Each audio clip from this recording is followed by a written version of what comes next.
An invisible zombie? Who would do such a thing? Oh no, I can feel the infection spreading. I started to feel weakened. The zombies came closer to me, hungry for more flesh. Suddenly, I could hear someone from outside trying to break into the barricaded room. But it was too late. When the light of the sun finally entered the room, the zombies started to catch on fire, including the invisible one. My husband entered quickly in the room and saw me on the ground, slowly turning into a monster. He yelled something to the guards that I couldn't understand anymore. I was in pain, and I started to feel hungry. I was picked up by 2 guards and guided to the cells. The sun started to damage me, so when I was finally underground, I felt cold, but better. Chains were put on my arms and legs so I couldn't move. I felt that I was losing my sanity. Hunger started to overtake me, and I lost the notion of time. Days started to merge. They tried to talk with me, but with no success. Until one day, someone new came. I was hit by a potion which took me by surprise, and before I could process what happened, something attacked my mouth, which I instinctively bit. It was a big mistake. I could feel my mouth burning, and the rest of my body started to tremble in pain. I screamed in pain until I lost my voice, and I could hear cheering from outside for some reason. But surprisingly, after a few hours of torture, I could feel a change. I could feel the never-ending hunger leaving me, and I could feel my heart beating again.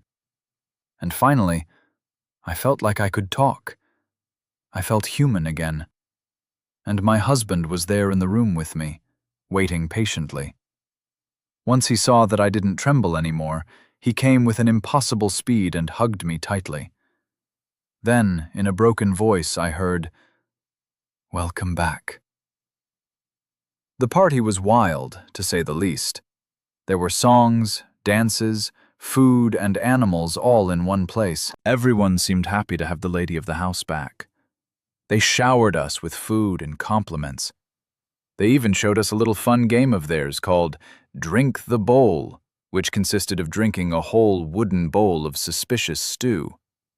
I was hesitant at first, but I gave in to all the pressure and drank it. And I could safely say that I'll never do that again. Once I drank one sip, I could feel the effects of the soup taking place. I never got drunk in my old world, but I think it's pretty similar to the nausea effect that I just got. The room started to spin around me. My insides were not doing any better either. I didn't even know suspicious soup had this effect. But after everyone had their laugh at my suffering, they gave me some milk to wash down the debuff. The rest of the party was crazy until the end. Once the sun come out, the party was finishing. We were tired from all the activities, so some servants showed us the way to our rooms.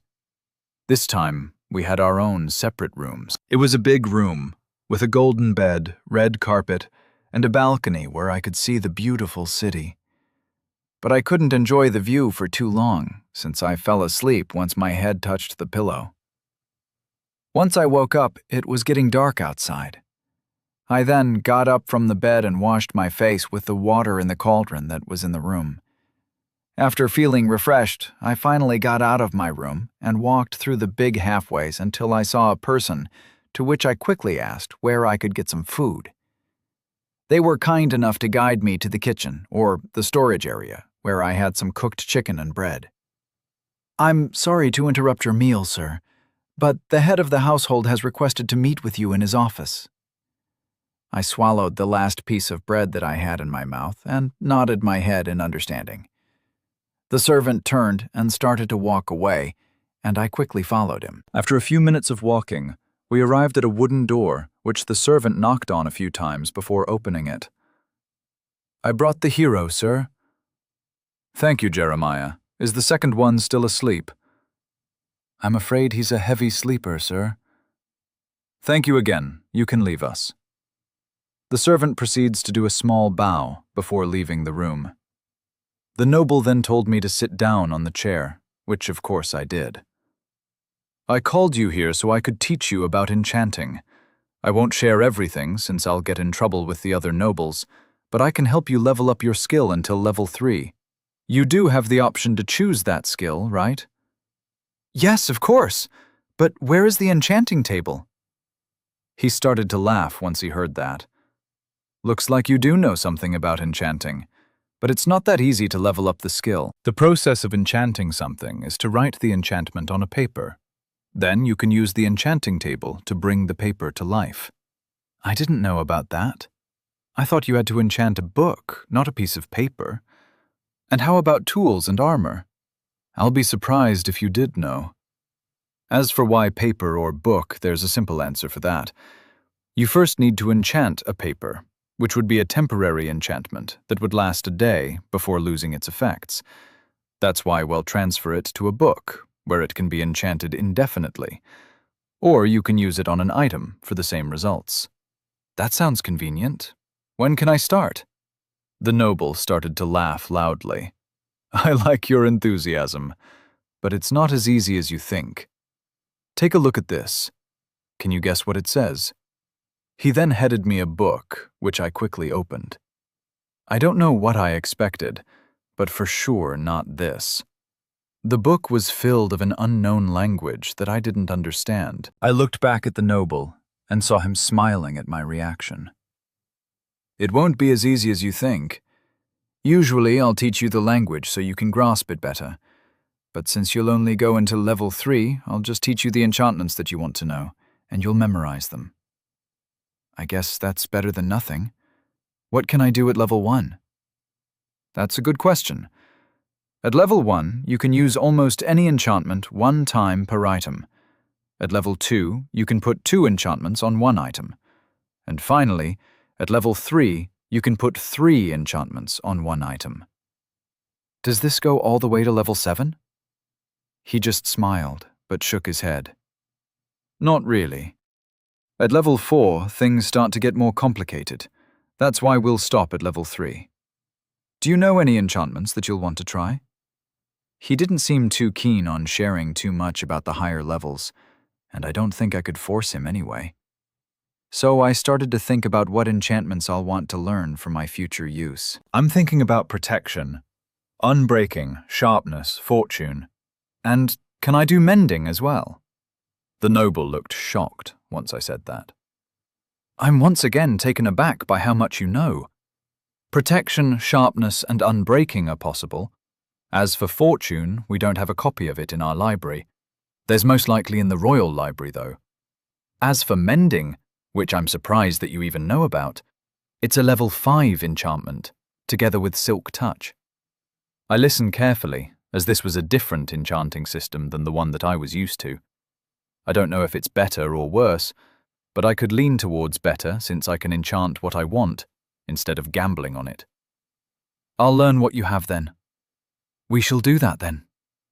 He then proceeded to take out 4 enchanted books, which he handed to me.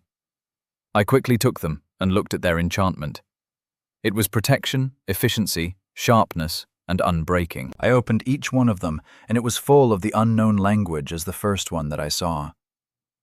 I do appreciate the high expectations of me, but I don't think I can memorize a whole book. You don't need to memorize the whole book, of course, otherwise nobody would be able to enchant. You only need to memorize the first page, and the rest I'll show you what to do once you finish.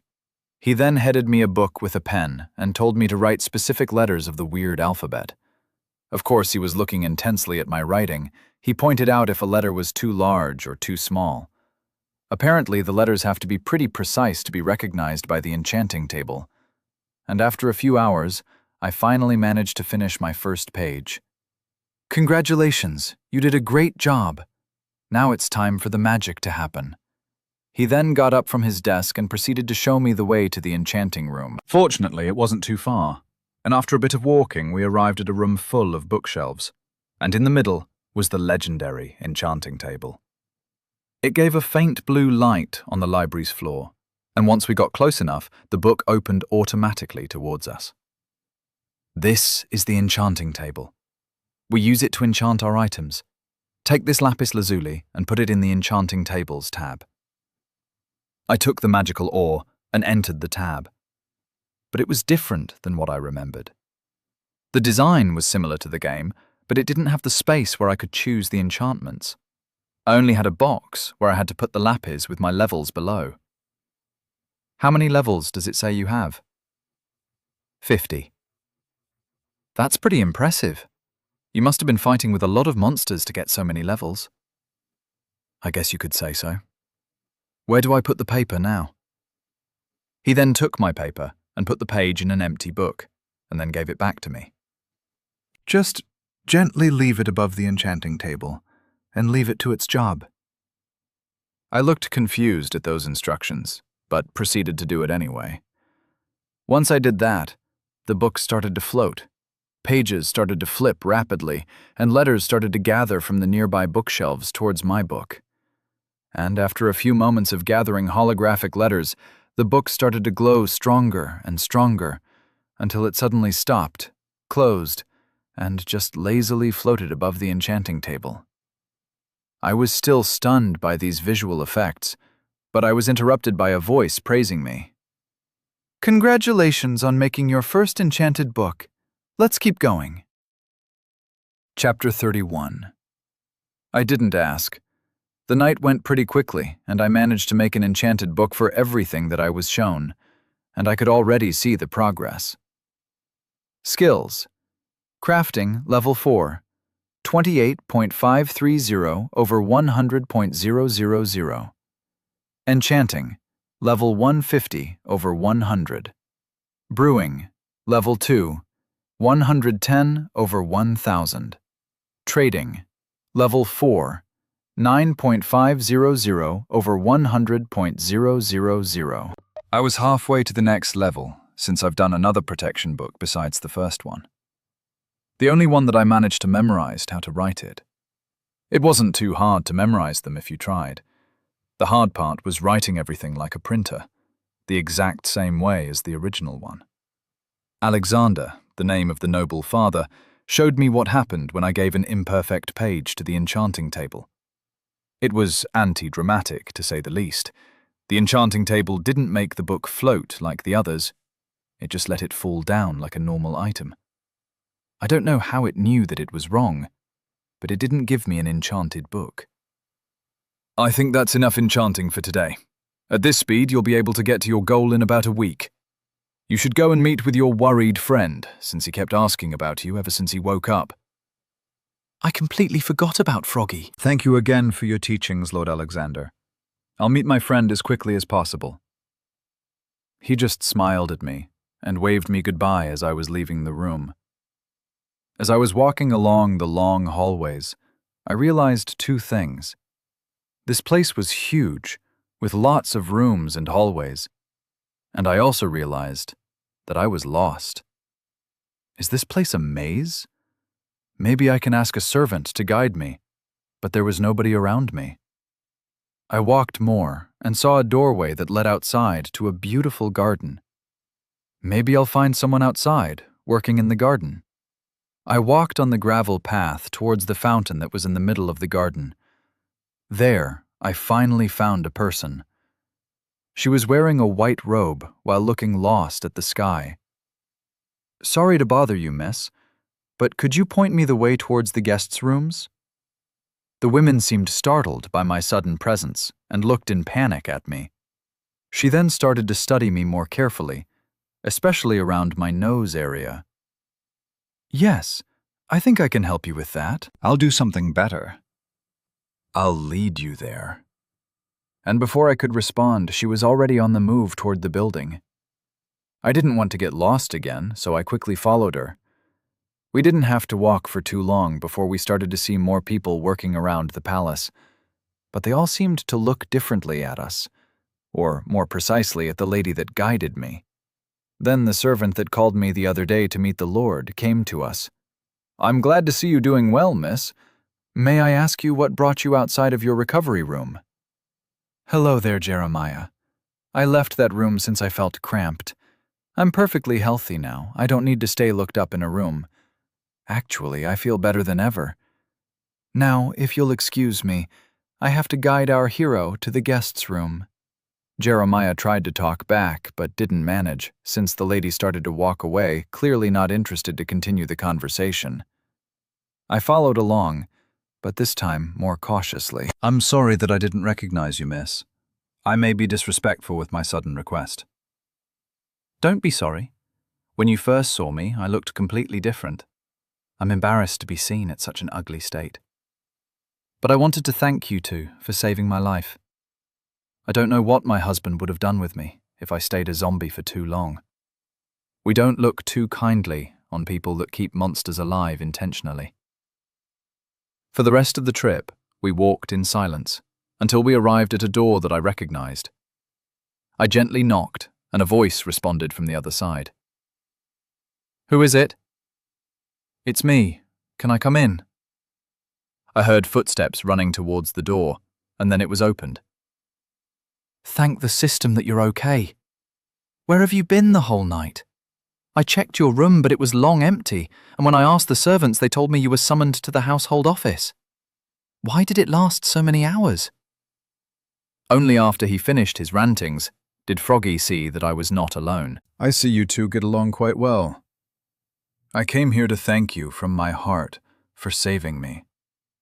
I don't know how to even repay you two back." "There's no need to thank us. We were glad that we could help, and our rewards are currently being paid, so you don't need to worry. You can focus on recovering so everyone in this estate would feel more at ease," Froggy responded awkwardly. "If you say so, I'll do as you suggested. Thank you again for saving my life." She then bowed deeply to us before leaving. "It feels good to save a life, and it feels good to hear a gratitude interested of an insult," Froggy said absent-mindedly, which made me realize that he's been suffering ever since he became a witch. Even if he chose to isolate himself, the parting curses and hate didn't leave him in his isolation. "Yes, maybe if you keep doing this, you'll change your reputation to something better." I tried to be helpful, and that made Froggy think about something, which I guess it was better than getting depressed. "I was with Sir Alexander, the head of this household, to learn enchanting. I managed to enchant 5 books. I said that as I showed him a book that I made. Protection 1. That's a pretty good start. You only need some armor to put it on, and then it's perfect. How long do you think it would take for you to get to level 3? From what I've been told, around a week.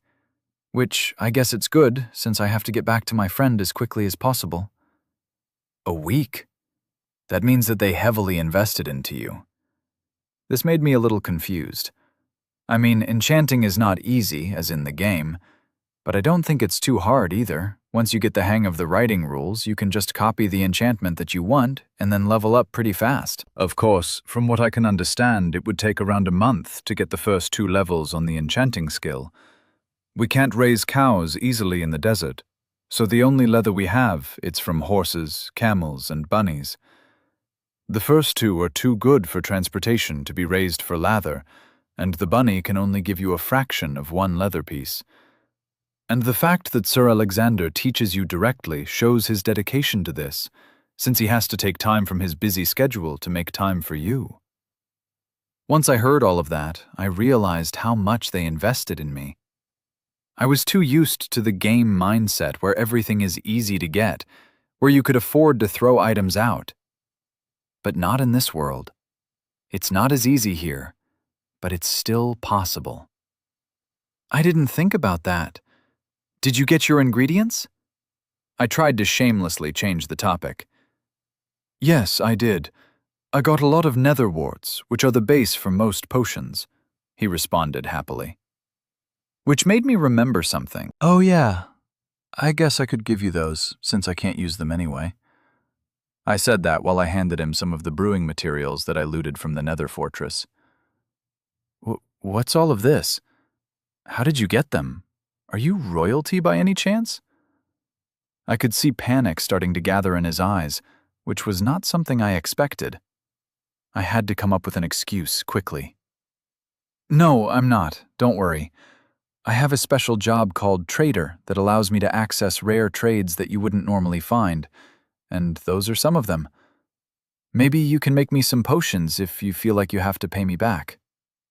He was still shocked by the new wealth, but nodded his head, and after some hesitation, he took out something that I did not expect to see from him: an enchanted diamond sword. "I'm sorry that I kept it from you, but this sword was with the monster besides you. You can have it." He then handed it to me. Once I read the enchantments, I was shocked, to say the least. It had sharpness 3, unbreaking 2, and even mending to repair itself. This is an amazing sword. Are you sure you want to give it to me?" "It was from the monster that you defeated, so I just returned what was originally yours. I just feel bad now, since I wanted to keep it for myself. Don't worry, I'll still make you potion as well," he said awkwardly, which I didn't know how to react to. I don't think I defeated the monster fairly. I didn't stand a chance when I fought him. I took a big gamble with the portal move. If I was killed before I could close the portal, I would have brought a catastrophe to this world that I think it was not ready to deal with. But the sword was too good to just refuse it. "Thank you." We then went to our separate rooms, where I proceeded to take a nap to recuperate some of the lost energy. The next few days were spent trying to memorize the 4 enchantments and leveling up my enchanting skill. Everything was smooth sailing. I managed to memorize 2 of them, and I made fewer mistakes with my measurements.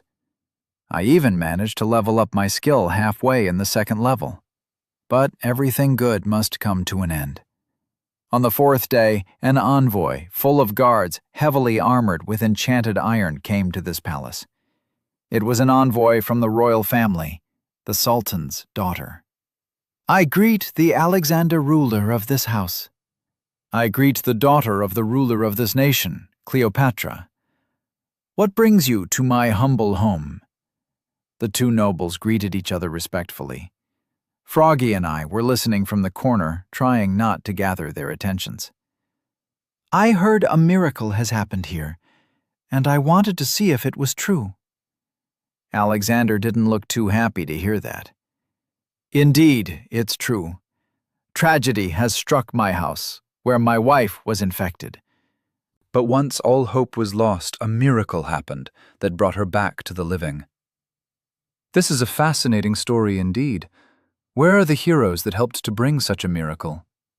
I don't think Alexander mentioned us anywhere, so how did she know about us? They're not available right now, I'm afraid. Not even to meet the princess of this kingdom? I'm sure they'll make some time to meet with me. From what I know, they haven't left yet. The air started to get tense around the room. Everyone looked uncomfortable with the execution of the 2 nobles.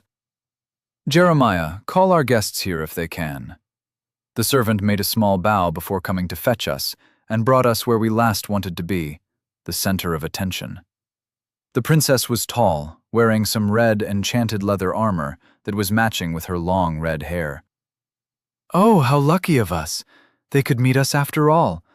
I'm glad to see you 2 heroes helping my kingdom. As a reward, I'll invite you 2 to the royal palace."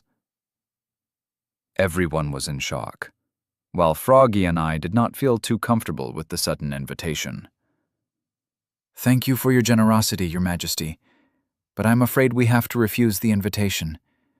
I have to get back to my people to say that I'm safe."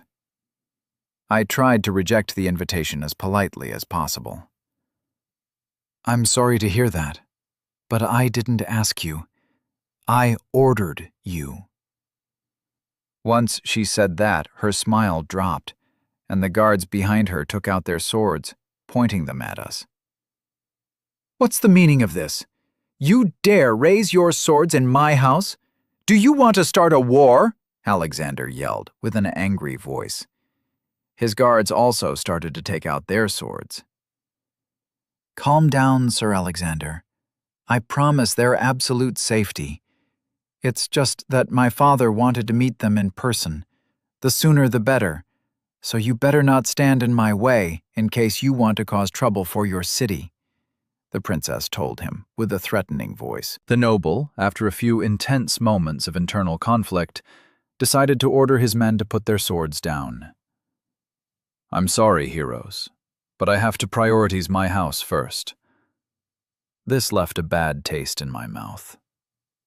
Chapter 32. Sand Palace. While the princess ordered us to come with her, she wasn't unreasonable enough to take us right then and there. She was kind enough to let us get our items from our rooms before we left. Of course, this was with the exception that we were supervised by at least one of her guards. I didn't have too many items to take since I had everything with me all the time, and because I had a bigger inventory than a villager, which I found out with Bobby's help. Froggy managed to sneak a few potions to me, and I had the option to have some alone time with Alexander in his office. I'm sorry that I've betrayed you two, but don't lose hope yet. While they are forceful with this invitation, she did promise your safety the whole journey. This means that you two would be treated as guests of honor, with a few limitations. Of course, I do intend to help you two get out as soon as possible, but I can't do anything now. I have to gather some more political power to pressure them. The noble tried to assure me, which helped me feel a bit less betrayed for being thrown in the lion's mouth so easily. He also gave me the 4 enchanted books that I made with some empty books so I can practice my writing event without him. The only thing stopping me now was getting an enchanted table myself, which would take a while to get it. After an hour of gathering our stuff, they didn't wait for even one more minute, and now we're outside the beautiful city, back in the dry desert. They were thoughtful enough to let us ride the camels, of course. They were in leads, so we wouldn't take our chance to run with them. And, after a bit of walking, I mustered enough courage to talk with our kidnapper's leader. May I ask, Your Highness, why is that we are required to meet the Sultan at such short notice? The princess looked at me from her heavy armored camel, with an annoyed expression. I don't know, weirdo. My dad heard about you two somehow managing to cure an infected person, and he now wants to meet you two as soon as possible. If you are curious about the cure, we can give you the process with some potions to do it yourself. I tried to say something that could probably get us out of this situation. I also asked him something similar, but my old man was too stubborn and told me he wants to meet you two face to face. This was worrying to hear. If they wanted the information on the cure, I would be more than happy to share. The only downside is that they need Froggy, since he is the only one that can make the weakness potions. And this makes me feel even worse, Since I selfishly dragged down Froggy with me, only to get a horse to get home faster. Which I kind of got, but it's not going the way I want to, unfortunately. We won't be arrested or something like that, right? I gave my promise that I'll keep you safe. And when a royalty promises something, nothing can break it. From her gestures, I could guess she didn't want to be here as well, but she seemed pretty serious about promises, which made me feel a bit better in those confusing times. I then walked a little slower, and I was beside Froggy again. I'm sorry that I brought you into this mess, I said with a low voice. He just looked at me weirdly and shook his head. While it's true that they captured us because of the cure, it's not all your fault. The nobles tried to rope me into one of their houses for a few good years. Even the royalty tried, but I was too afraid to choose just one, so rejected all of them. And since I'm not in any house, they're satisfied enough to just trade with me from time to time. He tried to reassure me. I'm actually sorry for you, since they don't really need you. They only need me, but for some reason, they want both of us in the same place. This made me think about the reason for our bringing. Froggy has already a reputation as the best alchemist in the whole kingdom, so it's reasonable for the powerful people to want him. And with the new knowledge of curing infected people, he's even more valuable than before. But what about me? They don't know that I'm from another world. I don't think they know that I came from the Stone Kingdom. I don't think they know that I can break, place, and craft faster than them, or the fact that I know some forbidden knowledge. So then, why do they also need me? I just came to this desert. They shouldn't even know that I'm here. The more I thought about this, the less it made sense. And from talking with Cleopatra, I think even she was confused about my bringing. I was deep in questions that nobody in this group could answer, so I had to do what I've always done since I've come into this world. Ignore it until it's solved itself. The journey was surprisingly comfortable. We were truly treated like special guests. We ate cooked meat, drank milk, and had plenty of rest. Even at night, we settled down and lit up the camp and around us with lanterns.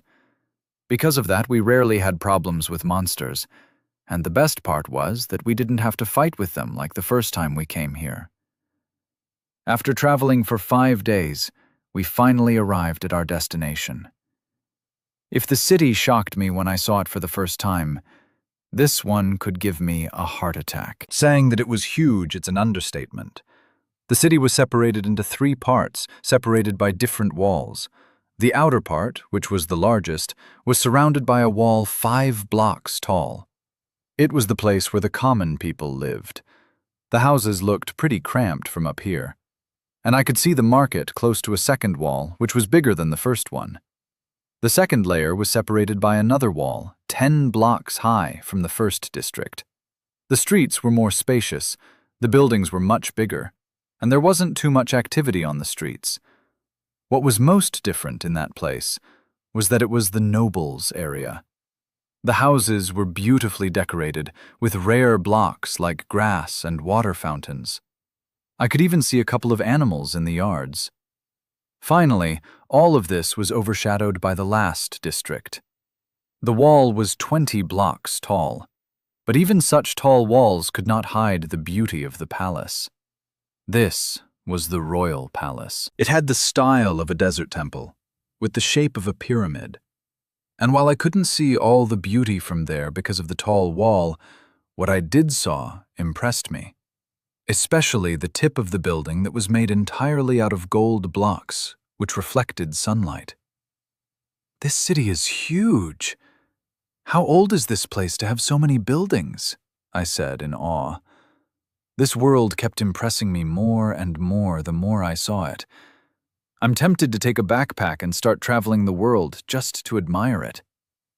This city had stood the waves of time. Its origins predate even the Great War. It was a city that even other nations envied. But after the war, there have been a lot of casualties and a loss of knowledge. This is what we have left to remember our otherwise forgotten history.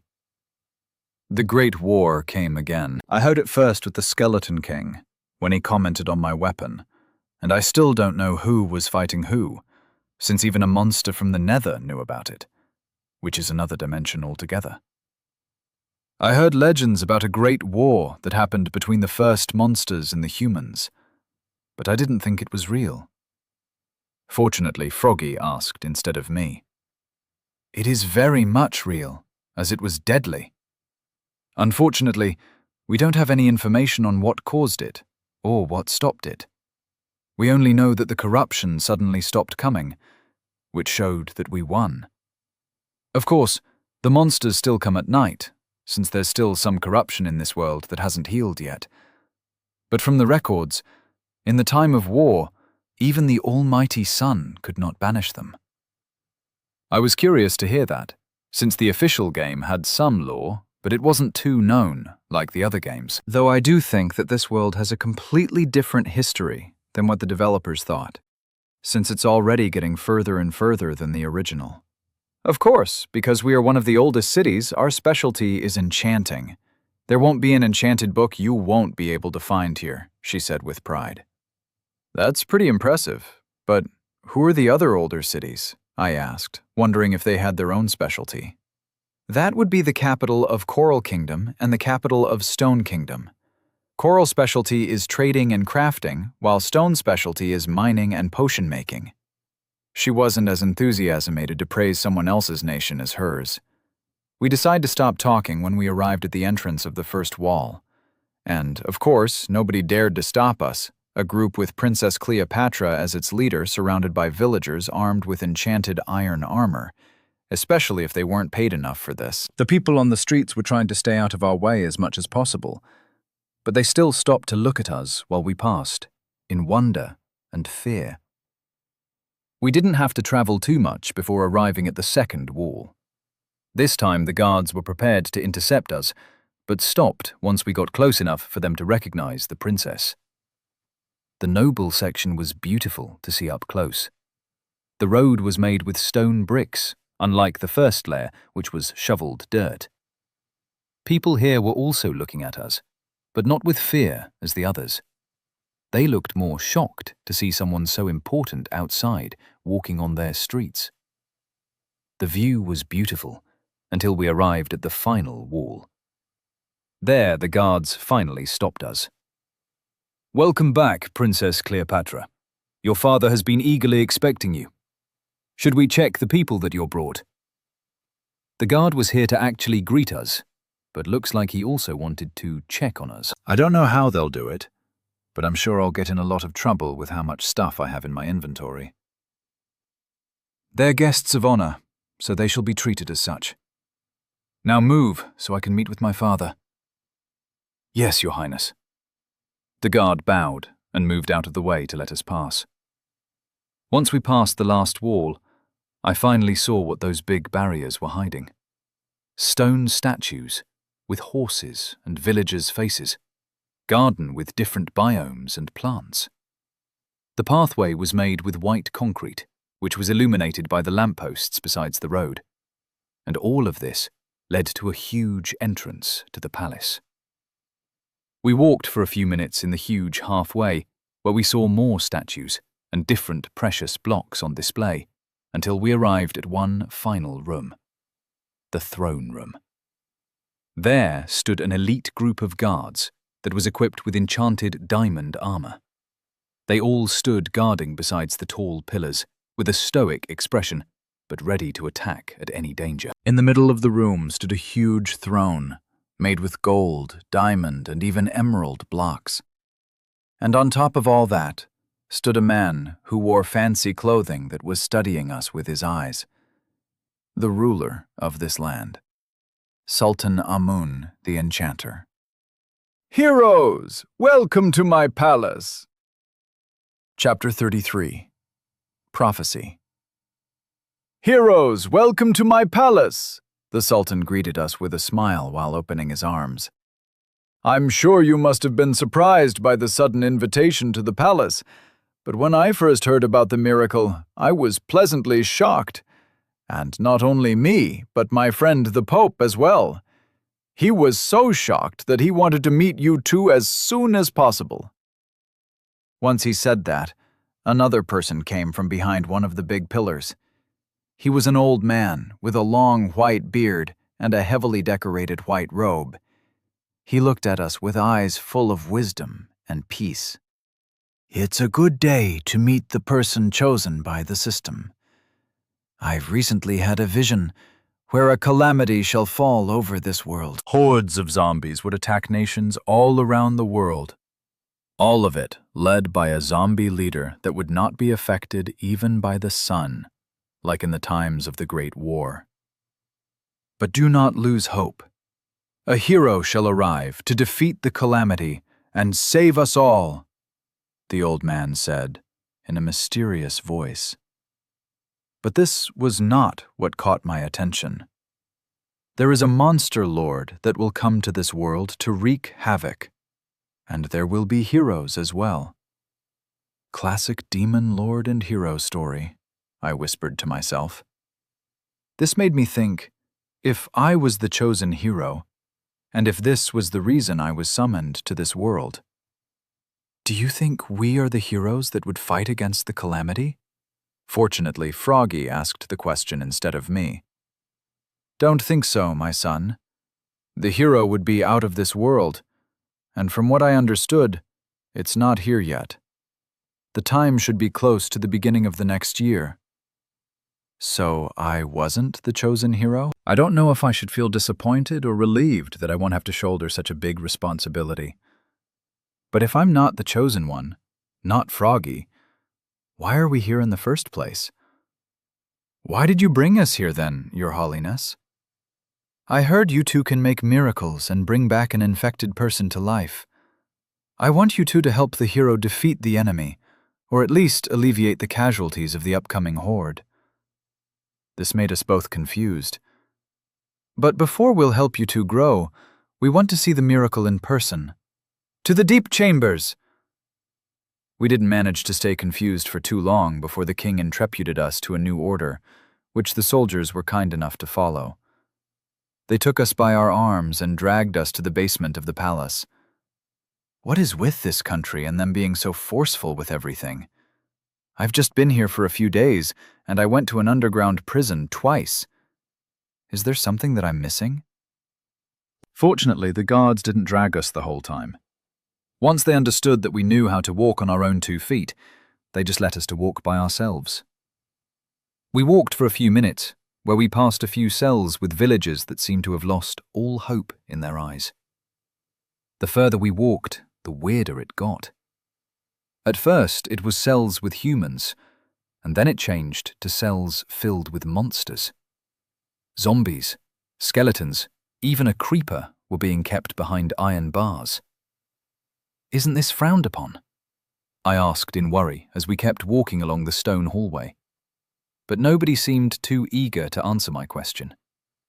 Finally, we arrived before an iron door at the end of the hallway, where a lever was pulled down, which opened it. Inside the room was a zombie villager that stood in an iron cage. The rest of the room was filled with chests, furnaces, and even a brewing station. Is this a resource facility? Yes. This is the room where we try to see if we could change the monsters back to normal, or tame them. Unfortunately, nothing gave us good results. Finally responded to my question, and it was the old Pope, which now looked more like a mad scientist than a friendly old man. Now, what do you need to be able to perform the miracle, young souls? We need a weakness potion and a golden apple, Froggy responded. Golden apple, you say? We did try that a few experiments ago, but the subject just died like at 8 positions. Are you sure about that? Very much, Your Holiness. I could make the potion, but I don't have the apple to complete the transformation. We can give you that without a worry. Just do your brewing, witch, the old man said with a trace of spite in his voice.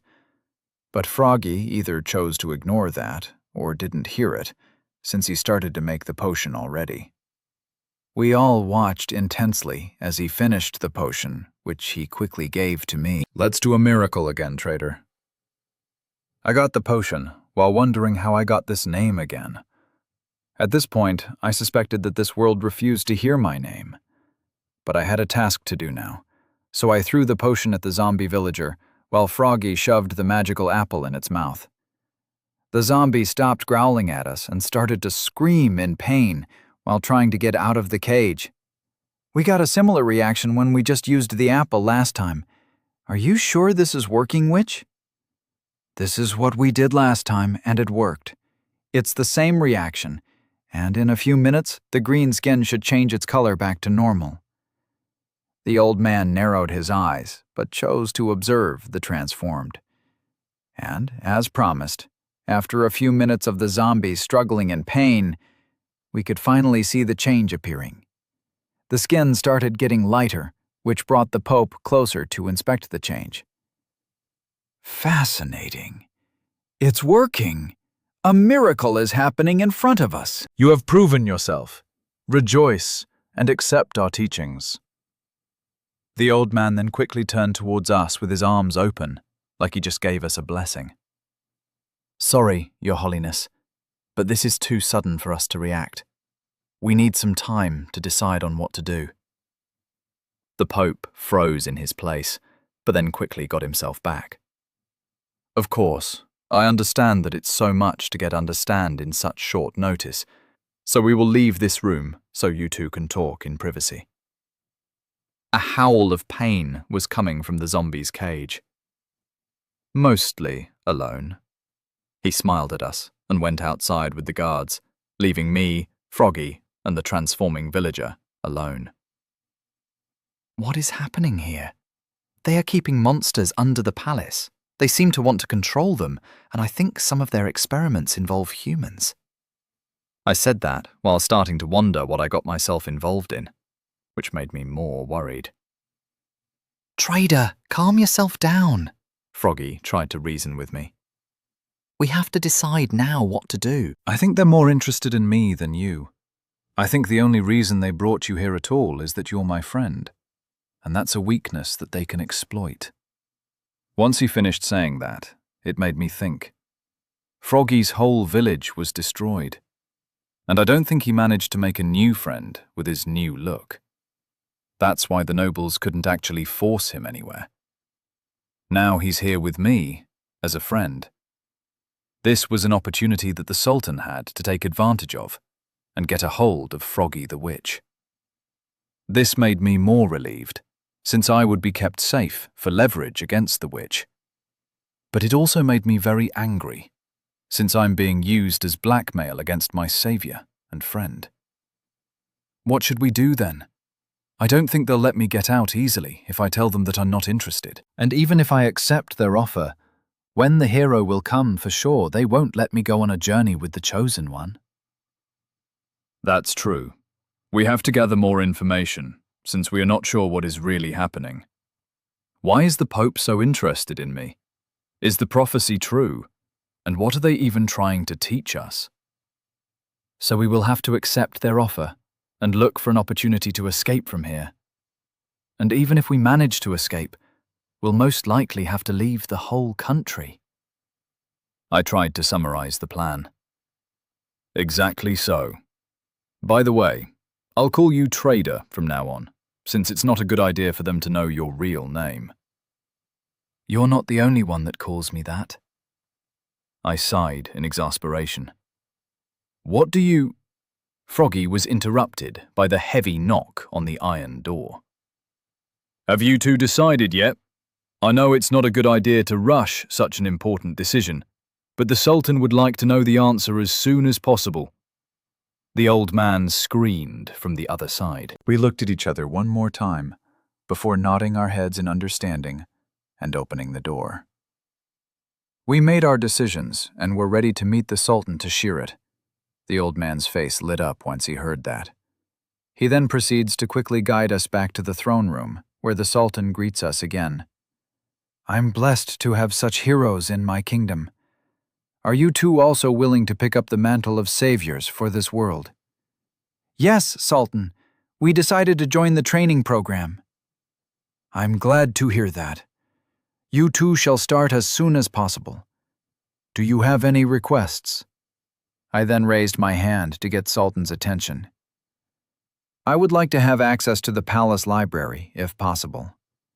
The Sultan didn't look too happy to talk with me, which furthered the theory that I'm only here as a liability for my friend. I guess we could arrange that. The Sultan finally agreed after some thinking. I thank you for your generosity, Almighty Sultan. This was a perfect opportunity to gather more information about our surroundings. With this, I could start to plan my actual revenge for imprisoning me and Froggy. And maybe there's a chance that I would actually find some information about my main goal. A way to get back home. Not long after we gave our response, they decided to lead us to our own rooms, where we could stay for the rest of our staying. Fortunately, we weren't too far away from each other, but our rooms were huge, to say the least. I had a double bed with a huge frame, a cauldron with water to wash, a fireplace with a big couch, yellow carpet on the ground, and it even had a balcony that showed the beauty of the city below us. Froggy's room was similar to mine, and once we finally saw our rooms, a servant took Froggy right towards the brewing room, leaving me alone and confused. They are really eager to have him, I said to myself. I then started to study my room in more details. Could I hide somewhere in here? Could I jump out from here? And after a few minutes of searching, I found out that we are on the 3rd floor, with guards constantly patrolling under us. On the walls there were archers, and I don't think there was something hidden there. Looks like we can't escape through here. Let's go to the library then. I said that, and went towards the closest villager that I could find and asked him to guide me. and after a few minutes, I was in front of a huge doorway that led to the biggest library I have ever seen. It was like I was living in a movie, with walls filled with books, and there were multiple floors filled with full bookshelves. Everything was illuminated by lanterns, and at the ceiling, there was glass that let the sunlight to come in. Well, it's time for research. Chapter 34. Life's Complicated. Bobby. After a long and tiring journey, I finally arrived at the front of a huge gate, which was guarded by guards that had iron armor. The palace was huge, with 5 big towers that each had a golden bell in it. The roof was made with oxidized copper that gave a beautiful sight, while the rest of the building was made with wood and stone bricks. But while I was admiring the architecture, a guard came my way. "Stop right there! What's the reason for your visit?" one of the guards came at me. "I'm Bobby, and I was called here by Princess Beatrice." "Please wait here while we check this information." "I have a book signed by her if this would help." I said that as I took the book from my inventory to show it. He looked at me, then at the book in my hand, and back at me before taking the book to look at it. "It's signed by Her Majesty." "Well, guide you to her chamber then." And like that, I passed the imposing wall with no problem. We walked for a short while before another servant took me to show me the exact room with the princess. And after a few minutes, I was finally in front of the most important person that I'd seen in my entire life. Princess Elizabeth Mending. She was a tall woman with blue eyes and blonde hair. She wore a red dress that made her look very imposing and powerful. "Bobby is a student that likes to work hard and has a brewing talent, it's what I heard. It's nice meeting you, and I'm sorry for the late greeting," she said, while raising her arm to greet me. "It's not a problem, Your Highness.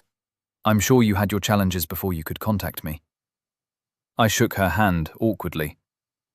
"I know that it sounds like a bad excuse on my part, but it's true.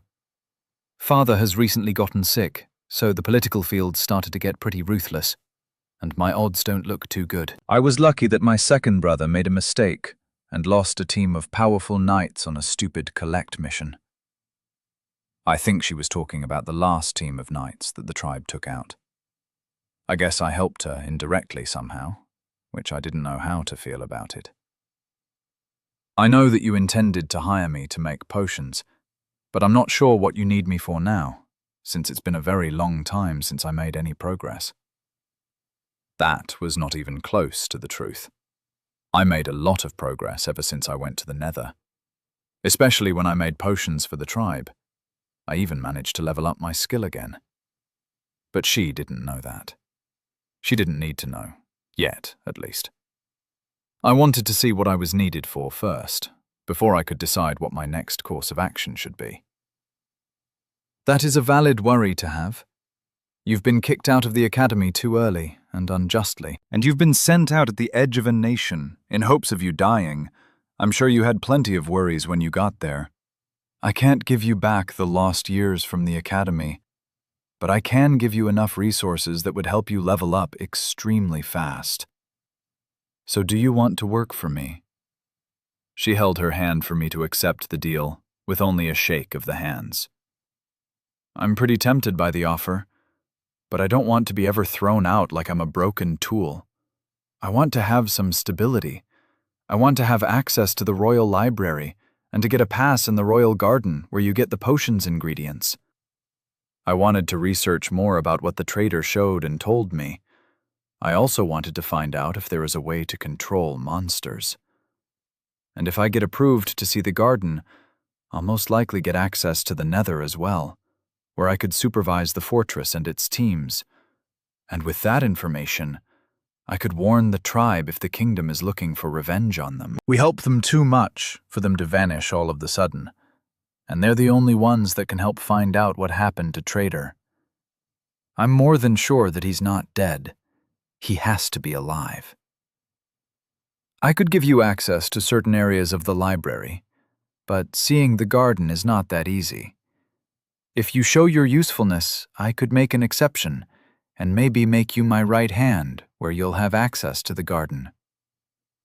The princess tried to encourage me, but I knew the true reason why she couldn't show me the garden. After all, their garden is a whole other dimension. One pretty hot as well. If I can make fire resistance potions, I'm sure that would increase her reputation in the political world, since they lost the Striders to get their magical milk. And, lucky for me, I was at level 5 on the brewing skill, which meant that I could make the potions. And if her reputation would increase, my chances increase as well. I just need to hide those precious ingredients that I got from the fortress, somewhere where not everyone could see. I'll take the deal then. Could I perhaps get a private room where I can store some items safely without someone stealing them? Are you implying that my home is a place full of thieves?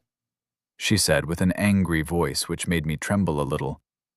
I'm not saying that, but I'm sure that when I'll start to catch the attention of your brothers, they'll start to sabotage me in any way they can, to make me stop or get me on their side. I tried to reason for myself, which made her calm down a little. That could happen, I guess. Follow me then. She then went into the corner of the room where a block that I had never seen stood. It was dark, with some green, and it even had something that resembled an eye. This is an ender chest, a specialty from the Coral Nation. It's a chest that only you can have access to it. Wherever you put it here, you can find it in any ender chest all over the world, and only you have access to it. Try to put something in it. What she described to me sounded like a magical chest, and a very convenient way to safely keep your valuables. But I didn't want to put something precious from the start, so I took the book that I got from the princess and put it in the chest. She then proceeded to put a stick in the chest as well. Now check the contents of the chest and be surprised. And I did as I was told. Once I opened the chest tab, I was surprised to see that only the book was there, and not together with a stick. This is amazing! It is indeed, but unfortunately only the Coral Kingdom knows how to make them, and they don't sell them for cheap, she said with a disappointed voice. There are 6 ender chests in total, 1 for every member of the family, and 1 in the throne room for everyone to access. You can use that one if it's not occupied, and in case of an emergency, you can use mine. Is this good enough? This is perfect for me. Thank you. I said that as I quickly started to put my precious ingredients into the magical chest. I'm glad to hear that, Bobby. Welcome to the team. POV. Blue Flame. The way back home was not a pleasant journey, to say the least. The explorer didn't come to our meeting place even after a few hours of waiting, and Bobby didn't take it too well. He's still in shock and walks empty-minded through the hotlands. And I understand his feelings. I feel more frustrated from this than anyone, since I was the one that was supposed to know more about this fortress. I said that this fortress was abandoned, and they trusted me. They even paid us a lot through the recent battle with the outsiders. I even blame myself for suggesting gathering information in the first place. If I didn't say that, maybe we could have avoided this accident. The walk back home was filled with pressing silence. I tried to talk with Bobby from time to time, but he was like an empty husk, just nodding his head from time to time and kept walking. Finally, after a few days, we arrived at his portal. I thought getting him back to his world would make him feel better than staying in the tribe, and the fact that he finally spoke in days made me believe that the choice was right. With that done, I had to get back home and bring the bad news to my chief as well. It was never a good feeling to be the one that brings the bad news. But it had to be done, so, after a few hours, I was back in the tribe, waiting outside a wooden door. It was Undying's house. Let's do this. I took a deep sigh and knocked on the door. Who is it? You can come in. A voice was heard from the other side, and I opened the door as instructed. Inside stood a woman with red hair working on a crafting table. She just finished making some arrows before turning to me. Oh, it's you, Blue. What happened? What makes you think that something happened? You usually barge in here like it's your own house. The only time when you're not doing that is when you've done something bad. So what happened? I did not realize that. But you're right, I bring bad news from the last expedition. The journey towards the fortress was long but relatively safe, but once we got there we saw that the fortress was not abandoned as we thought. There were black skeletons that were moving in order like there were sentience. But didn't you tell me last time when you read about it that it was supposed to be empty? Yes, I did, but it wasn't like that once we got there.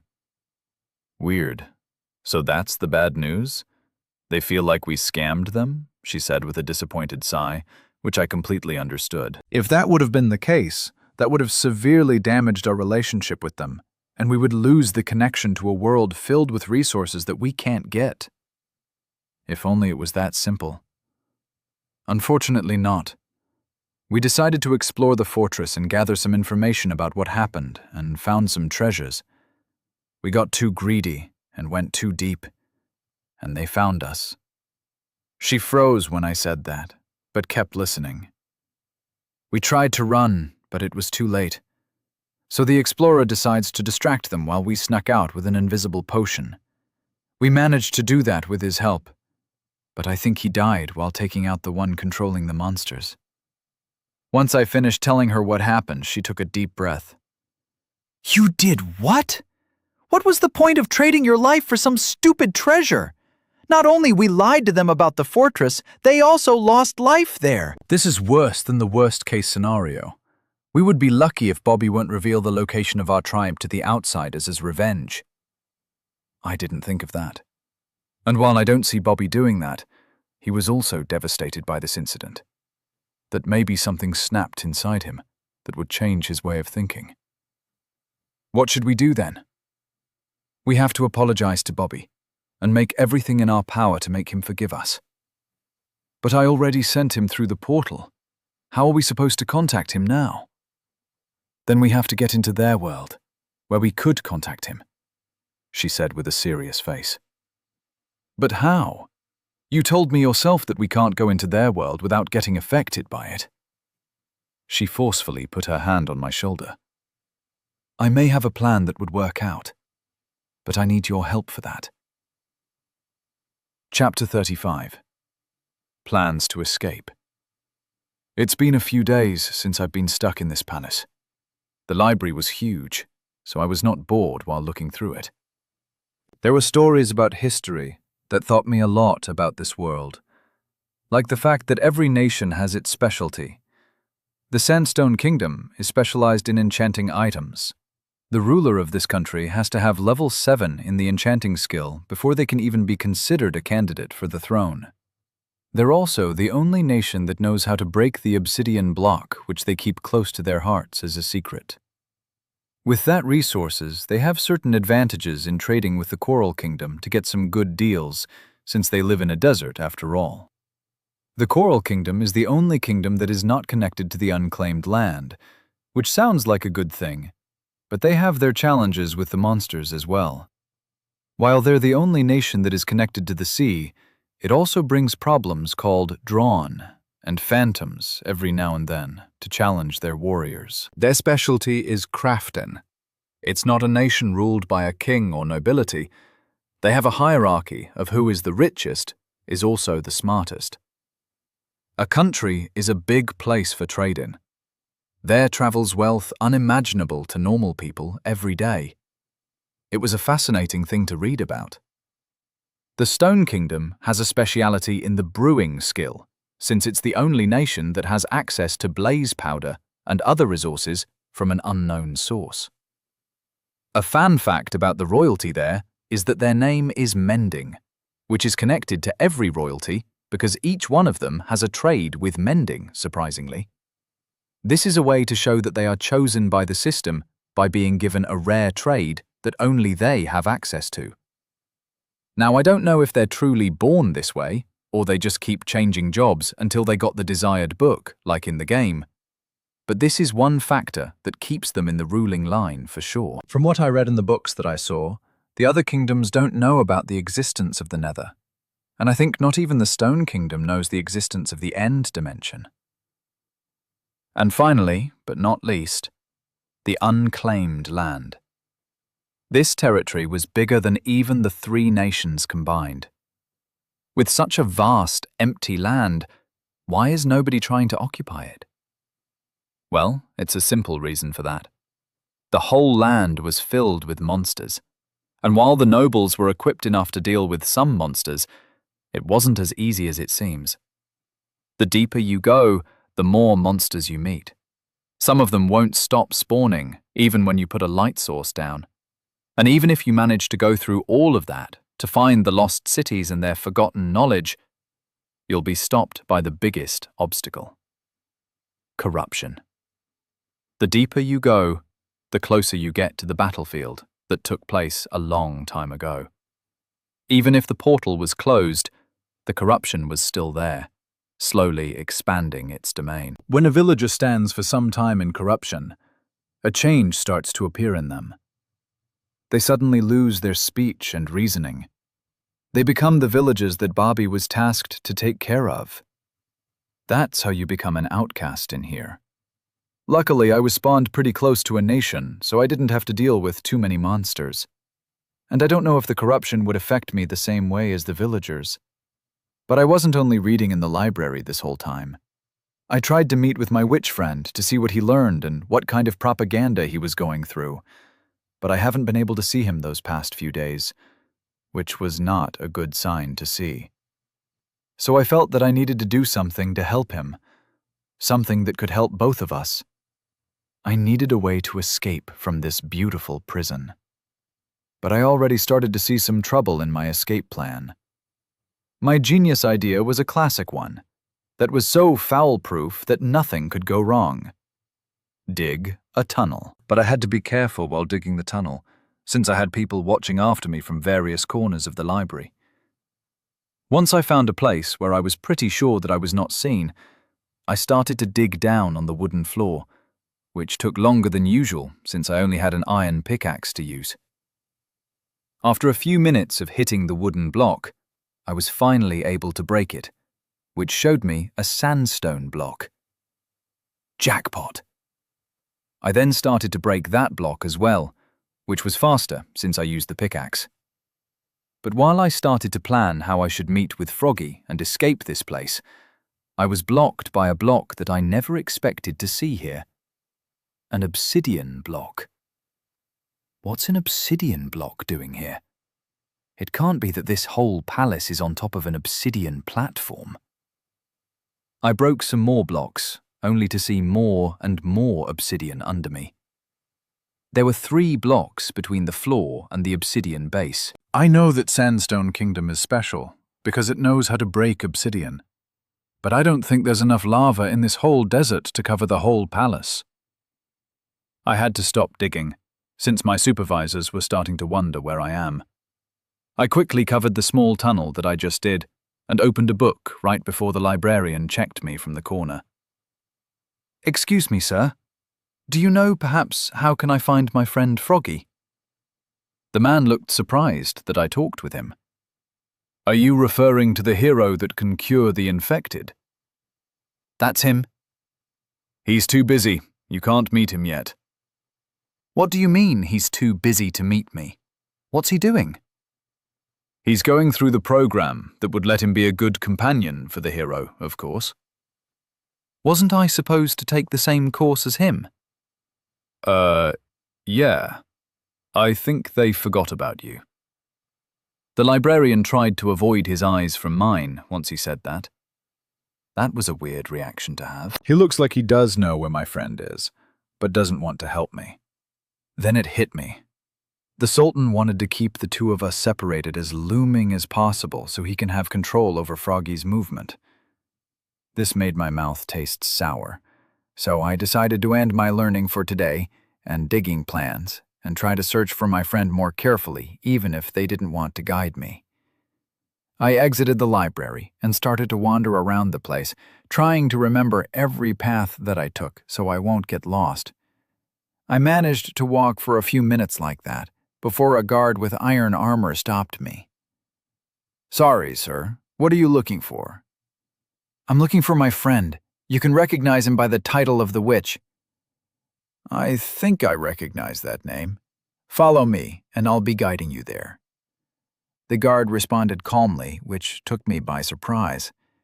I expect to be told that I'm not supposed to meet him like the librarian, but the guard seemed more friendly and just led me along the hallway. After a few minutes of walking, we stood outside a door that I was quick to recognize.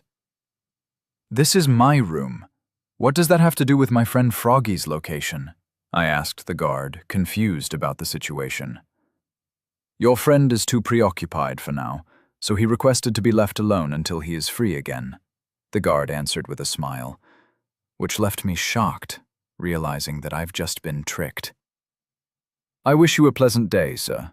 He then turned and left me alone. I was frustrated by what just happened and went into my room. At least there's some privacy in my room. Maybe I should start making plans about escaping in here from now on.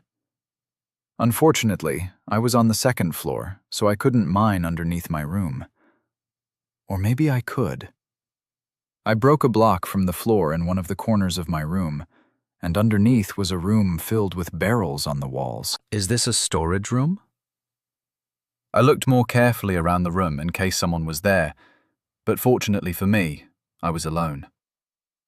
I then carefully climbed down and looked through the barrels, only to see food in them. There was cooked and uncooked meat. There was bread and there was milk. Every kind of meal that I could think was here. But what truly caught my attention was the barrel that was full of coal. This must be the storage room for the kitchen. I hope nobody will be mad if I take some coal with me. I then took out a stack of coal and put it in my inventory before getting back to my room. The only thing that I was missing was some wood, and I could finally make some torches that can light up the tunnels that I would make under the palace. That way, I won't have problems with monsters who would suddenly appear while I work on a way out. I then went outside my room again and walked towards the guard that was suddenly by my door, guarding it. "Hey there, is there a facility where I can increase my level of crafting?" The guard looked suspiciously at me. "Yes, we do have such a room. It's the crafting room, but it only has materials for the first 3 levels." I guess I'll have to use what I have. I don't want to fall behind my friend and not make any progress. I know I don't have a brewing talent, but I want to help the hero in any way that I can. While the guard was still suspicious of me, he still guided me to the crafting room. It was a big room, with a few crafting tables here and there, but the rest of the room was filled with labeled chests. I went towards the one that was filled with wood and took some sticks and planks out. With the new materials that I got, I could finally make what I truly wanted: torches. I made 4 stacks of torches, which took around half an hour to make, and I also used some of the wood to make some chests where I would put the blocks that I'll mine. With everything done, I started to look more carefully around the room to see if there was something else that caught my attention. There were chests filled with wood, some with stone and cobblestone, and the rest with wheat. This is truly for the first 3 levels of the crafting skill. Once you get to level 4, there is no iron that can help you get to the next level faster. I took a bit more wood with me and some wheat. I kept the wood in my inventory while I used the wheat to craft some bread. If I was stuck here, why shouldn't I profit from the free stuff and increase my levels, even if it is only by a small percentage? So for the next few hours, I was crafting bread, which was a weird concept as always. I even put some bread in the furnace to bake while I was working, so by the end of my grinding session, I had enough bread that I could take with me on my escape, so I won't keep eating the golden carrots. With everything that I needed in my inventory, I went towards my room, with the guard right behind me. But once I got in my room, he stopped right at the door without taking a step closer. Time to see how much I can dig. I then took out my pickaxe. Chapter 36. We finally meet P.O.V. Froggy. I was taken into a room by this librarian, almost with force. The room was one that I would dream about from time to time. It had a few brewing stations, not some old cauldron like I had in my house. There were chests full of ingredients for making potions, but not for all the potions. Nobody knows all the potions besides the Stone Kingdom, and they're not too willing to share it with the other nations. But this isn't a problem for me. Ever since I've become a witch, my head was filled with information about every potion possible, and what every potion does. That's why I knew that trader's curing method would work. My head is in a mist with all the information that I have, so I have to concentrate on the specific thing so I could remember what I want. This may sound like an awesome ability to have. I suddenly got struck by lightning, and I get my brewing skill up to level 7, which would make me a master in any kingdom that I'll go in. But there's no such a thing as a free power. There had to be a downside as well. My skin got lighter, I got uglier, and the most damaging of them all is that my system is now broken. Skills _ crafting level 3. Error _ brewing level 7. 1,235,500 / Puppikout. I had never seen or heard about such a skill tab. The error message usually appears only when you reach the max level on a skill, but it appears on my crafting skill, which is only level 3, and the brewing skill just got even weirder. Before I was changed, I had levels in my crafting skill like any regular villager. I was one of the few people that managed to get to level 4, which was a rare sight to see in such a small village. I could see a bright future for me, with hard working and my high-level skill combined. But everything changed on that stormy night, which was a rare sight to see in the desert. I was outside taking care of the chickens so they could get back safely, when all of a sudden I was in intense pain. I heard the chickens dying around me, with sounds of flames surrounding me. I was in pain for what felt like hours, but was most likely just a few minutes. Once I was finally able to gather enough strength to get up, I was greeted by another sight of horror. Beyond the small wall of flame was my village, which was getting attacked by a horde of monsters that appeared out of nowhere. I started to panic and took my stone shovel from my inventory, and in pain, with my hands trembling, I hit the first zombie that I saw. But when I hit the zombie, I was not overwhelmed by the horde as I expected. Instead, only the zombie that I hit started to attack me, while the others ignored me like I wasn't even there. After a few good swings, I finally managed to defeat the monster and quickly went to the next one. But even after all of that, I was too late. The monsters managed to slaughter everyone in the village, except for me. I could see familiar faces walking on the dirt path with empty and dead expressions. They were infected and turned into monsters as well. And when I thought that things couldn't get any worse, the sun finally got out of the rainy clouds, which brought light all over the broken village. And with the sun out, the zombies started to burn and whine in agony. So even in death, my friends and family had to suffer for one last time. I shook my head as I tried to lack up those memories again. This is the place where you can try all the potions that you ever wanted to. I'm sure that even though you have such a high level, you didn't have the resources to use to its full potential. Here, we want to help you use it. The librarian smiled at me like he was doing me a huge favor with this. But I'm more than sure that they'll take the potions that I make as soon as I finish them. But even if I knew that, I couldn't complain to his face since I was a detained honor guest. I'm thankful for such an opportunity, and I'm sure to use it fully, I responded with a smile, which seems to satisfy the librarian. I'll be here to answer any questions that you have, with recipes and with resources. You don't need to feel restrained.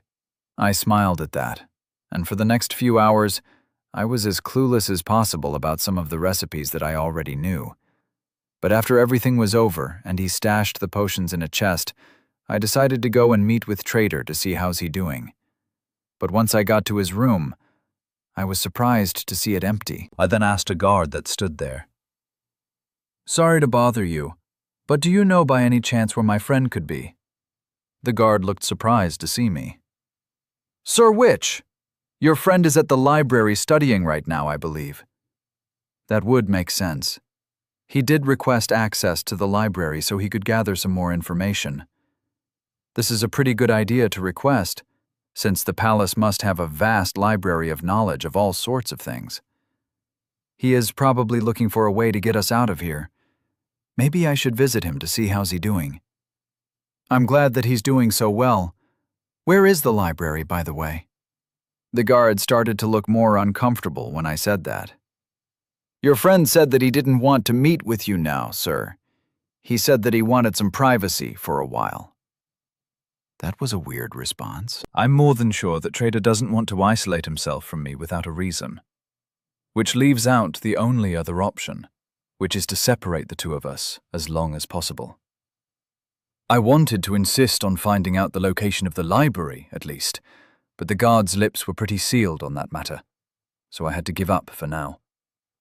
I decided to just stay in my room until he'll come back to his room, or look for me as well. But after a few hours of waiting, I was starting to get tired, so I decided to go to sleep. The next day, I was served a meal and then brought back into the brewing room, where I made more potions, and the librarian tried to teach me my job, which he did a very bad job. It kept going like that for a few days when I tried to meet with Trader, but he was too busy in the library or was increasing his level of crafting skill. I tried to be more forceful with the guards and the servants, but that only ended up with me changing my rooms, so I won't bother them so often. But after a few days of this going on and off, I got mad and decided to lock myself in a room, and I told them that I won't get out until I will meet with my friend Trader. I felt like a child that throws a tantrum to his parents that he didn't get the gift he wanted on his birthday. They tried to reason with me with empty promises, but I stood my ground. I didn't want to be manipulated anymore. And after a few hours, I heard a knock on the door. "I told you already, I won't come out until I can meet with my friend." "Well, congratulations, you managed to convince them. They finally let me meet you." I was presently surprised to hear Trader's voice, so I quickly broke the blocks that held the door. "How was your reading time? I heard you got tired of me and didn't want to be bothered while you studied." I said that with a big smile on my face. "I was too busy studying? What about you?" I was told you were too busy with the training to meet me.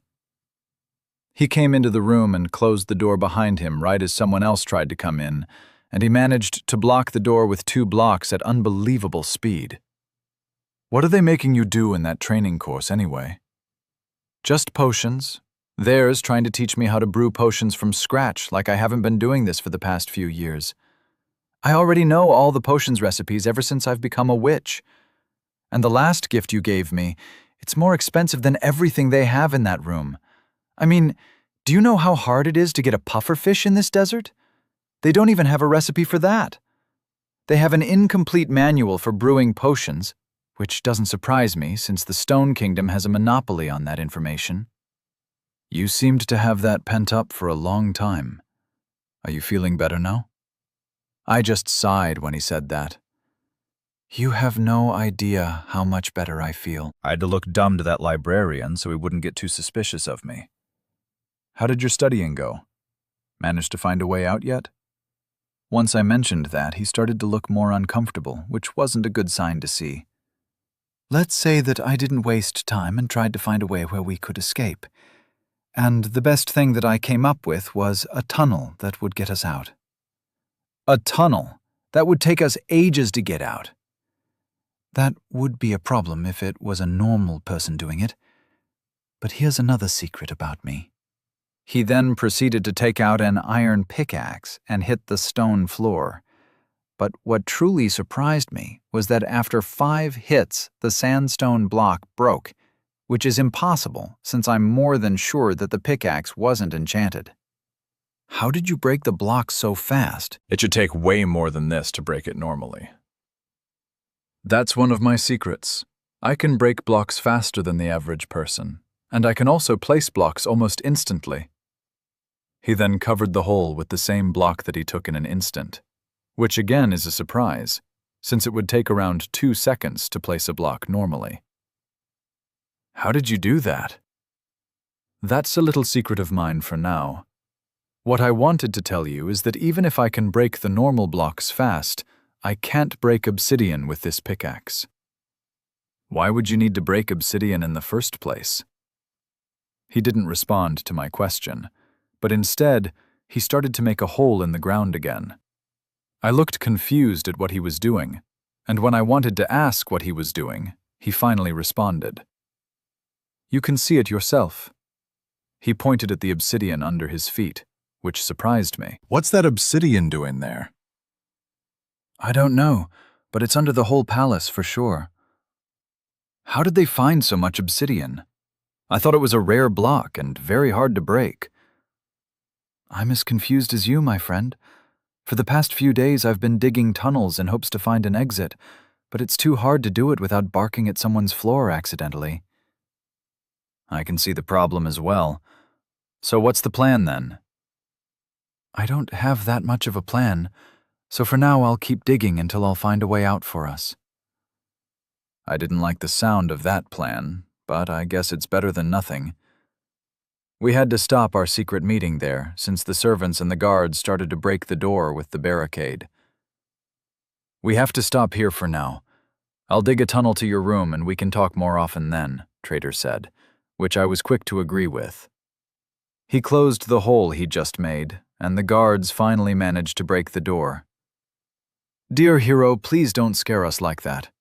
If you needed some alone time with your friend, you could have just said so. You didn't need to use such extreme measures. What if something happened to you, and we couldn't help? The librarian looked at me worried, which made me sigh. I'm sorry, mister. I didn't want to scare you like this. Fortunately, I just finished my discussion with my friend, so I'm ready to get back to business as usual. His face lit up once he heard what I said. We can forget such a small mistake, as long as you're getting back to training. Come this way, hero. Time must not be wasted. With a final sigh, I went after him. It would be a boring few weeks, for sure. Chapter 37. Through the Portal, POV, Undying Flame. For the next few days, I gathered enough materials to let Blue make some potions that I think would help me survive in the other world. He seemed surprised when I first told him about my plan. He didn't like it. He tried to stop me, but I had to remind him that I had to be the one that should do this risky mission, to show our sincerity. After a few grunts, he accepted it, only if I promised that I wouldn't die stupidly with this plan. I just laughed and said to him that I planned to die in battle. Now I was with Blue, in front of the portal, and he finally handed me the potion. I don't know where you got this idea, but theoretically it should work. This is a Regeneration 2 potion that is only possible because of the materials that I got from the fortress. From what Bobby told me, there's no such thing as a level 2 potion in their world. The system doesn't let them. But our world doesn't follow the system, so I could make it from some ancient scrolls. But this is my first time making such a potion, so I don't know how long it would last. After the long explanation, he finally handed me to the potion. Thank you, Blue Flame, and sorry for making you worry so much. He just gave me a tired smile and nodded his head. I then turned towards the portal and took a deep breath before passing to the other side.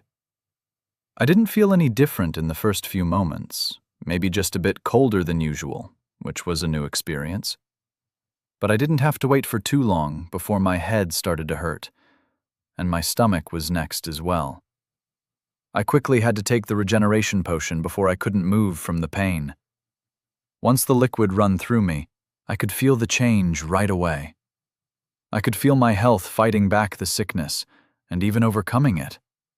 Are you okay there? Blue asked, concerned. Yes, I've never felt better, actually. It works, Blue. I can go to another dimension without dying.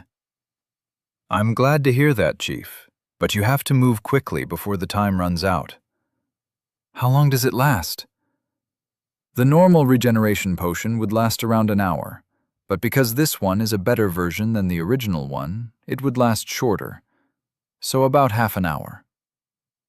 I was shocked to hear about the short time I had in my hands. Most of the potions usually last between 2 to 3 hours, but now I'm in an underground tunnel in a new world, and I have to find someone in just half an hour. I still have 2 more potions, don't forget. He then carefully passed me the bottles through the portal, which I quickly took. Good luck out there, Chief, and don't die. I nodded and started to climb the ladders. The portal was deeper than I thought. The black stone turned gray, and finally, I was in another long and cramped tunnel. I continued walking until I arrived at a huge room filled with chests and a lot of other entrances to different tunnels. I curiously looked around, but the tunnels seemed like they were spreading endlessly. Is this how they mined for iron? How did they manage to mine so much in such a short time? I looked in one of the chests, and I was shocked by the number of block. But what truly shocked me was the amount of gold they had. It was stacks upon stacks of gold. It was so much gold in this chest that it would make a normal pigling think it was dreaming. I knew they were not normal, but not this abnormal. They could have bought the whole tribe 3 times over if they wanted to. I decided to close the chest, since I didn't want to be tempted more than I already was. I looked around some more until I found another ladder that was going up. I guess I'm still going up. So I started to climb the ladder toward a strange light, but once I got to the top, I was beyond shocked by what I saw. Something cold run through my lather clothes. The colors of everything were so vibrant, and the ceiling was so high that I couldn't even see it. I didn't know how to react. I knew that it was a different dimension, but I didn't expect the difference to be so big. It felt like everything was overwhelming me, and I didn't know what to do. Focus, Undying. You have a mission to do, and it's timed on top of that. The slap brought me back to reality, so I finally started to act more rationally. I looked around some more, and I saw some storage houses made of cobblestone and another brown block that I didn't recognize. This must be their tribe. With that knowing, I started to walk towards that closed house. There, I finally saw someone that looked like an outsider with their big nous, just wandering through the strange houses. Hey there, do you know where I could find Bobby? The stranger turned towards me with a curious look, but didn't say anything. Can you understand me? I walked closer to him, but suddenly stopped once I saw a huge shadow appearing from the corner of the house. It must have been 3 blocks tall, with broad shoulders and a small head. The creature was white, like the iron armor, and had long arms that almost reached the ground. The creature looked at me, confused, and reached his arm towards me. I tried to run out of its reach, but I was already caught and lifted like I was just a piece of string. The iron creature showed me to the stranger, but he just raised his shoulders like he didn't know what to do with me as well. Since they both seemed confused, the creature just walked from person to person, asking what to do with me. Nobody seemed to know who I was or what I was. Some of them weren't even interested in me. Finally, there was someone that could talk. "Whoa there, big guy. I still can't get used to you. Iron Golem, was it? What do you need?" The person talked with the Iron Giant with a bit of fear in his voice. Hello there, stranger. My name is Undying Flame. Can you please tell this Iron Golem to let me down? He finally seemed to notice me, captured in one of the iron arms. His eyes narrowed with suspicion.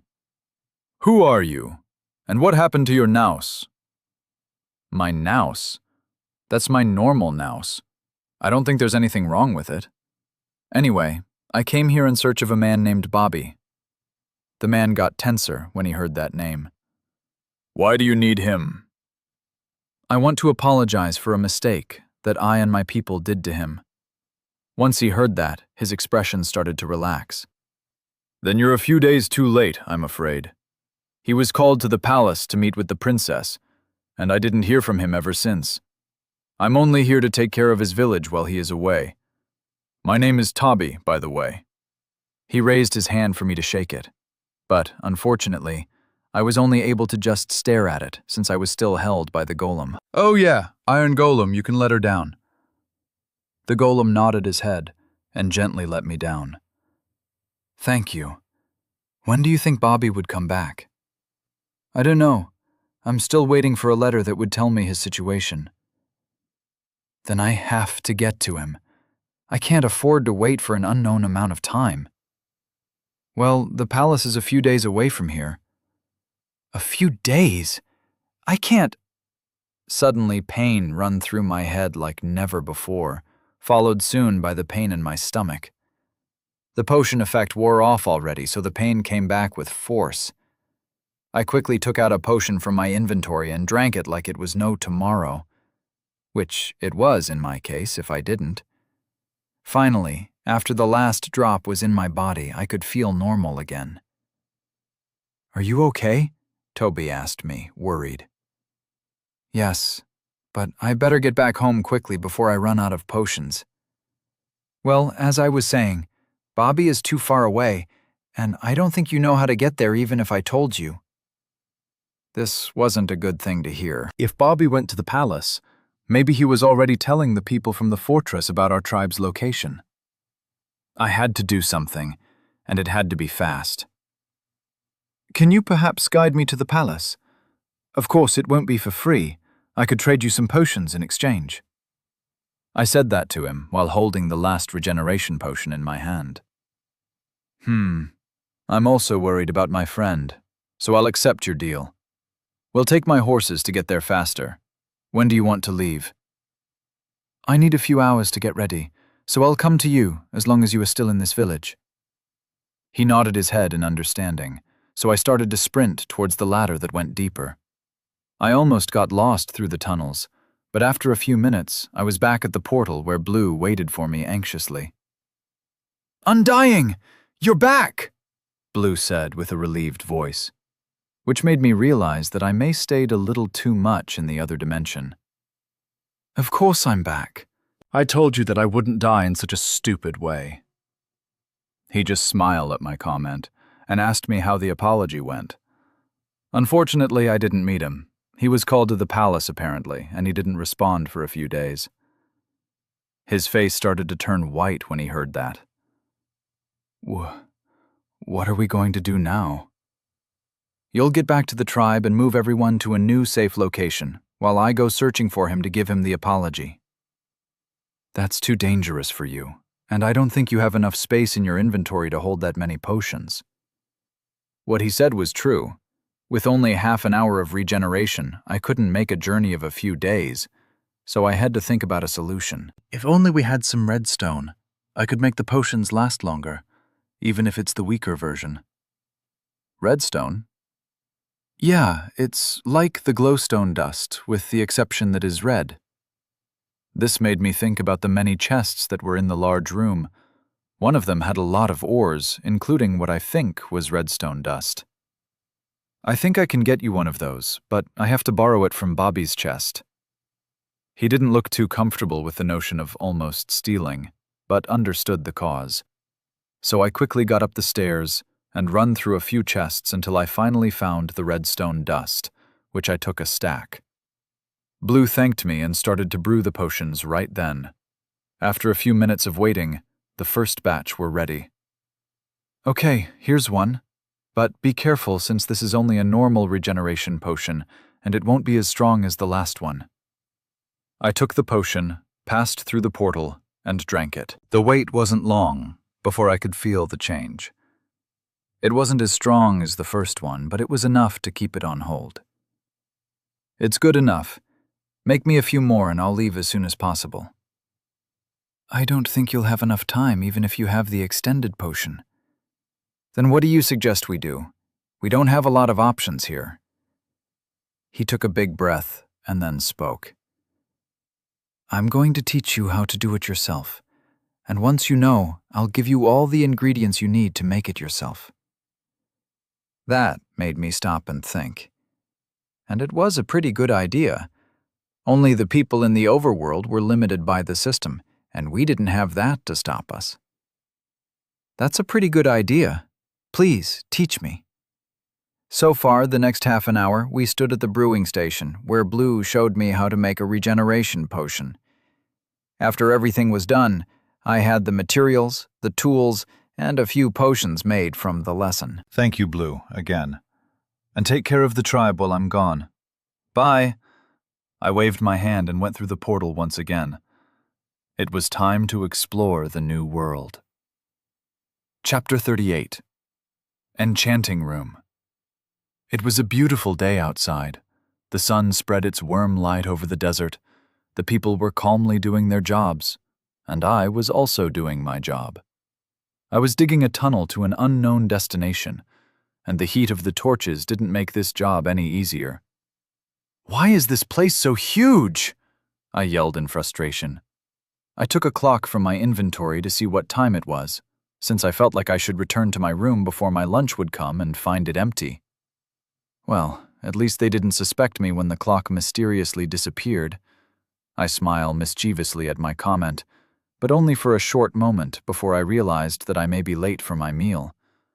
I quickly put everything back in my inventory and run back toward my room. Unlike the game, I couldn't sprint jump through a too-black tunnel without hurting my head. I had to be satisfied with casual running, while being careful not to accidentally extinguish the torches on the wall. In a few minutes, I was back in the storage room, while carefully claiming into my room. Knock, knock. I'm up. Up. You don't have to knock so hard. I quickly covered the hole in the floor and went to open the door. A female villager was waiting for me on the other side. Your lunch is here, sir. Cooked chicken with some milk. She held a wooden plate with a cooked chicken and a bowl of milk. Thank you. After my long nap, I feel pretty hungry. She just nodded her head and went back to her job. I closed the door behind her and looked at the pressure plate with the food. Still shocked as the first time I saw them use a pressure plate as a small, portable table. I think I'll use this idea as well when I get home. I put the food in my inventory, since I already ate while mining. After all, I had to go through the food storage room to get to my tunnel. I guess I'll have to go to the library soon as well. I stretched my arms, my legs, and waited a few minutes before getting out of my room. Right behind me was a guard that always follows me when I was out of my room. Ever since the day where I wandered aimlessly through the palace in search of Froggy, I always have a guard with me. The only place I had some privacy was in my room, where I only stayed at night and at noon, the time I'm supposed to sleep. Finally, I arrived at the library, where the guard stood at the entrance with the other guards, while I got inside the huge room. I walked for a bit more before the second supervisor came to greet me, the librarian. Hello there, trader. Excited for another day to study? I just can't get enough of it, Clay. This place is too beautiful and rich in knowledge to not use it, I responded with a smile. Clay was happy to hear that and went back to his desk. It was a normal day for him, after all, and since I didn't do too much in the library besides reading, he didn't need to be preoccupied with spying on me. After all, he was a person that liked to read books above doing anything else. I started to browse through the shelves full of books. History of the Sandstone Kingdom, The Great Wall of the Undead, Thousands upon Thousands. Those wore some interesting titles, some of which I read, while others I just browsed through. I finally stopped at one of the books with an interesting tile. Level 1 Enchanting. Oh, I didn't expect to see this book opened to the public. I took it off the shelf and went with my fingers through it. Inside were different pages with the unknown language, but at the top of the page was the name of the enchantment, which greatly helped. It was an interesting book, and it even had some observations besides each of the enchantments. How long the text should be, how tall the letters or short must be.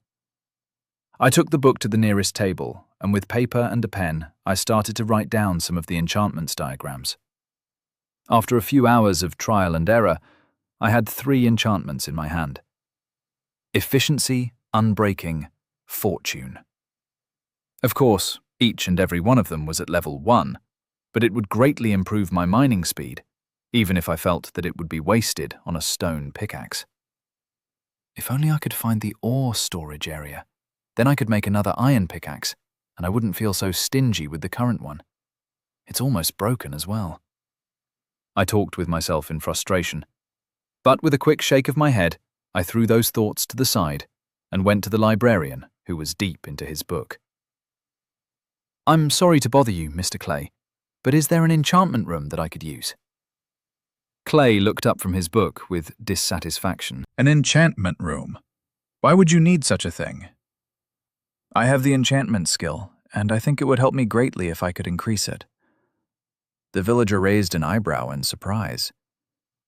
We do have such a room, but I don't think you'll be allowed in it, since it's only for the royal family or special guests to use. Aren't I also a special guest?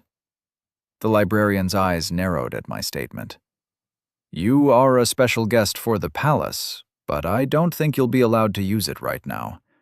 Maybe if you get permission from one of the royal members, this would change. And how can I have a meeting with one of them? That's for you to figure out. He said that, and then went back to his book while trying to ignore any more attempts to question him more. With a sigh, I decided to end my visiting time at the library for today. I took the papers for each enchantment with me and went outside the library. As I was preparing to get to my room, a voice that I didn't recognize called me. "Trader!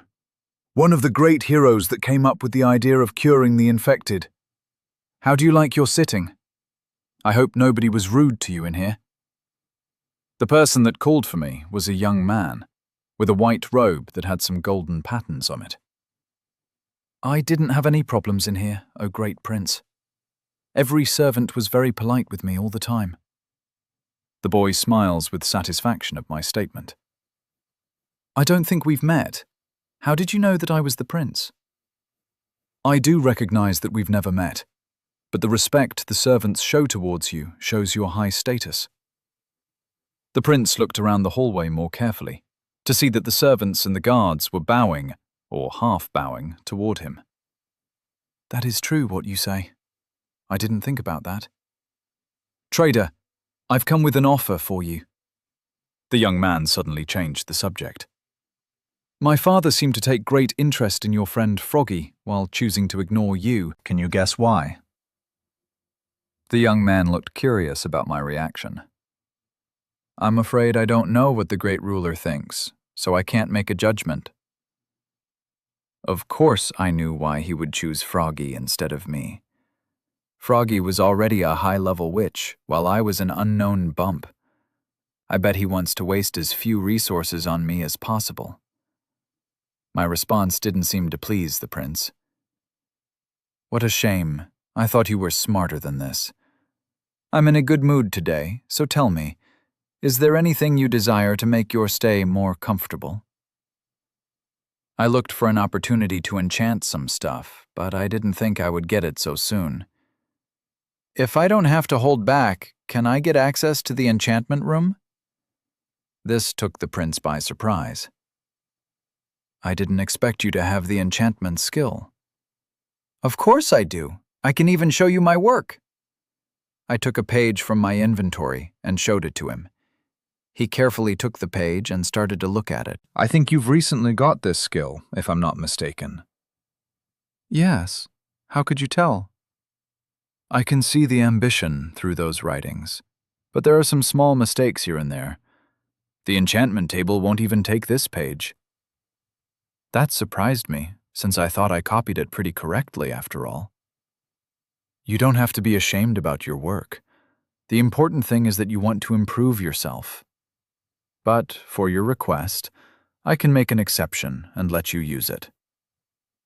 Thank you for your generosity, Your Highness. For a price, of course. I looked suspicious at him once he said that. What price? Oh, nothing much. You don't have to worry about it. I only need you to do a few enchantments for me. That made me a bit confused. I knew that you needed to have a high level of enchanting before you were even considered a candidate for the throne. So why would he need me to enchant something that he could easily do himself? You don't have to worry so much about that. I only need you to get to level 5, and then you can help me. At level 5, I could make unique enchantments, like mending, flame, and others like that. I still didn't know what he would need me to do, but this would probably be my only chance where I can have access to the enchanting room without having to break in. I'll accept your deal, Prince. He made a small smile when I accepted his deal, and gave me the page back with another book. This book was signed by me. You should be able to get where you want without any problem. I took the book that he gave to me, and looked if it had any traps, if it was even possible, but the only thing that I saw was an empty book signed by Amun. Thank you for your generosity, Sir Amun. He smiled at that, and then guided me to the enchanting room. And it wasn't even that far from the library. I could write the enchantment while I was studying in the huge library. Then I would walk for a few minutes until I could enchant them. The guard at the entrance looked at us before he gently opened the door. Welcome back, Your Highness. It's good to be back indeed. But this time I won't be the one to use the enchanting room. My friend here would like to raise his skill level. Please treat him with respect. I even gave him a token of my appreciation. The guard looked at me before nodding his head in understanding. We then entered the long-awaited room, where I was greeted by a surprisingly small room. The walls were filled with bookshelves, chests, and even some maps. But what really took me by surprise was the obsidian ceiling. Is this whole room surrounded by obsidian? I asked in surprise. Looks like you did learn some stuff from that old and dusty library. Yes, it is. Since only important people use this room, it's only natural to be one of the safest rooms. Of course, because we're the biggest producer of obsidian in this world, why shouldn't we use it as well? The prince said with pride in his voice. Do you have an enchantment that you want to try? He looked at me curiously. With a bit of hesitation, I took the last 2 papers that I had in my inventory and gave them to him. He quickly took them and studied it carefully. Interesting choice, fortune and unbreaking. Those are pretty good as well. You can take an empty book from that chest and use it. You do have enough levels, right? I nodded my head and went to get a book from the chest he showed me. I then proceeded to put the 2 pages in the book and went to use the enchanting table that was surrounded by some bookshelves. You can take the lapis from the barrel in the ground. Right beside the enchanting table was a barrel that was full of lapis ore. I took 2 of them and put them in the inventory of the enchanting table. I then let the book float above the magical table and let it do its job. Fortunately, I didn't have to wait for too long before I could feel the experience leave me and the book getting enchanted. Once everything was over, I quickly took the book to see if it worked, and the inventory showed me exactly what I wanted to see. A book with the Unbreaking and Fortune enchantment. A slow clap was heard from behind me, which made me turn around. Looks like the process was a success. It would be a pleasure to do business with you. I don't know what I got into, but now I have a business deal with the royalty. Chapter 39. Journey to the Palace. Pov. Froggy. The past few weeks have been weird. The first few days they tried to teach me how to brew potions, while the rest of the weeks they tried to teach me about the history of our kingdom, which was interesting to hear, with what I think some parts that they exaggerated. But hope wasn't lost. Fortunately, Trader's ability to dig really fast managed to give me some hope that we would get out of here, which calmed my worries a little. I tried to meet with him through more legitimate means, but the servants made some pretty good excuses for how I can't meet him. They even have an axe in case I want to protest again by locking myself in a room, which only made my desire to leave more strong. Outside was night, with the moon above the cold desert. Suddenly I heard a block breaking from the floor. This didn't scare me, I just casually removed the carpet that was on top of the breaking block. Not too long after, light came from the ground, with a person that didn't have a nose. "Bonjour," said the strange person. "You're speaking weird again, trader. How are you doing?" "I'm doing good, thank you for asking. I'm just very tired from all the mining and sneaking that I have to do. I don't know how long I can keep this up." He said that while getting out of the hole. "Well, unfortunately, I don't have a potion that can help you mine faster. I actually feel pretty useless." "Nonsense, Froggy. You're not useless. Your job is to distract everyone, so they don't look too closely at me. So your job is very especially to our escape plan. So please be as popular as possible." He said that with a smirk on his face. I just shook my head at that comment and handed in the golden carrot. "Oh, wow. Thanks for the goods. So, how's the program going?" I took a big sigh. "It's just boring.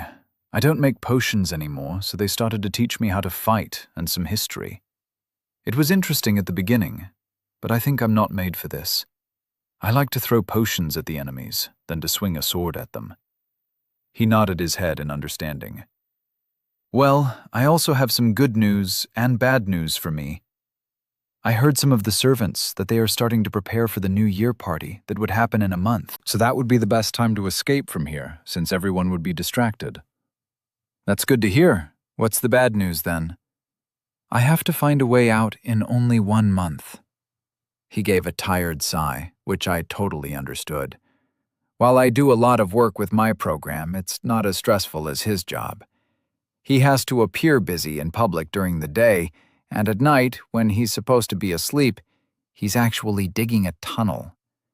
The only thing that keeps him somehow energetic is the golden carrots, surprisingly. Fortunately, I had plenty to give. It's not that as bad as it sounds. From all the digging that I've done, I think that I know where most of the things should be. The only thing that would make me worry would be if the walls were connected with the obsidian foundation. Then we'll be in an obsidian box, and it would be a nightmare to break out. That didn't sound like an ideal thing to find out. "Is there a way that I can help out?" "I don't think we can make a beacon, and it would be too obvious. Maybe if you can get me an iron or diamond pickaxe, I can enchant it and mine everything faster." I'll see what I can do."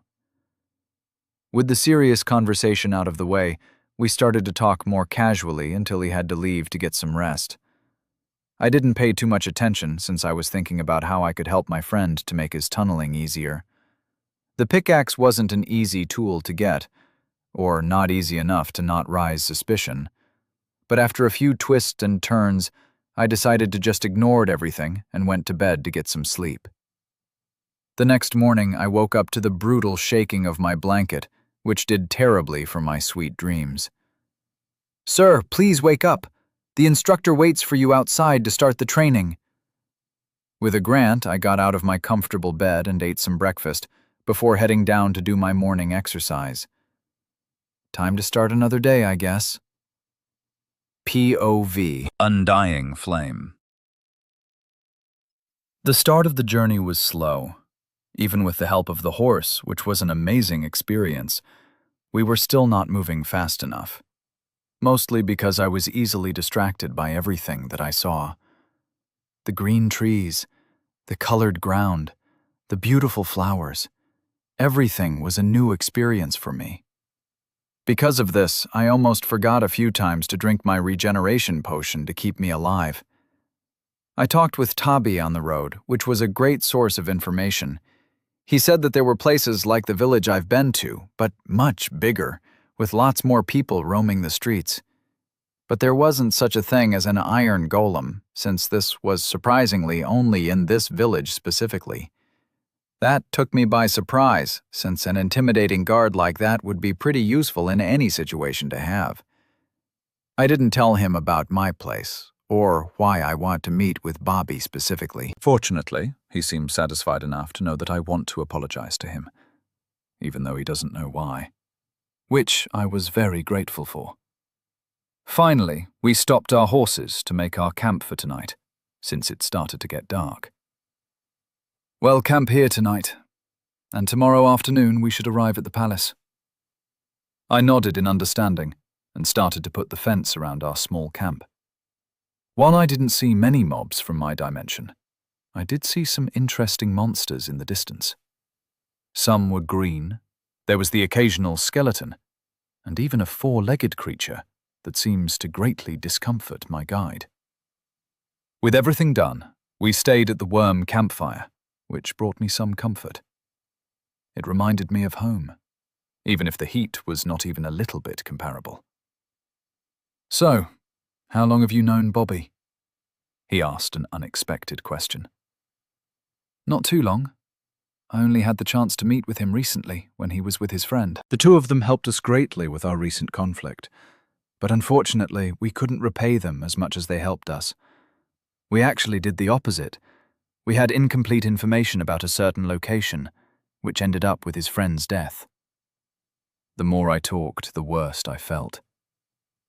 That's why I want to meet with him as soon as possible, so I can apologize for our mistakes. This seems to put Toby thinking, as he didn't seem too eager to continue the conversation. At least he didn't resent me, which I greatly appreciate. We stayed a few more minutes in silence before I said that I'll be the first one to sleep, while he stays for the night shift. He nodded his head in understanding and wished me a good night. I was suddenly awake by the noise of a shield blocking an arrow. I quickly got up and assisted the situation. We were surrounded by a small horde of monsters. The green ones were stopped by the fence, but the skeletons were still able to shoot arrows at us. I quickly got up and equipped my shield to help in the fight. Arrows were coming towards us. Lucky they didn't manage to hit us, since everyone was so cramped that it was hard to aim at us. And while we were being attacked, we weren't necessarily in danger. We only had to take out our swords and slash at the fence area to kill them. After a few intense minutes of fighting, we could finally see the hope at the end of the tunnel. The archers were killed first, and the rest of the zombies couldn't damage us. "I think we can finish this fight pretty soon," Toby happily announced, which suddenly made me worry. And as I feared, something we didn't expect occurred.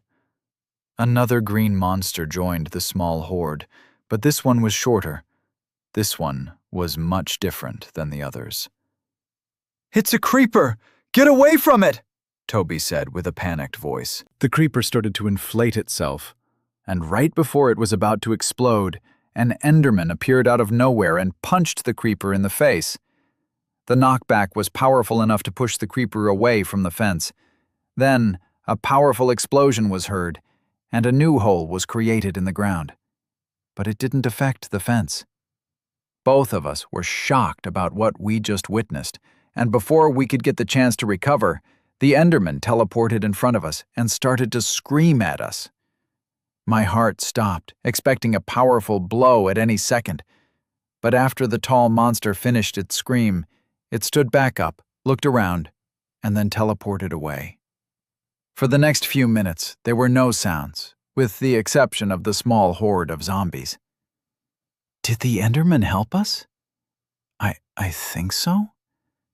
After we decided we won't be surprised attacked by the helpful monster, we got back to finishing the last zombies that were screaming at the fence. Finally, after everything was done, the sun came out, bringing the corpses on the ground, leaving the battlefield empty. Do monsters help you in this world? What do you mean, in our world? But no, this is the first time I've seen something like this. The monster just pushed away the creepers so it won't destroy our fence, and then screamed at us but chose not to attack us. We both took a deep breath and decided to take a break before leaving again. Luckily, while the horses got scared by this surprise, they didn't manage to break the lead.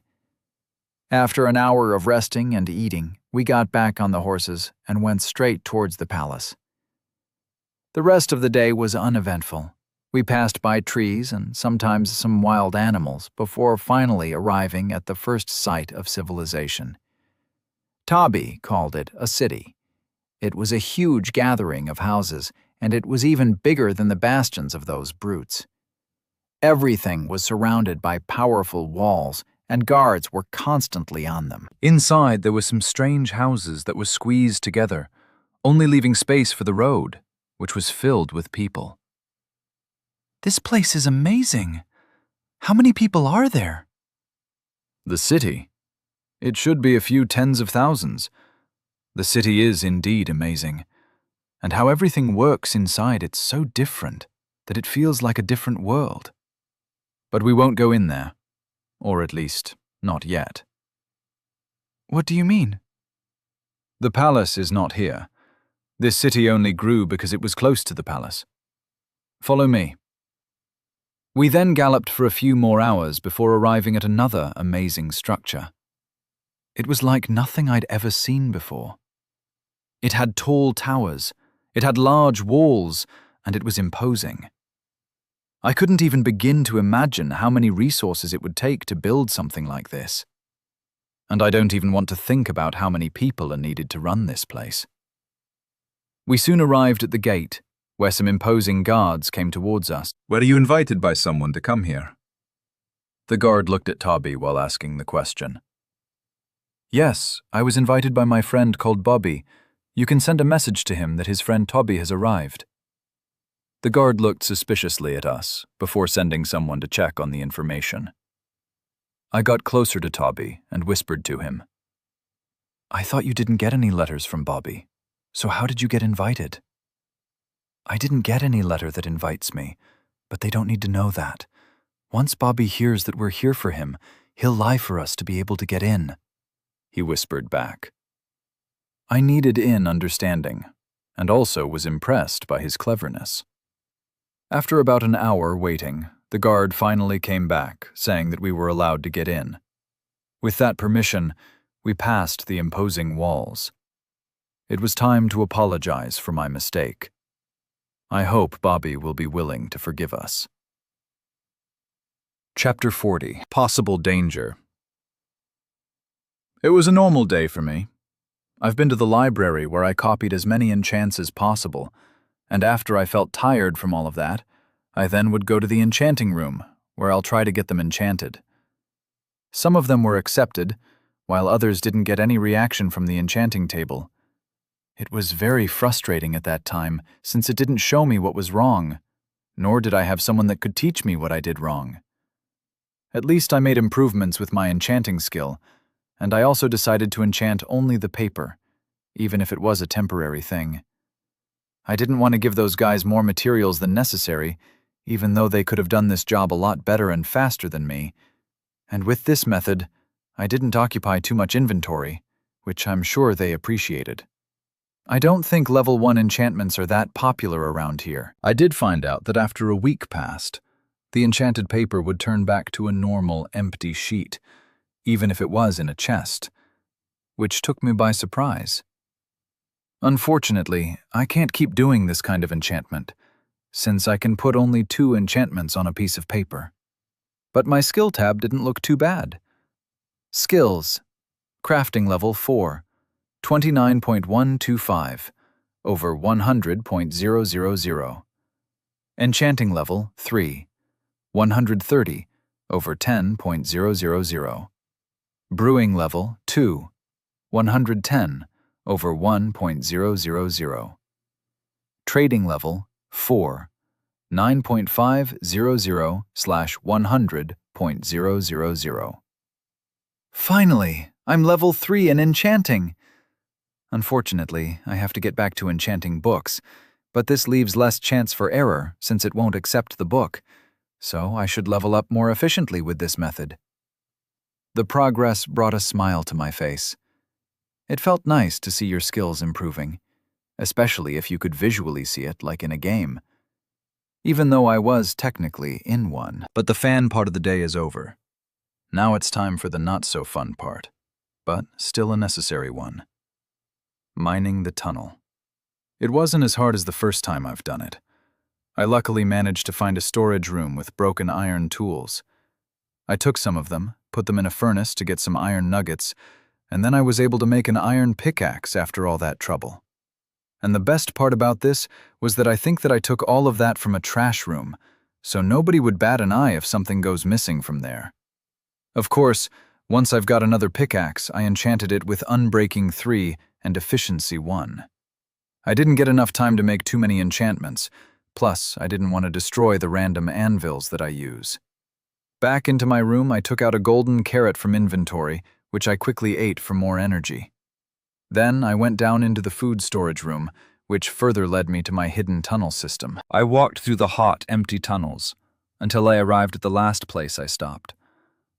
I hit the block in front of me until it broke.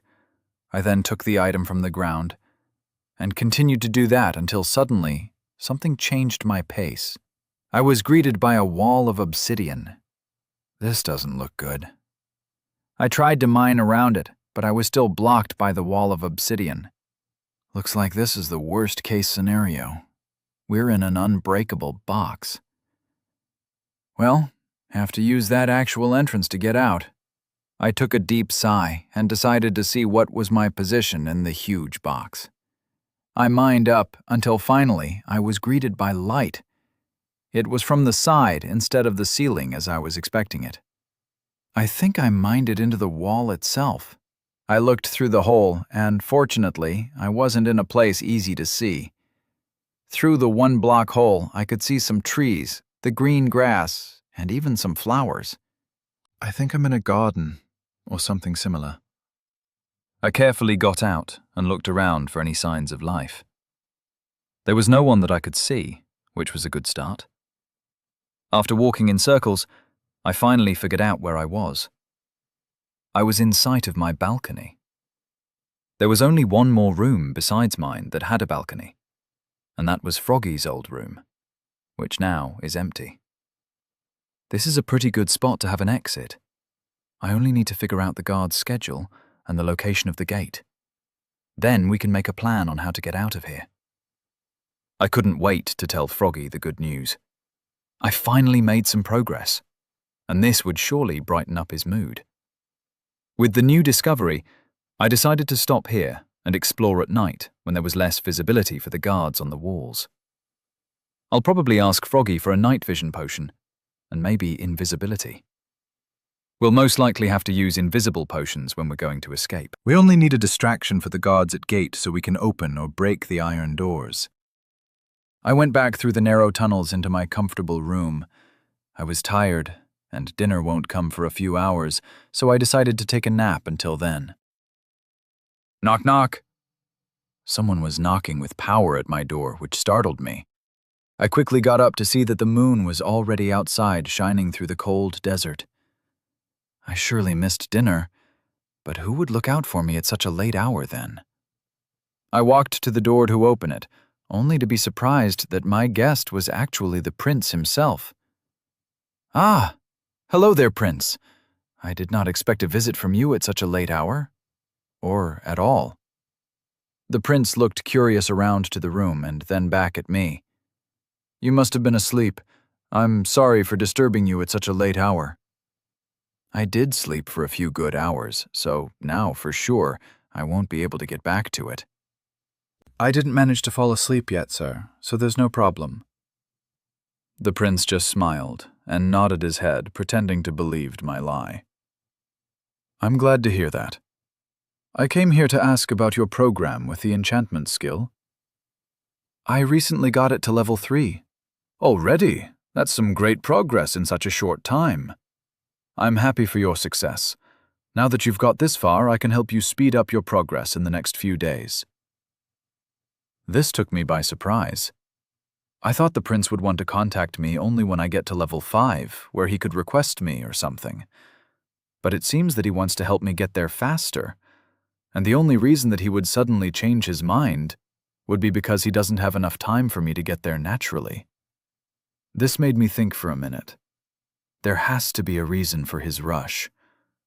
But the only thing that came to my mind was the New Year party, which is in 2 weeks. This would be an honor for me to be guided by such a brilliant man. The young prince took my compliment with a smile. Of course. Anything for my new business partner. We'll meet tomorrow at the library, where we would start our first lesson. He then turned around and walked away. Well, this just happened.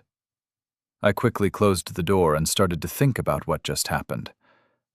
The reason that he wants me to level up as soon as possible is because I need to do something for him that he can't do, or is not allowed to do. He is maxed level in the enchanting skill for sure, so that leaves the option where he is not allowed to do it himself. There are a few rules when it comes to enchanting, especially in the Sandstone Kingdom, but the only one that would truly affect a prince would be to make a forbidden enchantment, like the Curse of Biding. In the game, the only way to obtain a Curse of Biding book or enchantment is through a treasure chest. But here you can actually make the enchantment yourself. It has the same effect as in the game where you can't take it off, but here it also has another ability, which is that it binds the wearer in one place for a few moments. That's why it's a forbidden enchantment that is punished with death no matter your status. The question is, why would he want me specifically to do it? I'm sure he can make one himself and hide the fact that he did it. I think he wants to put the blame on me if anyone finds out. I guess I have to get out of this place before I'm thrown under the bus. With that out of the way, I decided to check on Froggy and tell him everything that I'd found today. Froggy! Froggy! I tried to wake up the witch with a strong shaking, but to no avail. Why are you such a heavy sleeper? I kicked him out of bed, which finally brought him back to the real world. What's happening? Do I have to get back to training already? Oh, good thing that you're awake. I thought you fell asleep. Froggy didn't look too pleased about my joke. What brings you here at such a late hour? Well, a few things happened while I was mining today. For starters, I finally reached the wall. The sleepiness from his eyes quickly went away as soon as he heard what I said. That's some really good news. Does that mean we can finally escape once the party will start? Unfortunately, it's not that easy. While I did find the wall, I also found out a problem when I got there. It's the worst-case scenario. We're in an obsidian box. His face changed to one of disappointment when I said that. So what's the plan now? It didn't change too much from the original. We only need another distraction that would make the guards leave their post for a few minutes while we get away. And how do you plan to do that? I'll probably dig some more and find a room that I'll light it on fire. I guess that could work. Yes, but I think I have another problem. Do you know by any chance about the Curse of Binding enchantment? Curse of Binding? He repeated with a confused face. Okay, let me take you back to the beginning. Remember when I told you that I've got access to the enchantment room? Well, the prince just visited my room a few minutes ago and wanted to start helping me to level up my enchantment skill. I mean, it's a little bit weird, not that dangerous. Let me finish first. The prince let me use the enchanted room only because I'll help him with some enchantments. But he's already maxed on that skill, so why would he need my help? Why would he suddenly want to help me increase my level? Once I finished saying everything, I could see Froggy starting to think about it. So, is this when the Curse of Binding comes in? Yes. I read in the library that this enchantment is a very dangerous one. It forces someone to wear or equip an item and to never let it go. The enchantment is so dangerous that it's a crime punishable by death if you get caught. Why would he want to do such a thing to you? I don't think you ever did something to him that would make him want to kill you. And I think there are better ways than this one to assassinate you. I don't think he wants to kill me specifically. I think he wants to use that enchantment at the next party and then throw the blame on me. He couldn't teach a random person from the palace since nobody would want to get in trouble here. Then the two of us came out of nowhere. Both of us have hatred towards this place since we were basically prisoners, so nobody would be that surprised if we did something bad. And since he can't get you, especially when you're too busy with the training, that only one left is me. Nobody would be surprised if I did something for revenge. Froggy looked shocked when I explained my theory. I don't know if that's true, but if it is, we'll have to do something about it. I don't think we can really do something to prevent it. The sooner we're going to leave from here, the better would be for both of us. He nodded in understanding. Well, I've told you what I wanted to tell you, and for the next few days, maybe I won't be able to visit you. So I'll get back to exploring around the walls for a bit. Do you have night vision potions by any chance? He searched through his chest before handing it out to me. Thanks. Hope you'll manage to get back to sleep. I then jumped back into my hole and went for more exploring. Chapter 41. Guests Povey, Bobby.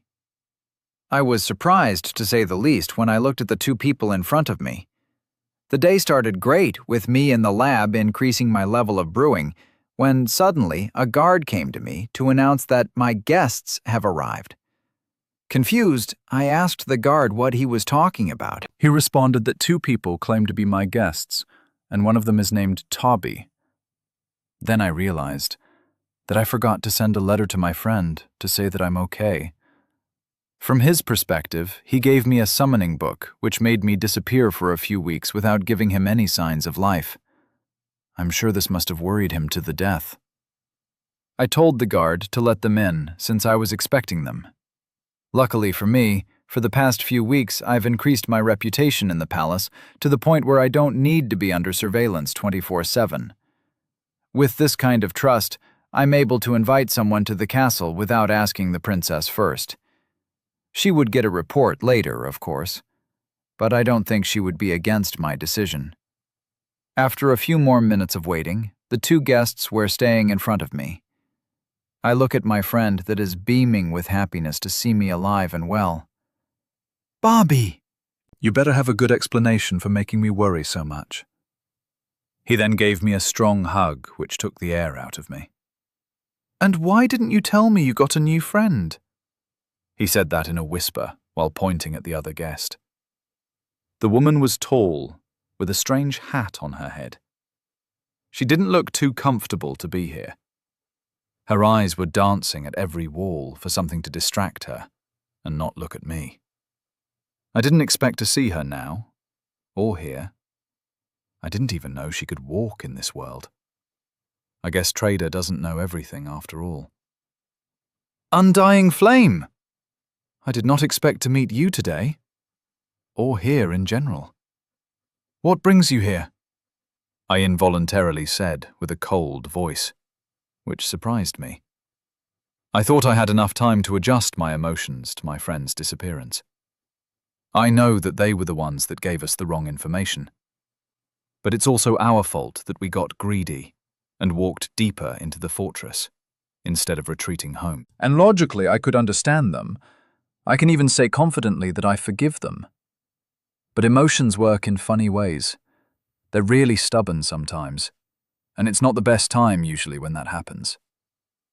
Finally, she stopped looking at the walls and looked straight into my eyes. Hello, Bobby. I'm sorry for the sudden surprise. I came here in the name of my tribe to apologize for our mistakes. You can do whatever you choose with me, but please spare my people. She then kneeled and put her head to the ground. This got awkward really quickly, and I didn't like the looks of judgment from my friend. Undying Flame, please get up, since this is very embarrassing for me. She quickly got up and looked intensely at me again. I want to forgive you, but my heart is not ready yet. But do not worry. I do not intend to harm your tribe. This is something between you, me, and Blue. There's no need to involve innocent people. Once I said that, it was like a weight was lifted off her shoulders, and she could finally breathe in peace. Her expression was that of relief, happiness, and gratefulness, before changing suddenly to one of pain. She started to grab her head, then quickly her stomach, and before I could ask what was happening, she took a potion from her inventory and drank it. Once the bottle was empty, she took a sigh of relief. "What just happened? Are you okay?" "I'm not supposed to be able to walk in this world. That's why I have to constantly drink regeneration potions to stay alive in this world." That took me by surprise. Looks like Trader was right after all. The people from the Nether are not able to walk into our world. But somehow, she managed to defy that danger by drinking expensive potions like it was water. How did she have so many potions?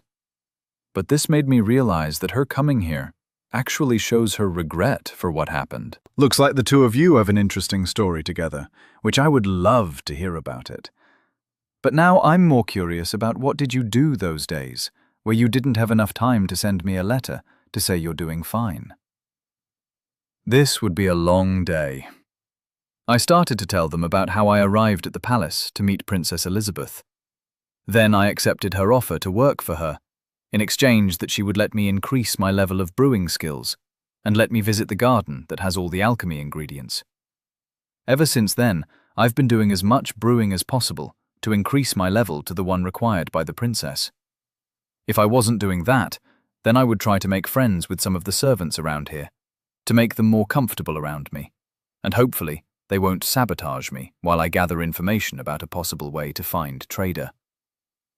"You think Trader is still alive?" Flame spoke with a surprised voice. "I don't have any proof, but I think Trader managed to open up a portal in the fortress and escape through there. That's why the space was shaken and the monsters suddenly stopped." "A fortress? A portal? What are you talking about, Bobby? Have you finally lost your mind in grief?" Toby looked at me like I was a madman, which I totally understood.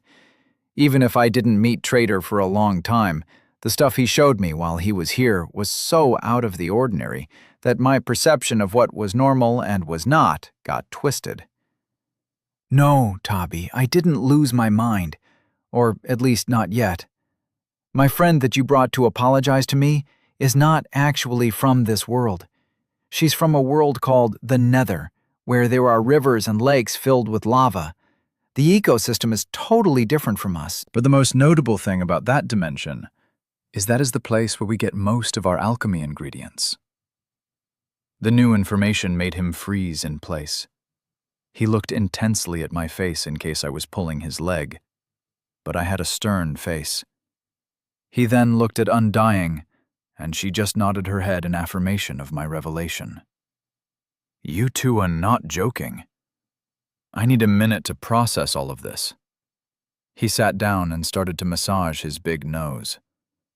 "So, you're telling me that there's more than one dimension, and you've already been into it. And in that dimension, you've lost your new friend, and you want to get back there to the fortress filled with monsters to see if your friend actually managed to escape." That's a very simplified version of what happened, but it's true. Well, that would explain why you suddenly got so preoccupied. At least you managed to get a guardian that would protect your village while you were away. The Iron Golem does indeed bring me a lot of comfort, knowing that it's looking over the village in my absence. I think you two are tired from the long journey. You should get some sleep, and then we can continue our conversation once you two are rested. They both nodded in understanding, and I called a servant to show them the way to an empty room where they could rest.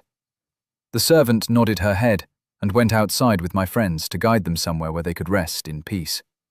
Unfortunately, I didn't have enough influence to get a guest room, so they'll have to be satisfied with the servant's room. After the sudden visit, I didn't feel like getting back to work anymore, so I decided to go to the library in search for more information related to Nether. On my way to the library, I meet with the princess. "Good morning, Princess Elizabeth." "Oh, Bobby. I heard you had guests today. I hope everything turned out well and you didn't have any problems." "There was no problem, Princess. They're getting some rest now." "That's good to hear. Oh, and before I forget about it, the Sandstone Kingdom invited us to their New Year's party in a few weeks, and I was chosen to represent my family. This year is special because they're preparing for the coming of the great hero. They even prepared 2 companions that can help the hero to defeat the great evil. The Sandstone Kingdom? The one in the desert? And what do you mean, the coming of the great hero? I take you not a very religious person. I do appreciate the system and what it does for us, but I don't feel like worshipping it. I can understand your point of view, but in the Sandstone Kingdom, they won't be as accepting as us. The Pope in there had revelation from the system about the upcoming calamity and a great hero that would oppose it. And we're going to believe that. If it was any other person, then there would be second guesses. But because it's coming from the great Pope who has proven his ability to communicate with the system, this must be taken seriously. This took me by surprise. I never thought the system was actually sentient and could see the future. Maybe I should go more often to church to learn more. So who are the chosen helpers for the hero? Well, they're both an odd block. One of them is a witch, and the other one is someone that doesn't have a nose. They managed to find a cure for the infected. They what? I thought it was impossible to bring a person back once it got infected. Well, they somehow managed to do it. That's why they've been chosen to help the hero to defeat the great evil. I see. But why did you tell me all of this? She just looked at me and smiled. I want you to find the best gift for those heroes. I want to be on their good side, and maybe they'll tell us the cure as well, since the Sultan won't be inclined to share it. This was not a simple request. It was a test for me to show how I can handle an important job. She started to trust me, but not enough to make her feel comfortable. She needs proof that I'm also capable to do some unique jobs. I'll find the most suitable gift for them, my princess. Thank you for your trust. I said that while I bowed slightly. I needed to show confidence and gratitude for such an opportunity. She smiled and greeted me one last time before she left. I guess I won't be stopping at the library today. I have to find more information about those 2, what their skills are, and maybe their preference if possible. And for that, I needed to find a broker. I asked some servants that I'd managed to befriend while I was here, and luckily someone knew one. That night I went to an old inn, where I meet a normal-looking person, just casually eating a bowl of red soup. Are you the Black Ear? Depends who's asking. The palace. He stopped eating his soup, and his face got serious. What do you want to know from me? His voice was more heavy, and his body language got more defensive. I heard you have some information about the heroes in the desert. I hear a lot of things for the right price. Don't worry, the price won't be a problem. I said that as I took out a few potions from my inventory and put them on the table. A flash of greed ran through his eyes as soon as he saw them. It's always a pleasure to do business with rich customers. So what specifically do you want to know? He said that with a clever smile as he got more comfortable. This would be a long night. Chapter 42. He is alive! POV. Bobby. I was running in the dark on the empty streets. My breath started to run out before finally arriving at the walls of the city. Halt! Oh, it's you, sir. Would you like for us to bring your horse back? Yes, Huff. As soon as possible, Huff. After a few minutes of waiting, I was able finally catch my breath, and I had my horse ready. I then climbed the horse and started to ride it towards the palace at full speed. The conversation with Blackear was interesting to say the least. I never knew what a witch, and when I found out, I got a bit envious of their abilities. But what really caught my attention was the second person, the one that found out the cure. His name was Trader. When I first heard that name, I was skeptical, but marked as a very big coincidence. Until I heard more about him, like the fact that nobody knows where he's from, and that he doesn't have a beautiful nose like us. All of this pointed at something that I was afraid to believe. I was afraid that my newfound hope would be crushed again. But even with that fear, I was still excited. I didn't want to ignore the possibility of good news. I also wanted to share what I got with Undying Flame to calm her guilt. It was something too good not to share. After a few hours of riding, I finally got to the castle where the guards let me in once they recognized my horse. I walked through the poorly lit halls until I arrived at the room where my friends stayed. I knocked a few times before the door was opened. Undying looked at me with tired eyes, but still fully opened the door. The room was not too big. It had 4 beds, 2 chests, and a desk, the minimum requirements for a living. "Did you finish the special mission?" "How did you know that I was given a mission?" "I didn't. We just assumed it since the servants told us you last talked with the princess before you left." I sometimes forget that Tabi managed to get into the academy without having a special job. He was smart enough to get a sponsor through the whole academy time. Yes, I did finish the mission, or at least most of it. I had to find information about 2 people in the Sandstone Kingdom, and what gifts I should bring them. But while I was gathering some information about that, the description of one of them was very similar to Trade's. He's a man that has no nose, and his name is Trader. Undying Flame stopped whatever she was doing and looked at me in shock. "You think this is our Trader? He actually managed to escape through a portal in the fortress." "I hope so. And the best part is that I'm invited to the party, so I can see him with my own 2 eyes. Wasn't the Sandstone Kingdom in the middle of the desert, a few weeks away from your village?" Tabi intervened. "That is a good point. But while I was here, I tried to look for information about the Nether, which wasn't a lot, unfortunately. But I found from an old book that the distance in the Nether works different from our world. So maybe when we traveled for a few days in the Nether, we actually walked a few weeks in our world." That would make sense if it's true. It's still shocking to hear about another dimension. But I believe you. Then why didn't he come here? He's been missing for a few weeks after all. Tabi raised a good point, which made me think about what was going on out there in the desert. I can only think of 2 reasons why he wouldn't want to come back. He either lost his memories through an accident, or he's being held captive. Why would he be held captive? From what you're telling me, he's at the palace from the desert. If he did something bad, wouldn't it be much easier to kill him? True. But what if they want to get information out of him? He was the one that found out a cure for an infected person, after all. "He did what?" Tabi yelled in shock, while Undying looked at us in confusion. What's an infected? When you get killed by a zombie, there's a high chance that you'll turn into one as well. But you'll be a different zombie than the natural one. You'll keep your appearance, with the slight change of the green skin. That's why it's theorized that it's possible to turn back an infected person. But nobody in the world managed to find one.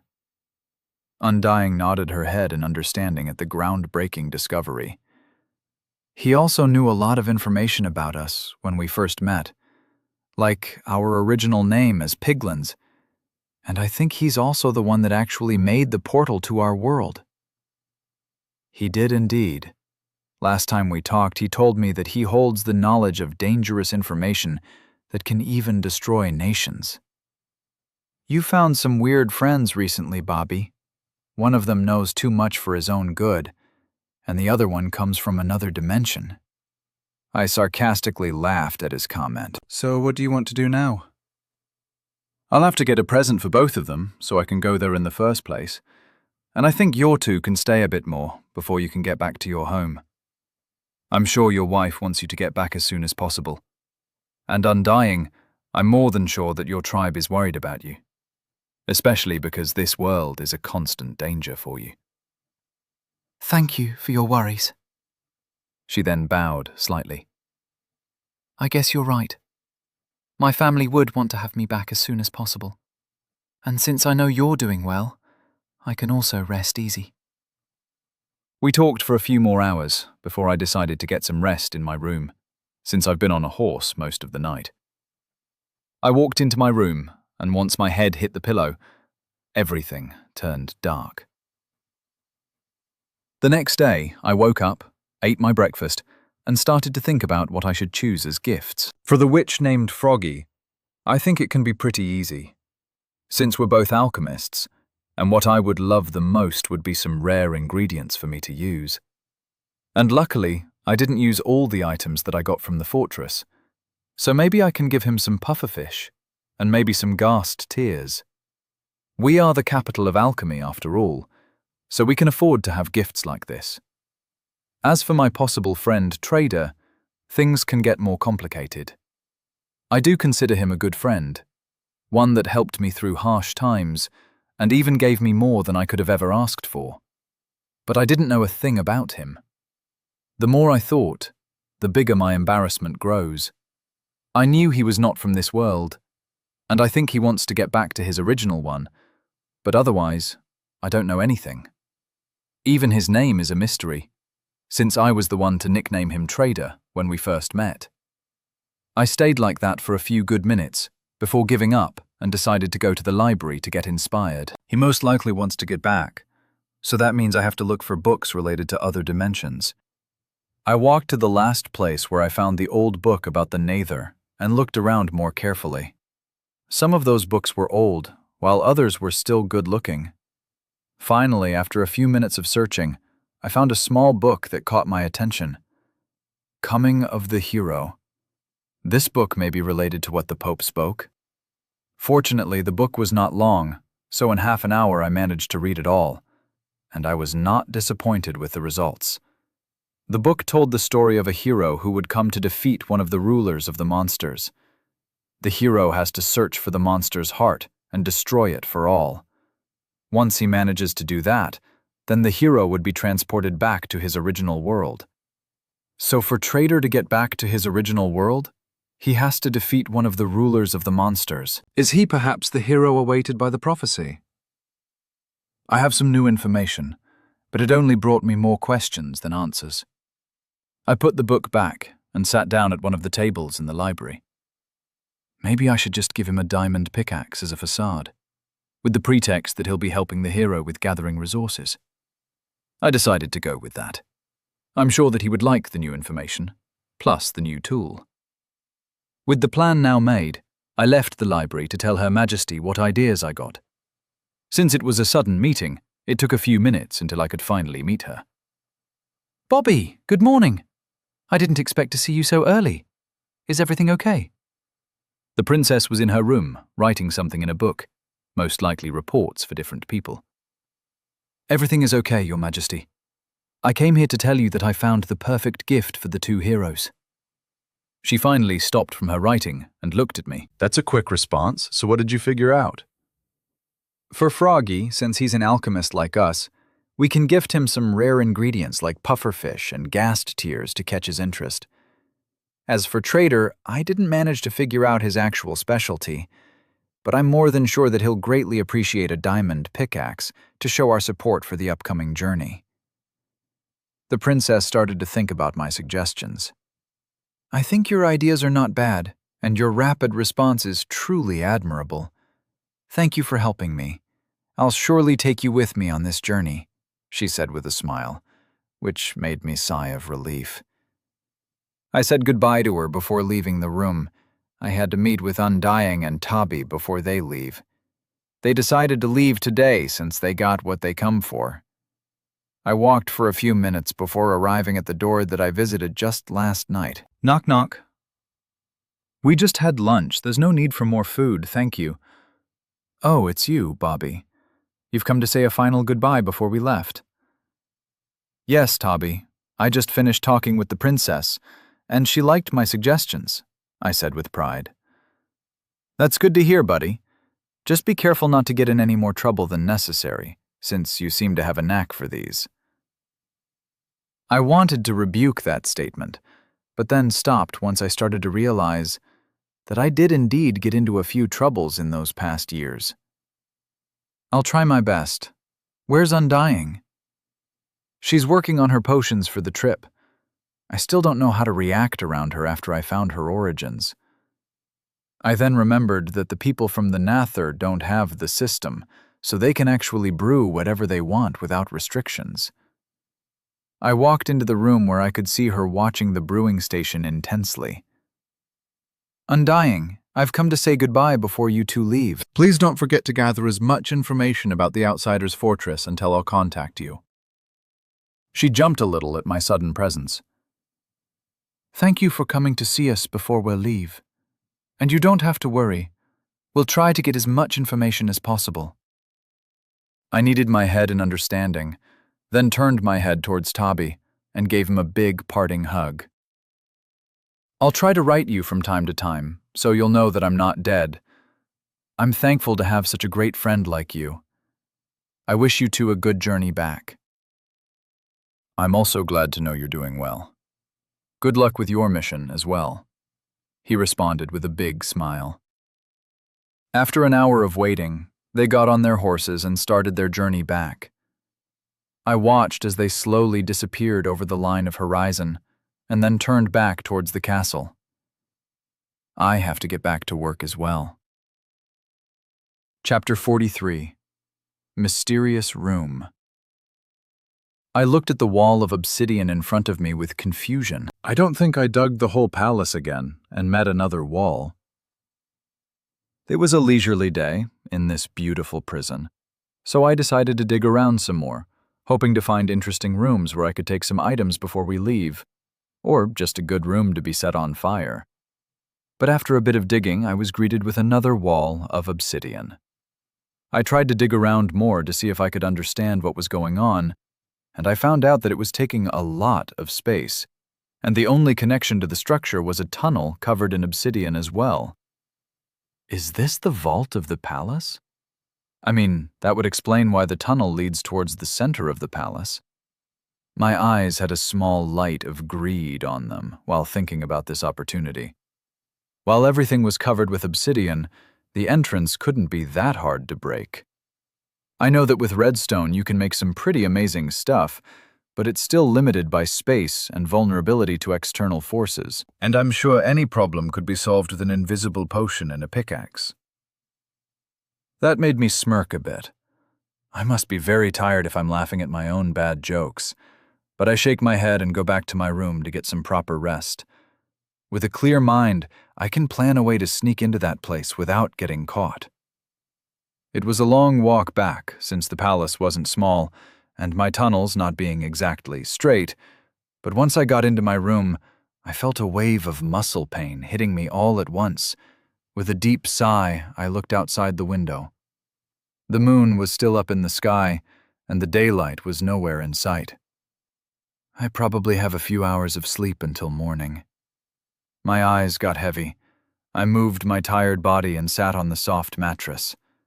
Everything went dark. "Sir, breakfast is ready." A feminine voice woke me up. It was the same maid every morning, always at the same time, with the same meal. I tried to talk with her from time to time, but she didn't seem too interested, or probably wasn't allowed to talk with me too much. With a grunt, I got off my comfortable bed and went to open the door. "Morning to you as well. What's the specialty for today?" I said in a sarcastic tone. The maid looked dead in my eyes for a few seconds, before giving me the usual bread and milk on the plate. She didn't say a word, just turned and left with silent steps. Oh, what a feast! I just closed the door, put everything in my inventory, and took out a golden carrot which I ate with a smile on my face. No matter how many I have, I can't get enough of these.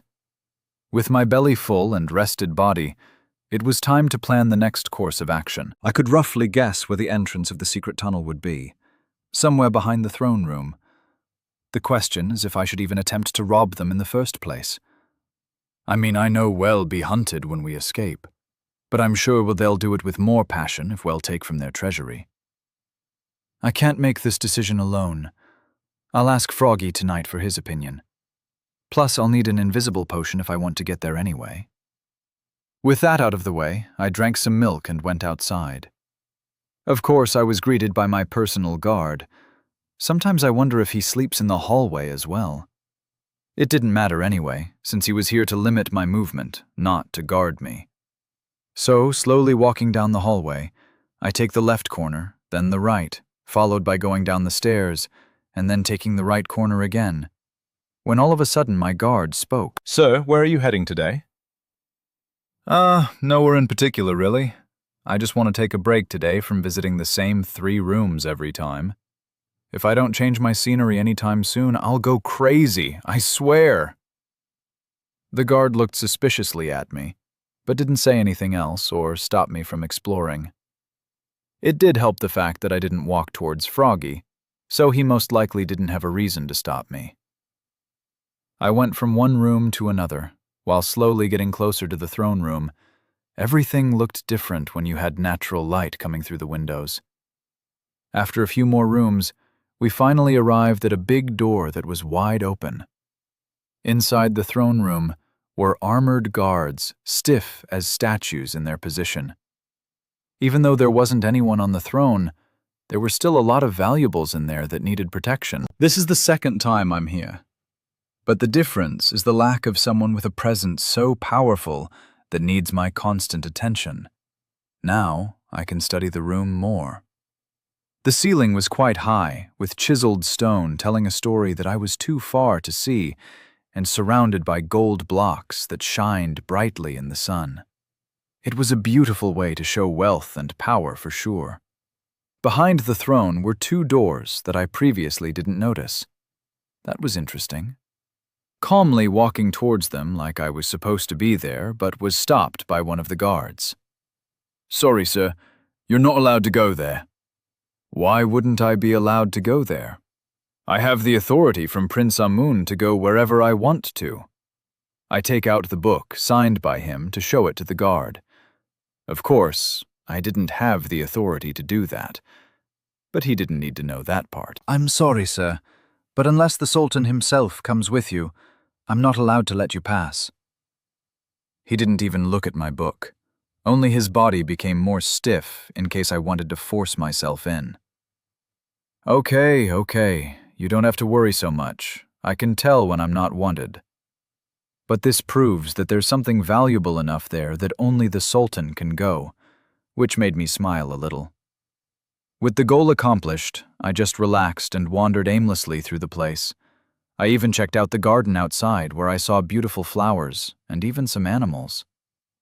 Around noon, I saw enough sightseeing, so I went back to the library where I continued to write enchantments and grind my levels, or read a book that looked interesting. A few hours later, it started to get dark, so I went towards my room to sleep as usual. Once I was safe and unsupervised, I broke a block from the floor and went towards the secret tunnel. It was still there where I left it yesterday. I mined along the wall until finally I was greeted by a different block beside the sandstone and obsidian. This is most likely the entrance to the vault, of course. I wouldn't be foolish enough to break it. There were most likely some guards around there who would surely hear me if I broke a block. But I gathered enough information for today. It's time to meet with Froggy and decide if we should do this or not. My walk back was a bit impatient.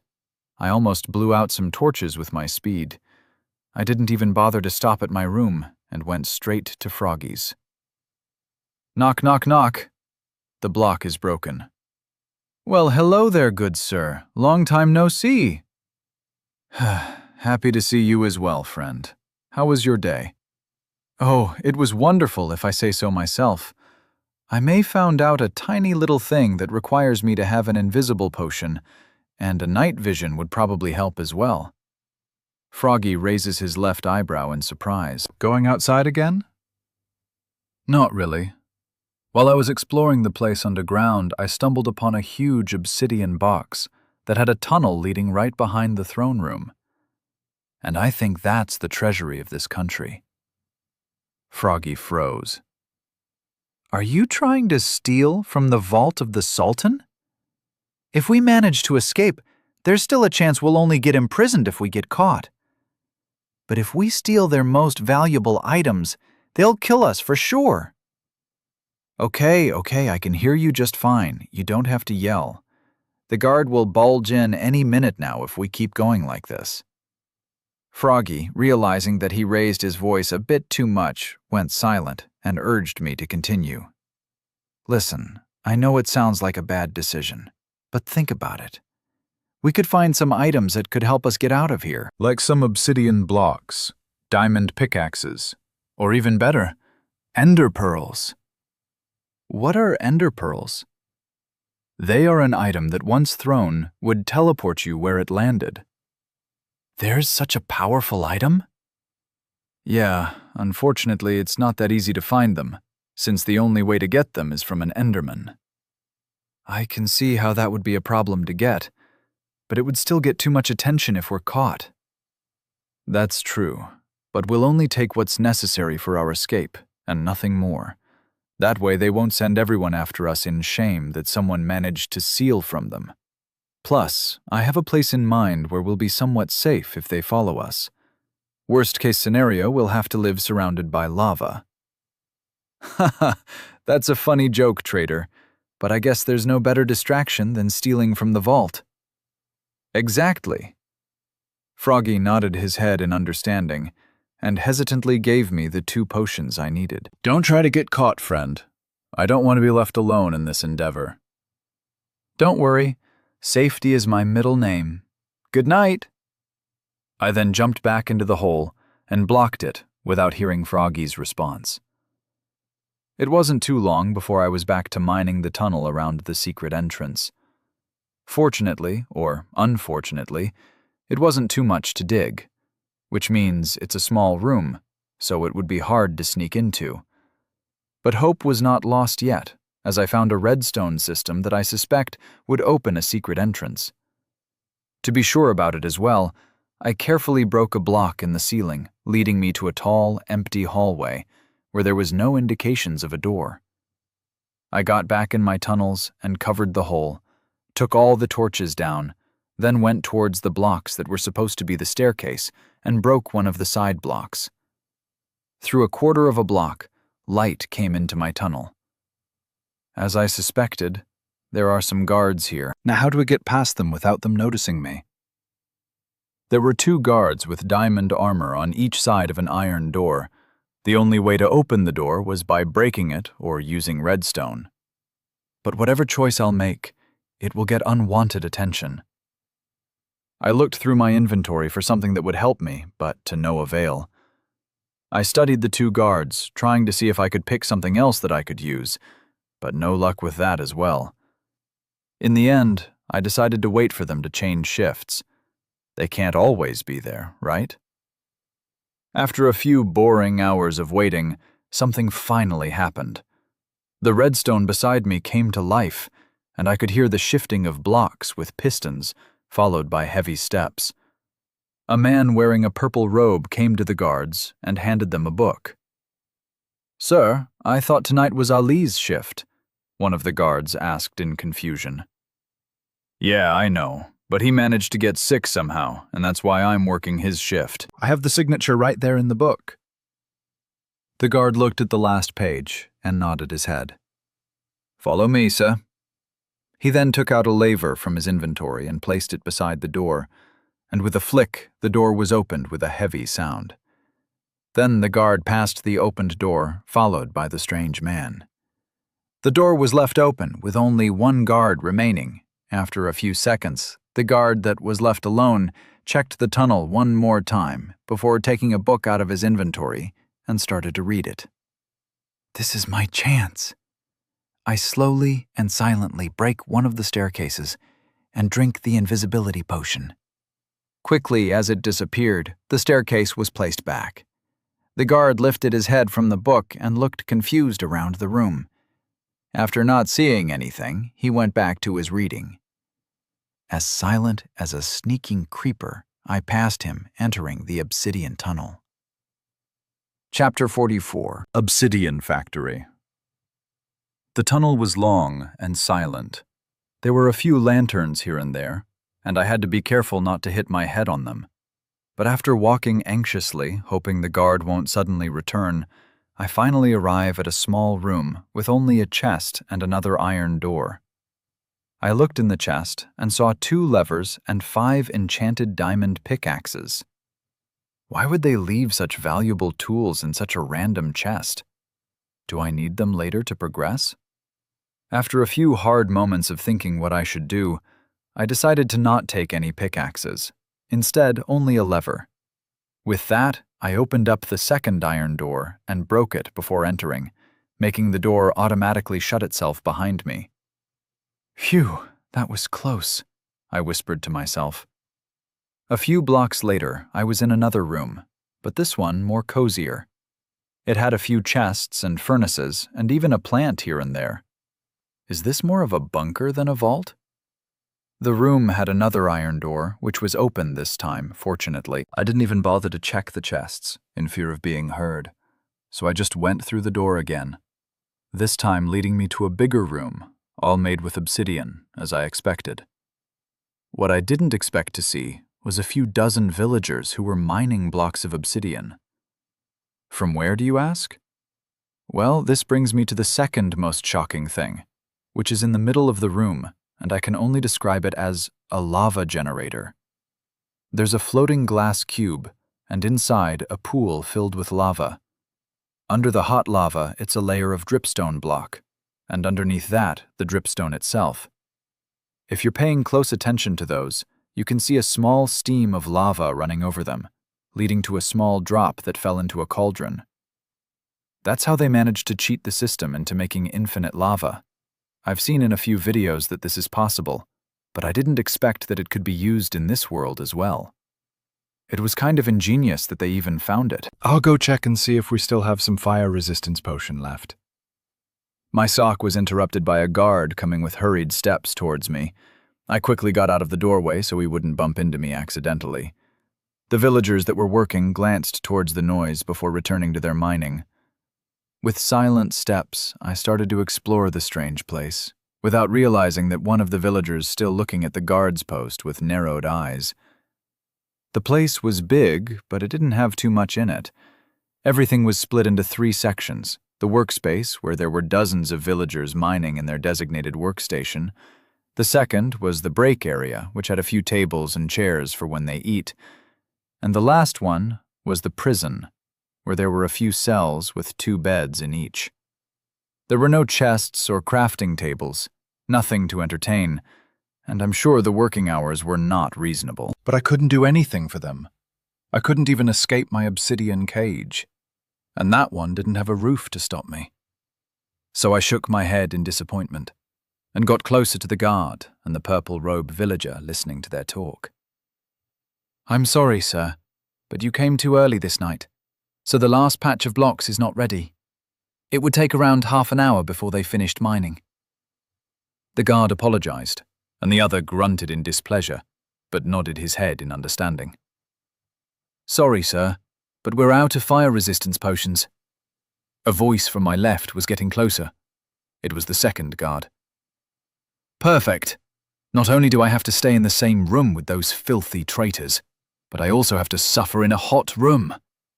Why did that stupid Ali have to get sick? Especially when the party is being held in a few weeks. Am I not busy enough already? Are there any other news guards? The guards only responded with silence, and the man was not pleased at all. He didn't want to be there, and the guards didn't feel comfortable either. Whatever. I'll wait in your station until everything is collected.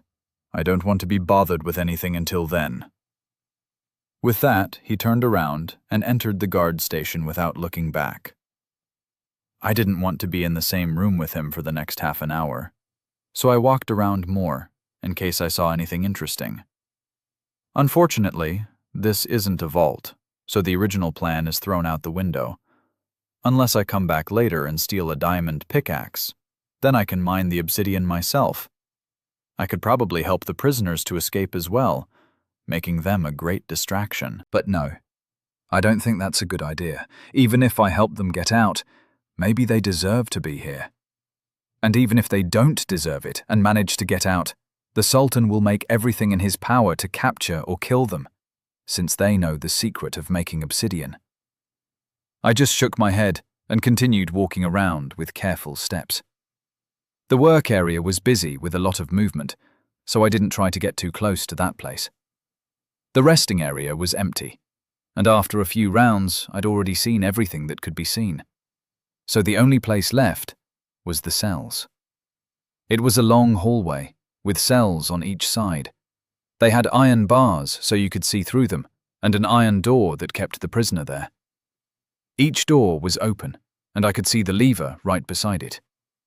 It was most likely broken when everyone was inside, but it looked like a typical cell. Out of curiosity, I went inside to see if there was anything that I missed. Maybe a secret tunnel. I can't believe that someone went there of their own free will. Suddenly, I heard a feminine voice from behind me, followed by the sounds of the door closing. I froze in place. Kamen, say something. I know you're in there, even if you're invisible. I didn't move a muscle. Maybe she was bluffing. I'm not bluffing, if that's what you're thinking. While it's impressive that you managed to get your hands on the legendary invisible potion, your supplier doesn't have too much experience, since I can still see your particles if I concentrate enough. How did you even know I was here? Oh, so you're there, and here I was bluffing, I heard her say in a sarcastic voice. I turned around and saw a villager in a simple brown tunic, with brown hair and green eyes that had a smirk on her face. Who are you? And why are you here? I'm a nobody, and I didn't intend to come here. I must have got lost on my way to my room and ended up in here by mistake. Well, Mr. Nobody, from what you're saying, I understand that you are living in the palace, and you snuck down here. Now, it would be a shame if I yelled after the guards to arrested you. Actually, I don't think they'll even do that. They'll kill you on the spot since you found their biggest secret. Okay. There's no need to make rushed decisions. What do you want? Why are you truly here? I think the guards are looking suspiciously at me. I thought this was the vault. You thought this was the vault? I don't know if I should call you stupid or crazy for trying to steal from the Sultan, but since you have access to such rare potions, I think it's the latter. Yeah, since you found out the real reason why I'm here, why don't you open the door, please? Not so fast. I want you to take me and a few friends out. Sorry, but I couldn't do that even if I wanted to. I only got the potion by chance. I don't have any more on me. And even if I do manage to get some more, I don't think I'll be able to get in here through the same method. Of course, I was lying. I could ask Froggy to make more for me since I had the ingredients, but there's no need for her to know that. That is true. You got lucky that only half of the guards were working today for some reason, and the ones that are here are pretty lax. Wait a bit here. She then left from my side of view, and I quickly got closer to the iron bars, took out my iron pickaxe, and started to hit the iron bars. Suddenly a loud sound was heard through the whole prison. It was me hitting the bars, only once, and that made me stop. It was too loud, surely. A guard must have heard it. I started to panic, and as I saw a guard come to check the noise, I hid behind the iron door so my particles won't be easy to see. The guard finally arrived, looked at the door, then through the bars, and scratched his head in confusion. He then went to the next cell and yawled, "Aisha, you better keep it down unless you want to sleep on an empty stomach." He then went back to his college without waiting for a response. After a few more minutes, an angry villager came to my door again. "Do you want to die that badly? Why do you have to be so difficult? Couldn't you wait a few minutes in silence like a normal person?" She clearly was mad at my actions. But how could I know that mining those bars would make so much noise? Anyway, I want you to send this message to Omar. He's a guard in the palace. I'm sure you can find him if you ask around. She then handed me a book through the space between the iron bars. I quickly took it and put it in my inventory. As much as I wanted to open it up and see what was inside it, I couldn't do it, since it would have been easy to see, and I didn't want to piss her off more than I did. Better not push my luck. Okay, I have the package. Can I leave now? Yes, of course, she said with a bright smile as she pulled the lever that opened the door. With narrowed eyes, I went to finally escape from there, only to be stopped by Aisha once again. You didn't ask how I would know that you delivered the message. I honestly thought that you have that much faith in me, I said with a sarcastic voice, while thinking if I pushed her, I could run for it, but decided against it since she could yell for the guards. You're such a comedian.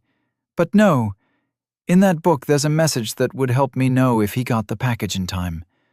The whole book is encoded, so you wouldn't understand it even if you tried to read it. And if in 2 days I don't get my confirmation, I'll speak with one of the guards, that someone from the palace managed to sneak into their factory with an invisible potion. And I don't think there's a lot of people that have access to such precious resources like you. She was bluffing, I was sure of that. But to my misfortune, her bluff could be true, since the only person in the palace who is capable of doing those kinds of potions is Froggy. And that would get him in trouble. And even if they don't suspect him, I'm sure they'll put more security around him just to be safe, and that would make our escape much harder. They could also suspect that someone from the Stone Kingdom is the perpetrator. But at the same time, in a few weeks is the New Year's party, and they don't want to get on their bad side. I'm sure there's a high chance of nothing happening, since she is a prisoner, but there's still a chance in her favor. And the only reason that I even consider her deal is because she doesn't know anything about me. She doesn't know who I am, how I look, or how I got here. So even if I sent the message, there won't be too much risk. Okay, I understand the consequences. She raises her eyebrow in surprise, but lets me pass her. I then went to the guards' posts, waiting with the grumpy collector until he finally got the goods and left the prison, with me right behind him. This time I didn't have to break the stairs, since I exited with the collector through the hidden door. With that, I was finally in the hallways of the palace, and waited until I was sure I was the only one. Then I broke a block from the ground and covered it fast. I was back into my cozy tunnels. Finally, I sighed in relief. That was too crazy even for me. I had enough for today. I'm going back to sleep and solve the problem tomorrow. With that, I went back to my room, drank some milk to wash out the invisible effect, and went to bed. Let's hope tomorrow won't be as crazy as today. With that final thought, I went to sleep. Chapter 45. Enchanting with the Prince. In the morning, I was woken up by heavy knocks on my door. With a lazy sigh, I got off my comfortable bed and walked towards the door to see who wanted my attention so early in the morning. I opened the door, and it was not the maid that I expected. Good morning, hero. Are you ready to do some enchantments? The one who knocked at my door was the prince. He had a smile that could bring warmth just by looking at it. Unfortunately, I couldn't appreciate his smile because I just woke up. Good morning, Prince. I guess it's better to start work early than later. Let me eat something before we leave. Wise words, dear hero. And we could stop at the kitchen before we get to work.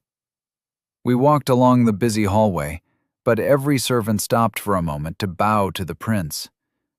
Not too long after, we arrived at the kitchen, where the cocks froze at the new sight. Dear Prince, I thought breakfast was served today already. Was there something not to your liking? Oh, don't worry. Your meals are always the best in the kingdom. But I came here to get some late breakfast for my friend here. He pointed at me. Once the chefs realized they were not in trouble, they sighed in relief. Of course. What would you like, sir? You can call me Trader. And I think I'll take some pumpkin pie, if you have any made. I didn't get the chance to eat one in this new world, and I'm quite curious how it is. Of course we have. I'll be right back with it. With that being said, one of the cooks went into a room where I could hear barrels being opened. Then, not long after, He came back with a steaming pie in his hand. "Here's a fresh pie, sir. Hope it would be to your liking." "Thank you." And I took the pie from his hand. Once the transaction was over, the prince turned around and left, expecting me to follow him, which of course I did, while eating the pie. It wasn't too bad. It was easy to eat, and I could feel the pumpkin taste. If it had been a bit sweeter, it could have been perfect. We didn't walk fast, so I managed to finish the pie when we arrived at the enchanting room. "I've been told that you use this room every day, which is good, but I still don't get why you write the enchantments in the room as well. You keep going back to the library. You know you can borrow the book you want to copy, right?" "I know that I can borrow it. It's just that I like to work with natural light. It helps me calm my mind. And when I get bored, I just read a book. But there's no need for him to know that." "I guess I can understand that. What level are you on then?" "I'm enchanter level 3. "I see. You didn't use the 3 enchants on a book, I'm guessing, since there's still a lot of empty books in the chests. You don't have to worry about running out of books. Here, let me show you something." He walked to the left side of the enchanting setup, where I saw something that made me facepalm. It was a grindstone. How could I not see it before? I should pay more attention around me. It keeps getting me in trouble recently. This is a grindstone. It has 2 purposes. One is to sharpen a blade, and the less known one is to get the enchantments down from items.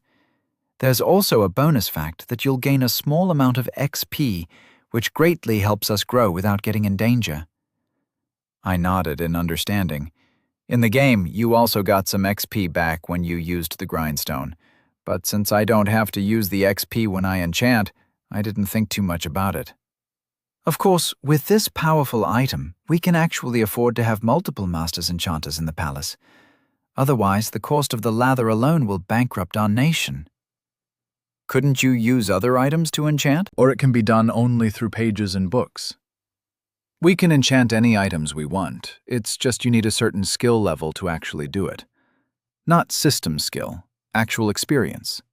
Let me show you. He then turned around and went to the right side of the enchanting setup and took out a diamond sword from a chest that was hidden. I was shocked once I saw that.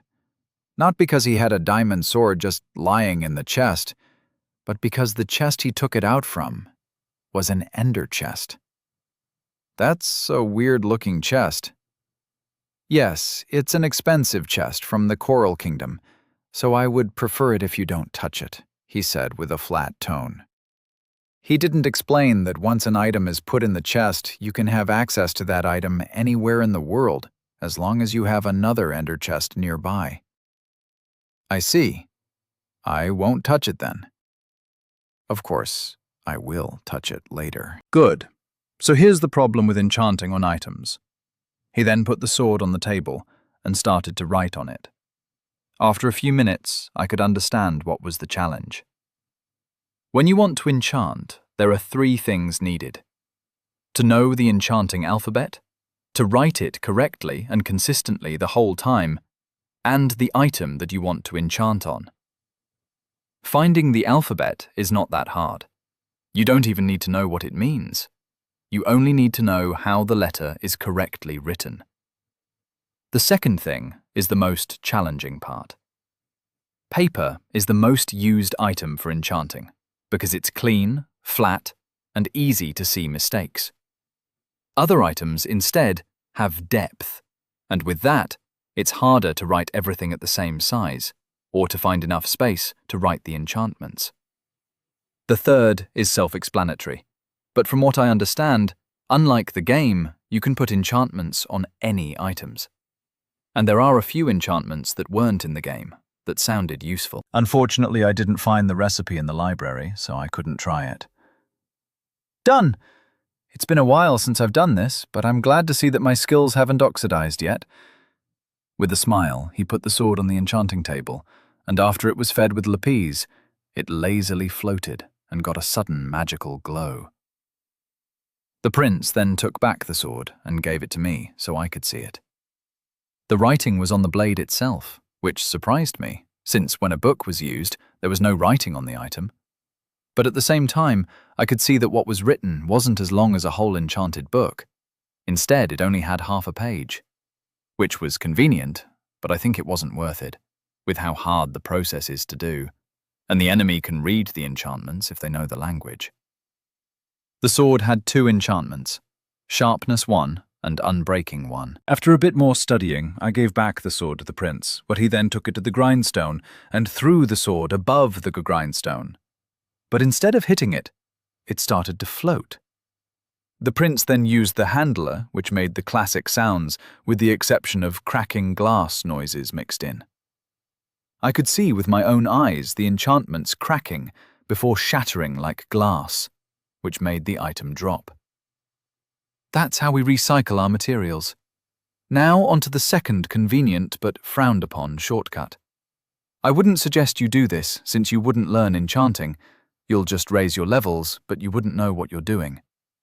Unfortunately, we don't have a lot of time, so we have to use this dirty method.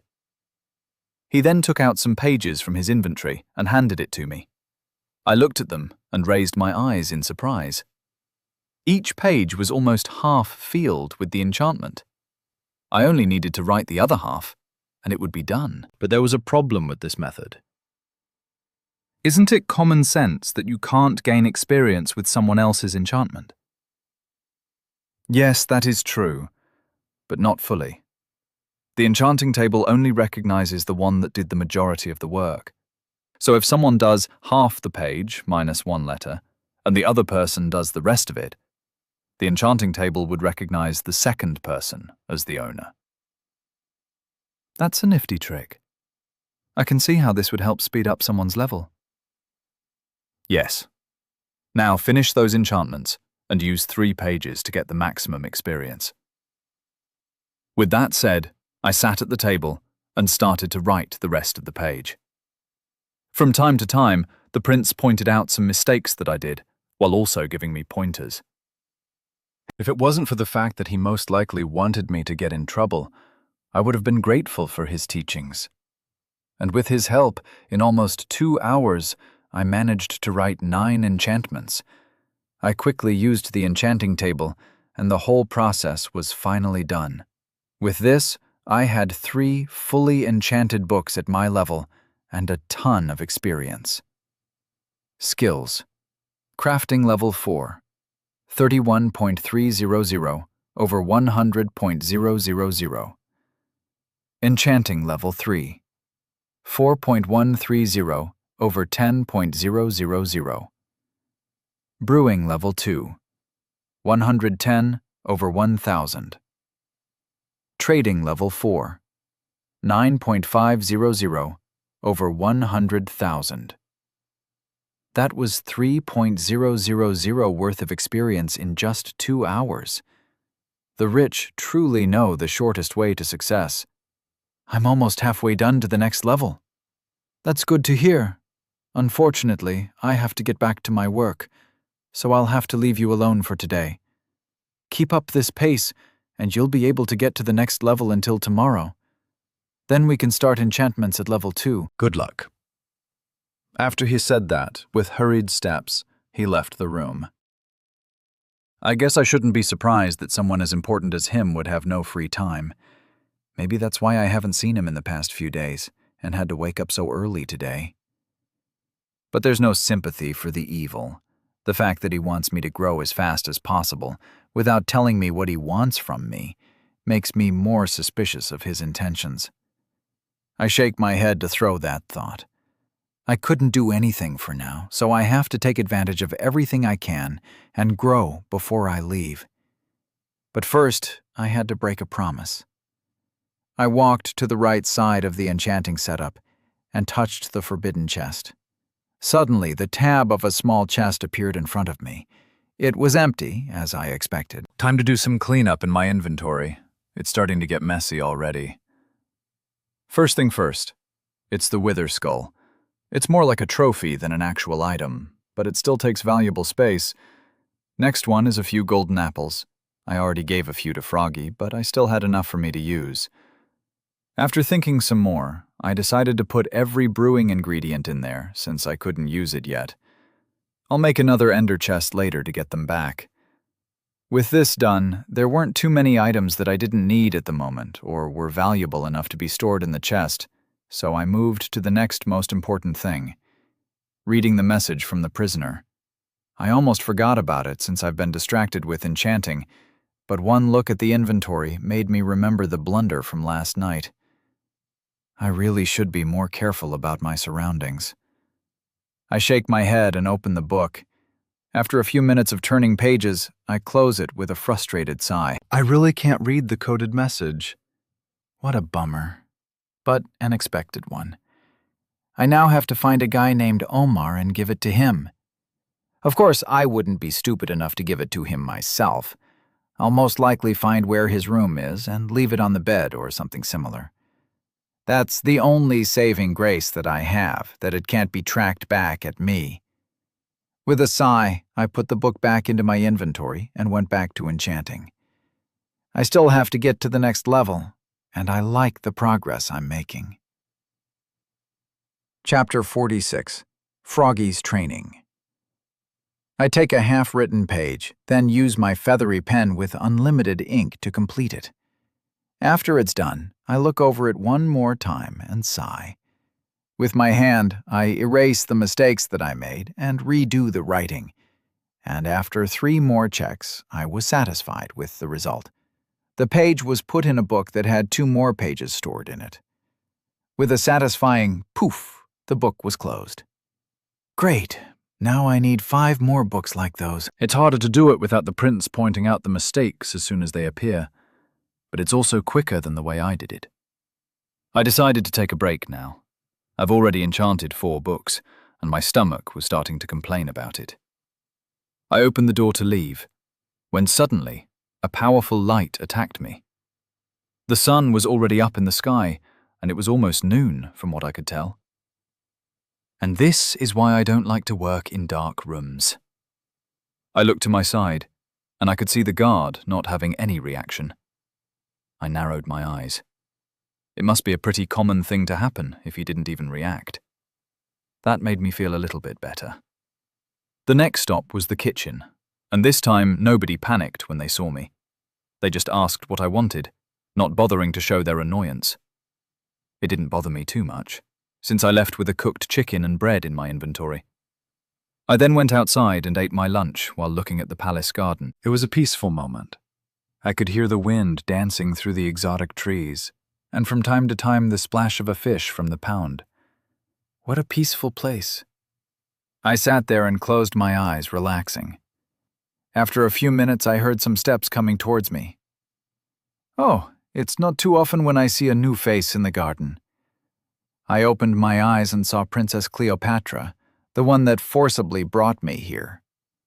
That didn't leave a good impression, but at the same time she was just ordered to do so, without any input from her side. Didn't make me less mad, though. I'm sorry, Princess. I didn't know this was your usual place. I'll leave if it's a bother to you. I got up, ready to leave. No, there's no problem if you stay here. I was just surprised to see someone else in the garden. It's a shame that not many people stay and appreciate the beauty of it. That is true.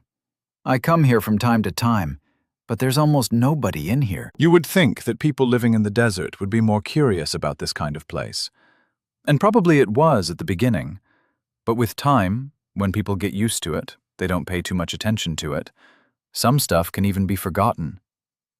This makes me think about the big cities in my world. You can live somewhere all your life, but still be surprised with new information about your hometown from visitors that live in another country. I'm sorry that I brought you here. That put my train of thought to a full stop. I looked at her, confused. I know they don't treat you like a guest of honor as promised. At most, they tolerate you on your face and talk behind your back. If you need something that I can help with, you can ask me. I looked at her with surprise. Her face was apologetic, and the tone was a mix of regret and firmness. I guess it's pretty hard for someone on her status to apologize. You can let me go home. That would be nice. Sorry, I can't help you with that. My father is pretty stubborn about keeping you here. It was worth a shot. How about showing me where Froggy does his training? I can help with that. Can't believe they try to keep you separated as much as possible. That doesn't leave a good impression on us. Then they expect you to help us? I wouldn't be surprised if you ran at the first chance. With a sigh, she turned around and left the garden. I was not too far away from her. With heavy steps, we walked around the hallways, where servants were bowing to us. Finally, after a few minutes, we arrived at the part where I'm usually not allowed to visit. The guard looked at me, but didn't try to stop us from passing him. I walked in front of him with a big smile on my face, which I'm sure he did not like. He couldn't do anything. After a few more steps, I started to hear the sounds of swords clashing and loud yelling. What is that attack supposed to do? Do you think the enemy will wait and see how much damage you do? Am I fighting monsters or humans? The answer was not given. Instead, more clashing sounds continued. After a few more steps, we finally arrived somewhere where I could see what was happening. There was a small arena with shoveled dirt. There were 2 entrances, and you could see anyone training from the balcony, where we were. Inside the arena, there were 2 people. Froggy in leather armor, a wooden sword and a shield, desperately gasping for air. And on the other side, a man with dark skin and black hair, with only a wooden sword. He looked relaxed, but still sweating. Though I don't know if it's from the training, or because it was so hot in the desert. I could also hear some giggles coming from the other side of the balcony. Some men were enjoying the show of Froggy struggling. The trainer must have heard us coming, since he turned to look at us, and then he half bowed. Hello, Princess. With what occasion do I have the privilege of your presence? Oh, Omar, always the flowery language. Didn't I tell you to stop a long time ago? The name took me by surprise. I can't do that, Princess. The same response as always. As for why I came here today, it's to show around my guest of honor, since he didn't have the chance to see the full glory of our palace. I hope he won't have the same problems as before from now on. Omar opened his mouth to say something, before closing it, and gave a defeated sigh. Of course, Princess. He bowed again, and Cleopatra gave a satisfied smile. Trader, thank you for coming here. I think I would have died if we continued. Froggy somehow managed to come up here while the conversation was ongoing. Of course, he was panting when he arrived. And here I thought you wanted to become a fighter instead of staying all day at the brewing station. I don't want to become a fighter. Even if I did, I prefer to use my potions instead of the sword. But you have to hit your target first to work, the man from the arena yelled while climbing the stairs. Yeah, but I don't want to be in that situation in the first place. So how are you doing, trader? It's been a while since we last talked. It was last night, but they didn't know that, so I also had to act. It's been pretty good, honestly. I even managed to level up my enchanting skill. The prince was a great help with his guidance. The princess looked surprised by this, then suspicious, before nodding her head in understanding. Ah, I see. Looks like I wasn't the only one that worked hard. Not as hard as you. Look like I'm guessing this is not the end of it for today, is it? Unfortunately, you're right. I'll do a few potions next, and end the day with a history lesson. He said that with a tired sigh. Poor guy. I think he has to go through this every day. I'm starting to be more grateful that I'm ignored. I'm sure you'll pull it off. Maybe we can hang out when you have some free time. But his face was enough to tell me that he didn't have enough of that. But a sudden twist happened. We could end up early today, so you can have a break. Omar finally arrived and told us the good news, and I could see how much Froggy appreciated it by how quickly his face lit up.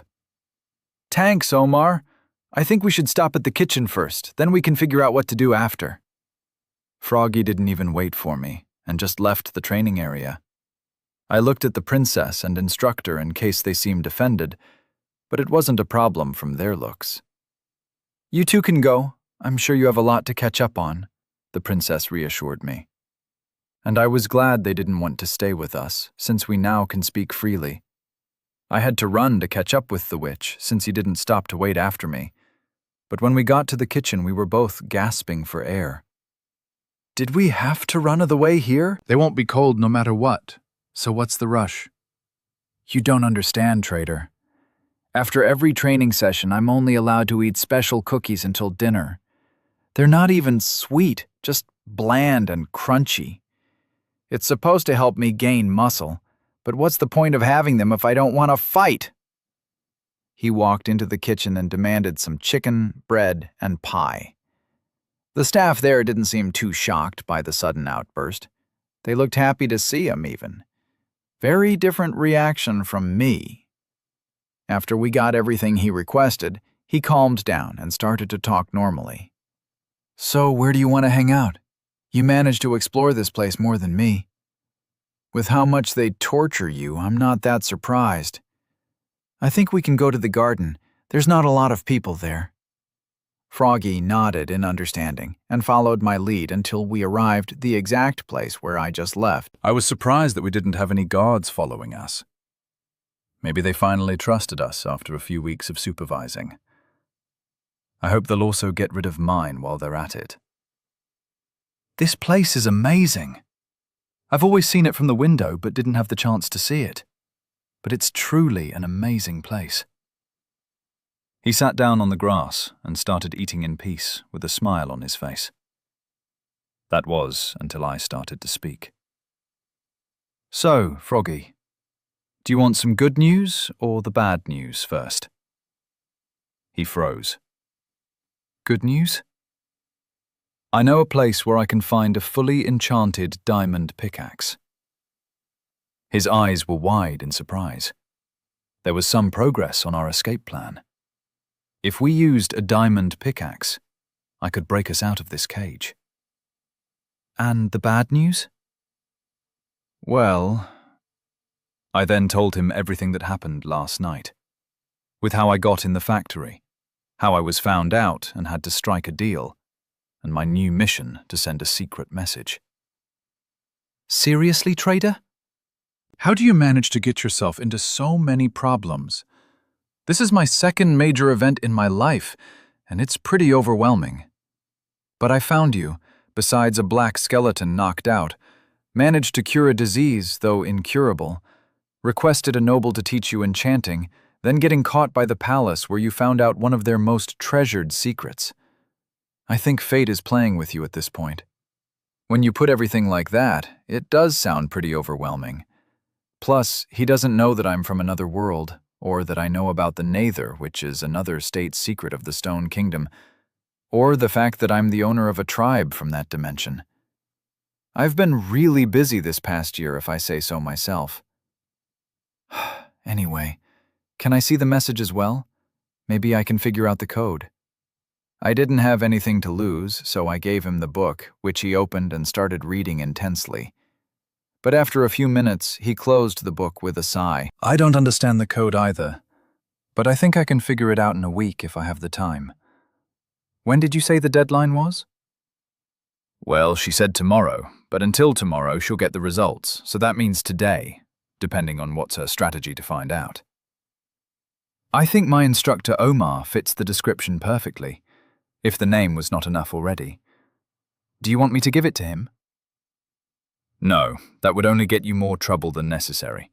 I'll most likely tunnel tonight to his room and leave it there. There's no need to know who is the messenger. That's true. He lives with the other guards. I think he has the last room, since it's the biggest. I'll give you another invisibility potion, in case anything happens. Also, can you give me a copy of the coded message? I can figure out later if something. Froggy helped me with a lot of this new information, so I took out some papers from my inventory and started to copy from the book. Then I gave it to him, which he quickly put in his inventory.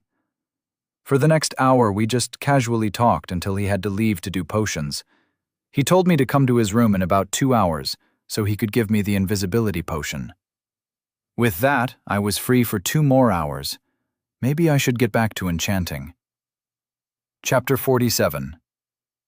Dropping the letter, I managed to enchant 3 more books before it was time to meet with Froggy, and fortunately, when I got there, he was still waiting for me. "Oh good, you finally arrived. Here's the potion, and I got some info from some of the servants here. The guards will finish their last training session of the day in about an hour, so you can follow him while invisible." I'll give you 2, just in case. He gave me the potions, and I quickly tanked him before we left the room. He went to his history lesson, while I was about to get some sleep.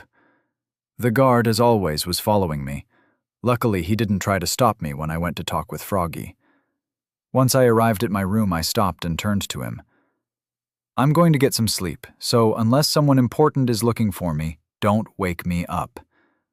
The guard, with a bored expression, nodded his head in understanding. With that, I closed the door behind me, put some pillows under the blanket, and in the secret tunnel I went. Just to be sure, I drink a potion since it would last for a few hours anyway.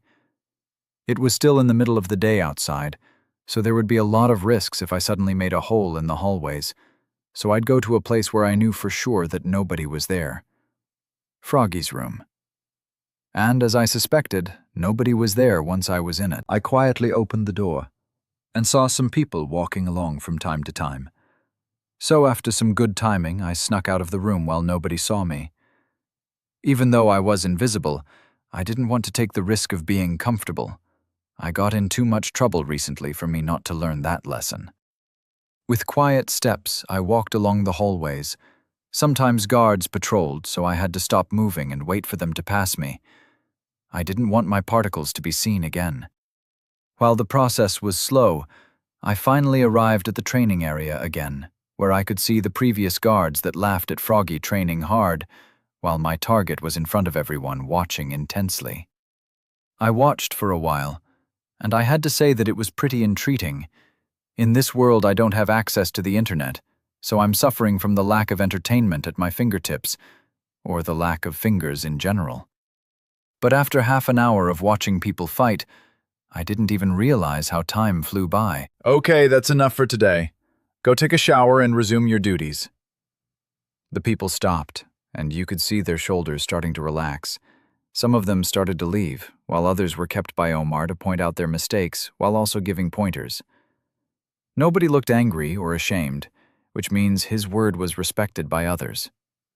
After about 10 more minutes, everyone left, leaving only Omar, who was cleaning anything left behind by the others. Such a responsible man, truly a role model. After one last look around the place, the target finally left, and I quietly tried to follow him. We passed through a small hallway, then we went outside, where I could see a separate building. It must be the guards' dormitories. It looks a lot smaller than I imagined. Omar went inside, and I quickly followed him, only to see him entering the last room on the left. There were 10 doors to his room. How did he move so fast? It didn't matter. I finally knew his room, so tonight I can give him the book. Just to be sure, I'll wait to see if he has the whole room to himself. I waited, and waited, and waited for another half an hour. This won't work. The only movement that I saw was the guards that were leaving to do their shifts. Does he not have any more work for today? Frustrated, I left the building and decided to sneak to his window. Maybe I could see why he hadn't left yet. Every window looked the same, but the fact that his room was the last one greatly helped. And once I got to his window, I finally got the answer to my burning question. The man didn't come out because he was sleeping. Of course he wouldn't come out anytime soon, I whispered to myself in frustration. At least it wasn't for nothing. I can see that he lives alone, so that would be much easier to give him the package. With that out of the way, I decided to start the tunnel now so I don't have to check where I am constantly. The tunnel would start from 1 block below the bed and continue until it connected to wherever tunnel I already dug. After an hour of confusion and frustration, the new tunnel was connected with the others. Finally, I can finish this ongoing mission. Hopefully, Froggy will decipher the code as soon as possible. I don't want to be hunted by my mistakes anymore. With that, I went to my room next, sat on the bed, and finally relaxed. Okay, that's enough of a break.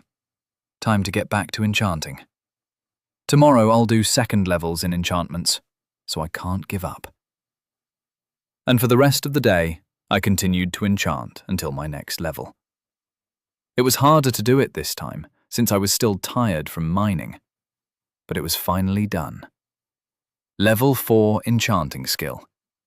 From what I read, this is the place where you truly start to make money. If you manage to get a copy for a level 2 enchanting, that alone can make you from a normal villager to a small noble. The books are not cheap to make here in the desert, so every enchantment counts. That's why a higher enchantment costs more than it normally should. Yes, you can use 2 lower levels of enchants to get a higher one, but for that you need more books and XP, without growing in skill, and the higher the level is, the bigger the costs are. Well, if I want to start a business in one of the other kingdoms, I'm sure I'll be welcomed with open arms, and rich beyond my dreams. With a smile, I let my imagination run wild while I got into my room, and finally, my bed. The sun was already on its way down, but it would take a while until everyone fell asleep, so I decided to sleep for a few hours to get back my strength, and finally finished this delivery. The night was at its full strength. Darkness was all around the world, with only the rich cities having lights on their streets. Some people were sleeping, while others worked in the shadows. I break the dirt block above me. Letting me see the stars in the sky, I scanned the area around me before climbing up to the ground. While a guard's job is to guard an important place or person, there's no such thing at their dormitories. The only noise I heard was of the wind and snoring guards. I looked over the window to see if my target was also sleeping. Someone was in the bed, which was what I wanted to see. I went back to the tunnel and carefully broke the wooden block under the bed. My heart started to beat faster. I kept expecting something to go wrong, but the block disappeared and nothing happened. Good. Now on to the final step, sliding the book from under the bed in the middle of the room. In this world, there's no such thing as an item despawning, so I don't have to worry if it stays on the floor all night. It's not going to be gone when it is found, and with this, there's as little risk for me as possible. So I threw the book away, which slid 2 blocks away from me. Finally, it was done. I could go back and get some well-deserved rest. But something felt wrong. It was over, but it was too easy. Then it hit me. I couldn't hear the rhythmic sound of a sleeping person. The room was in silence. I panicked. I quickly covered the hole and got back into the tunnel. Not only that, I kept placing blocks covering all the progress that I'd made that day. Finally, I arrived at the tunnel system and ran to my room. I couldn't cover all the tunnels that I did, but I did cover the ones that could lead to me being the culprit. Now, deep breaths and relax. Deep breaths and relax. I don't think I'll be able to fall asleep tonight. POV. Omar. My day started early, as usual. I did my morning exercise, followed by some running. Finally, the sun started to appear, which meant that everyone else would wake up soon. But someone needed extra help to do that. So I jogged to the palace, where I went straight to a room while greeting the people that I met. I didn't even bother knocking on the door, just let myself in and saw what I expected. A pale man sleeping comfortably on his bed. "Suhiro, it's time to wake up." As always, no movement from the covers. With a sigh, I got closer to him and dragged him off the bed. He hit the floor hard, but that finally woke him up. He looked around confused before landing his eyes on me. "Good morning, sir. Time for some training." I didn't forget to put a smile, which he didn't appreciate. He opened his mouth to argue, but gave up. We've been doing this for weeks, so he knows the ritual. Okay, I'll be there as soon as I get some to eat. I just nodded my head and went to the training area to wait for him. Not too long after, he arrived as well. We started with some exercises to get him warmed up, and then did some sparring with the other guards. It didn't last for too long, since the guards didn't feel like they could grow with someone who doesn't want to learn the art of the swords. So instead, I gave them a break, and switched with me to have as a sparring partner. His face of horror was priceless. But it had to be done. The Sultan himself requested that I train him, so his investment wouldn't die so easily. But there's only so much you can force someone to learn, especially if they don't want to. It painted me to even make him suffer like this. But it had to be done. While we were spared, I saw that the princess visited us, so I had to stop the practice. Once Froggy found out the reason she was here, with strength I didn't know he had, run up to them. I was also behind him, only at a slower pace. Froggy looked happy, to finally see someone that suffers the same as him. I looked at the man that was with the princess.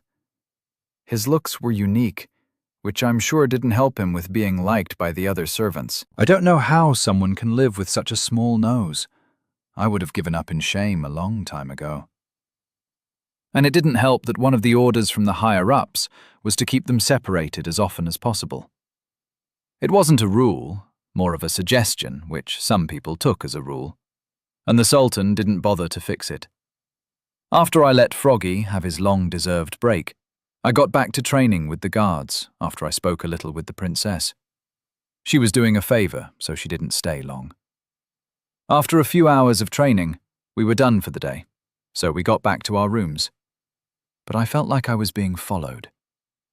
The training that woman put me through sharpened my senses, but nowhere near enough as good as her. I swear she has the senses of an Enderman, which are abnormal for a human. I was almost at the dormitories. I could hear steps in the grass, but no one was behind me. This made me more suspicious, but I continued like I didn't feel them. In my room, I lay in bed like I was sleeping. The best time to attack someone is when they're vulnerable, and if I can't see the enemy, I'll make them come to me instead. Minutes passed, hours passed, but there was nothing. Maybe they didn't want me? I couldn't stay all day in bed, so I got up and resumed my day while being more vigilant. But night came and nothing happened. Did I imagine all that? I shook my head and went to sleep. I'll deal with it tomorrow. Time passed, and suddenly I heard a block breaking and my bed slightly vibrating. That woke me up quickly. But I didn't move a muscle, just waited with my sword ready to come out any second. The block was finally broken, and then I heard some sliding on the floor. It was too light to be a person, so I didn't move. Then a block was placed, followed by silence. After a few minutes with nothing happening, I finally got up. Is that it?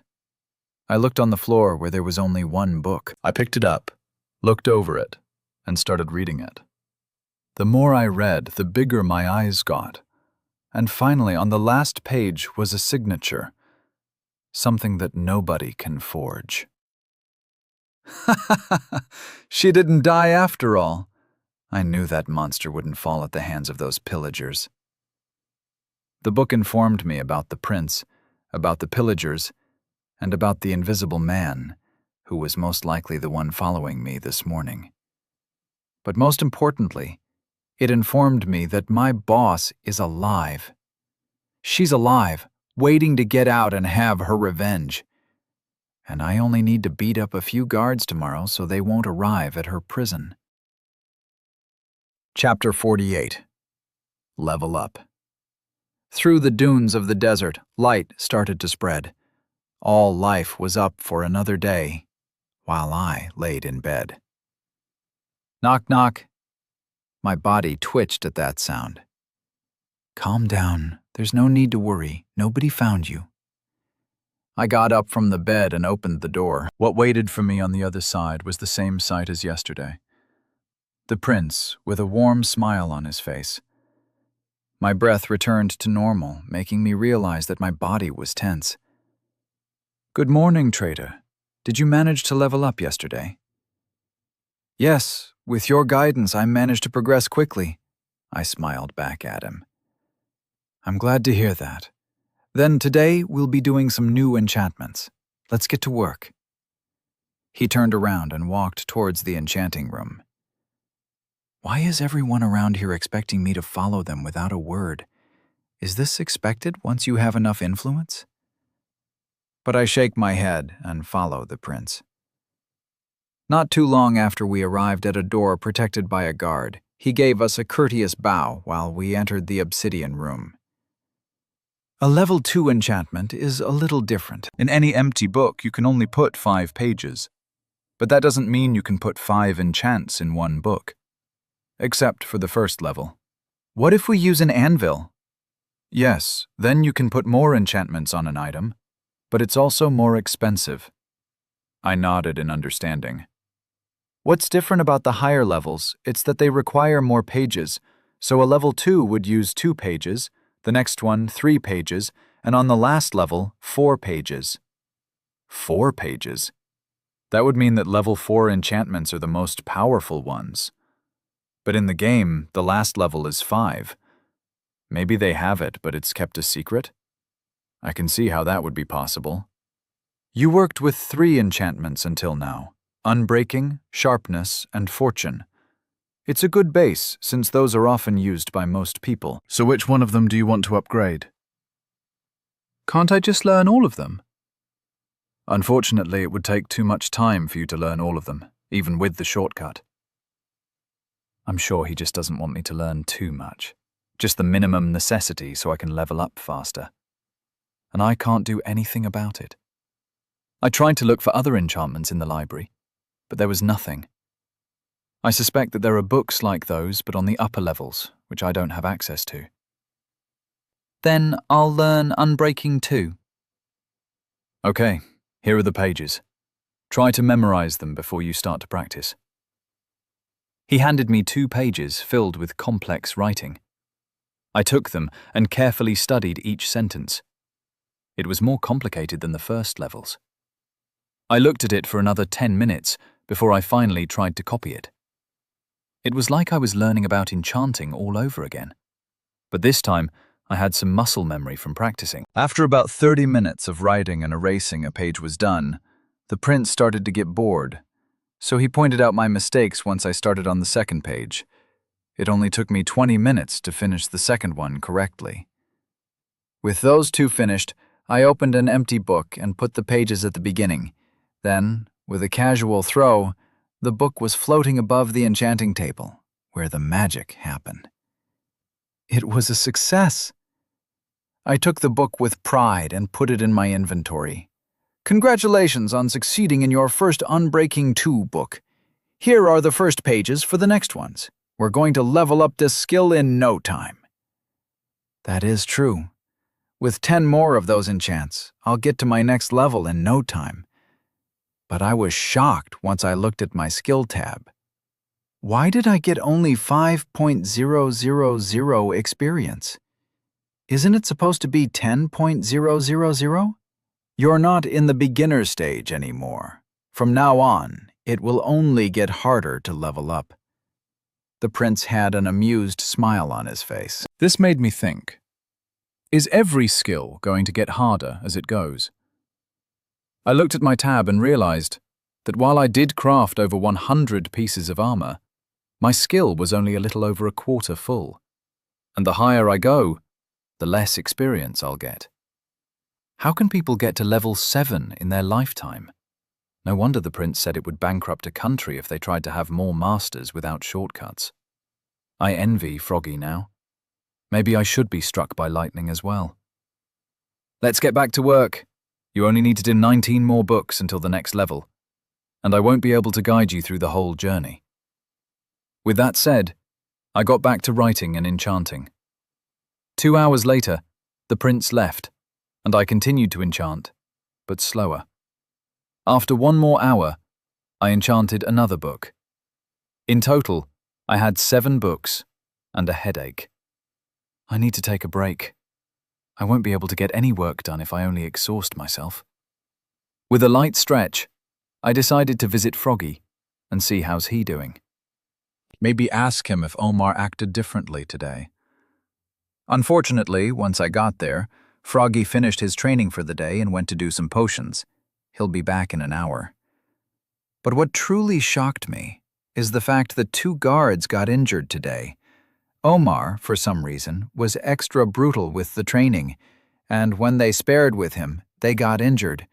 It was so bad that they won't be able to work for a few days. Maybe it was written in the message for him to do that. I wouldn't know. As long as me and Froggy are not suspected, I don't care if he gets all the guards in the infirmary. With that new information, I decided to wait for Froggy in his room to ask him if he knew anything. An hour later, the door was open, and a surprised witch entered the room. "I didn't expect to see you so soon. Are they going to keep that promise from the princess?" I guess her word does have some power, but as long as it works in our favor, I don't care. Froggy nodded understandingly. So what happened to Omar this morning? Oh, you heard about it already? For some reason, Omar was very energetic today. He was even happy, if I dare say so. And it was very hard to get any emotions out of that professional man. Anyway, we started the day with harsher training than usual, even by their standards. And while everyone ran, he came to ask me if I knew how to make an invisible potion, which immediately put me on my guard. I froze when he mentioned that. And what did you say? I said that I know how to make one, but I haven't tried to make one since the ingredients are hard to get. That made me raise an eyebrow. From what I know, you only need a golden carrot and fermented spider eye to make that potion. It's not cheap, but not impossible. From your expression, I can guess you know the recipe, which is impressive in its own right. But you have to remember that the only people that know all the potions are the witches and the nobility in the Stone Kingdom. It's not some common knowledge. That makes sense. I sometimes forget that my knowledge about the game is pretty vast, but also lacking in this world. How did he react after that? He just nodded his head in understanding and got back to the training. But for some reason, he was especially harsh on 2 guards. They ended up in the infirmary, and that rarely happens in training. I'm glad he isn't too interested in us. I thought after last night he'll start digging tunnels all day. Froggy looked confused at me, so I had to explain to him what happened last night. Once I finished my story, he put his hand on my shoulder. Trader, you have to realize nobody can break or place blocks faster than you. So people don't think to check for long tunnels, especially when you were invisible. At most, he must have thought you broke a few blocks beside his window and got under his floor. That calmed some of my worries that I still had from last night. From there, we just talked about more normal topics, until Froggy had to leave. With my mind more relaxed, I went back to work, not forgetting to stop at the kitchen to get some food. The pie started to grow on me. POV, Prince Amun.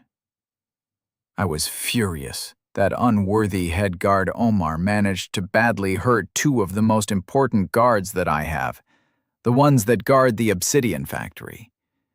I spend a fortune buying their loyalty from my father, and it's already starting to hurt my pocket. But it didn't matter. Once I became the Sultan, I could get rid of everyone that I wanted, and if they tried to get in my way, I'd get rid of them like I got rid of that annoying bug, Aisha. She and her group are pretty powerful if they want to. Me and my father knew about its existence, even if it's a secret. As for why isn't my father taking care of them, it's because he doesn't see them as a threat to his position. They don't work for the royalty. They work for the country. And that's stupid. How can a nation be great without a great leader? They shouldn't waste their resources on the common villagers, and instead help us gain more influence over the other countries. But it didn't matter anymore. Ever since I locked the head of that group in the obsidian prison, they weren't that much of a threat anymore. I entered my office with hurried steps, but stopped once I saw someone else in the room as well. "I thought the meeting was later tonight," I said with anger in my voice. "Looks like someone is angry that their lapdog got injured today," the man responded with a smirk on his face. He looked like any Nobel I'm the desert. He wasn't too handsome nor too ugly. It was a smiling face that could be lost in a crowd. My people want to know how's the progress with the plan. "The plan is going well. You don't have time to worry about it." Don't play this game with me, Prince. Last time when we trusted your word only, a cat snuck into our base and found out about our dealings. And you know who will suffer more if people find out you have contact with the pillagers. Indeed, the man in front of me was a pillager. Even if I didn't see his grey skin from under the mask, I could still feel his corrupt core oozing out. But I needed them to get on the throne faster, so I had to endure. The armor is almost done, and I already secured that my men will have access to it after it's done. I found out a man that I'm currently teaching enchantments. Next week I'll have the Curse of Binding enchantment. When the show it's going to start, I'm going to pin the blame on him and his friend the witch. The man nodded his head in understanding. Isn't he a hero of the country, and also a master in alchemy? He is indeed, but it's a necessary sacrifice for our future. Plus, I'll still have access to your witches, aren't I? The man started to laugh loudly. "This is why we get along so well, Prince. Our way of thinking it's too similar not to be friends. I'll go now and tell my superiors about the good news. Keep up the good work, and don't mess this up." Once he said that, he took out a firework and threw it out the window. Several seconds later, an explosion was heard, and he disappeared. Everyone was panicking, but the prince stayed in his place, unbothered by what just happened. "I'm not like any of you suicidal cult monsters. I'm someone who will steer the nation to greatness. And once I'm up there, the first thing I'll do is a crusade against you." The door was forcibly opened, and a panicked guard came in. "Sir, are you okay?" There was a firework explosion outside. "Yes, I'm fine. Go back to your work." I didn't even bother to see the man leaving. I just got back to my papers that sat in a chest. One day closer to ruling this nation. Chapter 49. Oath of Secrecy. Writing and correcting the mistakes, followed by putting the pages in a book. That's all I've been doing for the past 4 days. But it was all worth it when I finally saw my Skills tab. Skills. Crafting. Level 4. 33.200 over 100.000. Enchanting. Level 5. 10.130 over 1 million. Brewing. Level 2. 110 over 1,000. Trading. Level 4. 9.500 over 100.000. Well, I've done it. My first skill at level 5. It feels rewarding to see numbers grow. I was still in the enchanting room while reading my tab, even though I enchanted 2 extra books. I don't regret it. Soon enough, I'll have to keep my end of the deal with the prince, and I have an inkling that I won't be allowed to use the enchanting room once he's done with me. Or maybe it's just my paranoia speaking, but it's better to be safe than sorry. I went to the entrance and told the guard there to announce to the prince that I was done. The guard looked confused by my encrypting message, but still delivered it. Around 10 minutes later, I saw the prince coming towards me at a fast pace. "Are you finished?" "Yes, I'm enchanting level 5. A little later than I expected, but I'm glad we're finally here. Come with me." I followed him to a well-lit room with a view of the garden, bookshelves on the walls, and what I assumed was a desk in the middle of the room. "Is this your office? It looks pretty cozy." The prince didn't respond. Instead, he took some red wool from a chest and covered the windows, letting only the artificial lights illuminate the room. Then, in his hands, appeared an empty bucket and a redstone torch. He walked to a cauldron filled with water, where I'm assuming that is the sink, and scooped water into the bucket. Then he just dropped the red torch in the empty cauldron. Before I could ask what was he doing, I heard the sounds of pistons moving, and 2 blocks from the wall disappeared, showing a tunnel going down. "What just happened?" Again, the prince didn't respond. Instead, went down the ladder, leaving me alone in his office.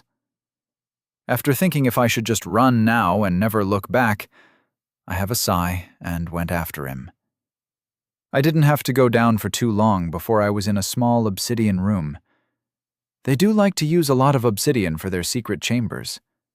I wonder how many of them are now. The room wasn't too big.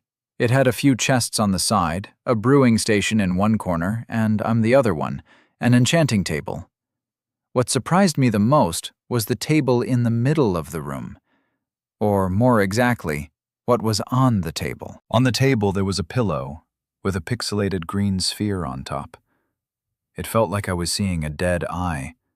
It was very creepy looking. Even though it wasn't the first time I'd seen one, it was an ender pearl. "What you're about to see, it's a secret that you'll have to take it to your grave. If you want to leave now, it's your chance." He looked at me with a serious face. But I know this isn't a choice. He could have told me this once I was in his office, not when he opened the secret door. He could have not taught me about enchanting at all, just let me grind my skill alone, but no. Instead, he helped me to level up my skill faster and then forced me to see something that would get me into trouble. He wanted me to do something. "You helped so much, of course. I can keep a secret." He nodded his head. Looks like I gave him the answer he was expecting. "This here is an ender pearl. It's an item from the Enderman monster. They are very rare and hard to kill, since they can teleport once they feel they're in danger." I looked amazed at the item, trying to hide the fact that I knew about the item already. "We are going to take an oath while in contact with the ender pearl." I nodded in understanding, and we both had our hands on the pearl. "I, Prince Amun II, swear to keep what is spoken here a secret, and not to hurt the opposing party." That took me by surprise. Is he going to just leave me be once I do him this favor? Did I judge him too harshly? "I, trader, swear to keep everything here to myself, and do no harm to the prince. With the oath now taken, we are both under its power, and whoever will break it shall be cursed to be an Enderman." He then took the pillow with care to not break the orb, and put it on a chest. Meanwhile, I was shocked about the consequences of breaking the oath. Is that even possible? I don't remember this being a feature of the game. But this is not the game that I know. It's just very similar. So it could be possible to become a monster if I break the oath. "I want you to learn this enchantment and make 4 books. My internal struggle was interrupted by the prince handing me 5 pages all written in red, with the most complex formula that I have ever seen, and it was exactly what I felt it was. Curse of Bidding. Isn't this an illegal book to enchant? Even if you're a royalty, you'll suffer heavy consequences. Yes, I am well aware. That's why we both took an oath of secrecy. And you'll know that neither I nor you will betray each other. Why would you need me to help you with this? Wouldn't it be easier to just do it yourself? This looks like a complicated enchantment. I'm sure you'll be able to do it better." The prince looked uncomfortable with what he was about to say. "Every enchantment has an imprint of the creator, and I choose you, since you never sold an enchantment. So nobody would know it was you, even if they would search for it." "Couldn't you ask someone else then? It feels like I'm going through a lot of risk just for something you want to. Why would you even need such an enchantment?" The prince started to get frustrated the more I asked. He didn't like that I was too curious, but he still answered. Everyone who wants to learn enchanting has to give their first book to the library of the palace on the last floor.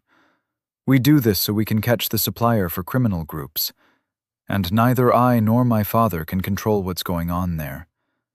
You, instead, managed to learn enchanting illegally, which means that there's no imprint leading to you. As for why would I do that? It's because with those enchantments, we can finally catch a criminal with connections to pillages. But he's very good at disguising, so this enchanting will greatly help us identify him. I understand.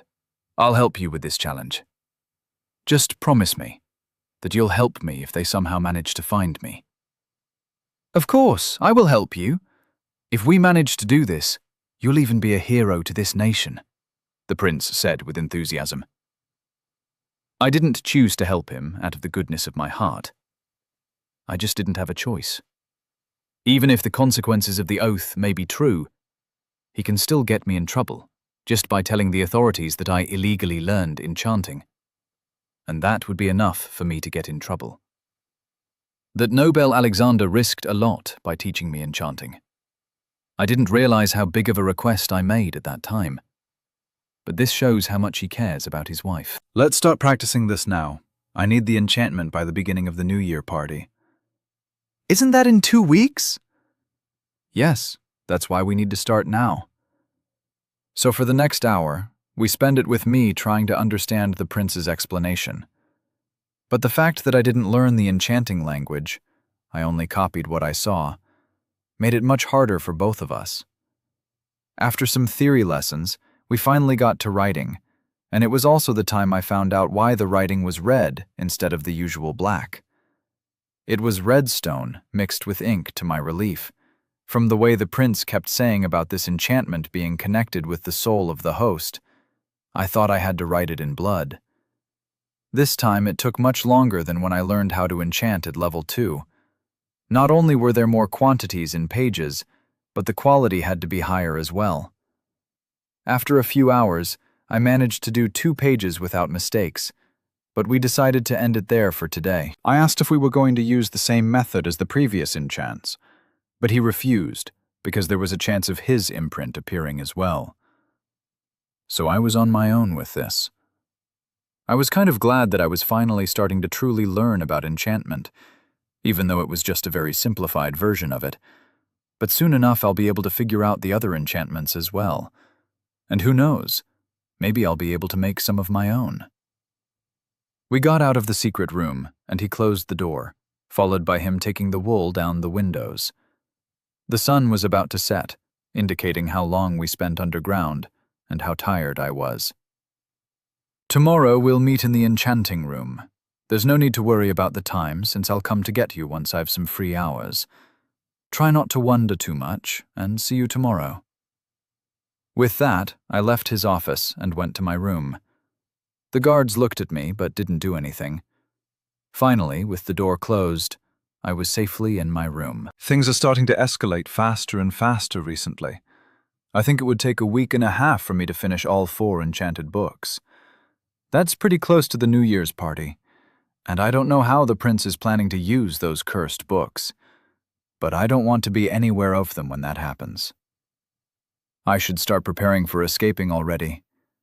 Maybe I should risk going back to the obsidian factory to steal a diamond pickaxe in case things go bad and I need to break the wall. While I'm there, I should also steal some obsidian in case we won't be able to run fast enough and they'll be caught with us. Then I can make a portal and destroy it before they can enter.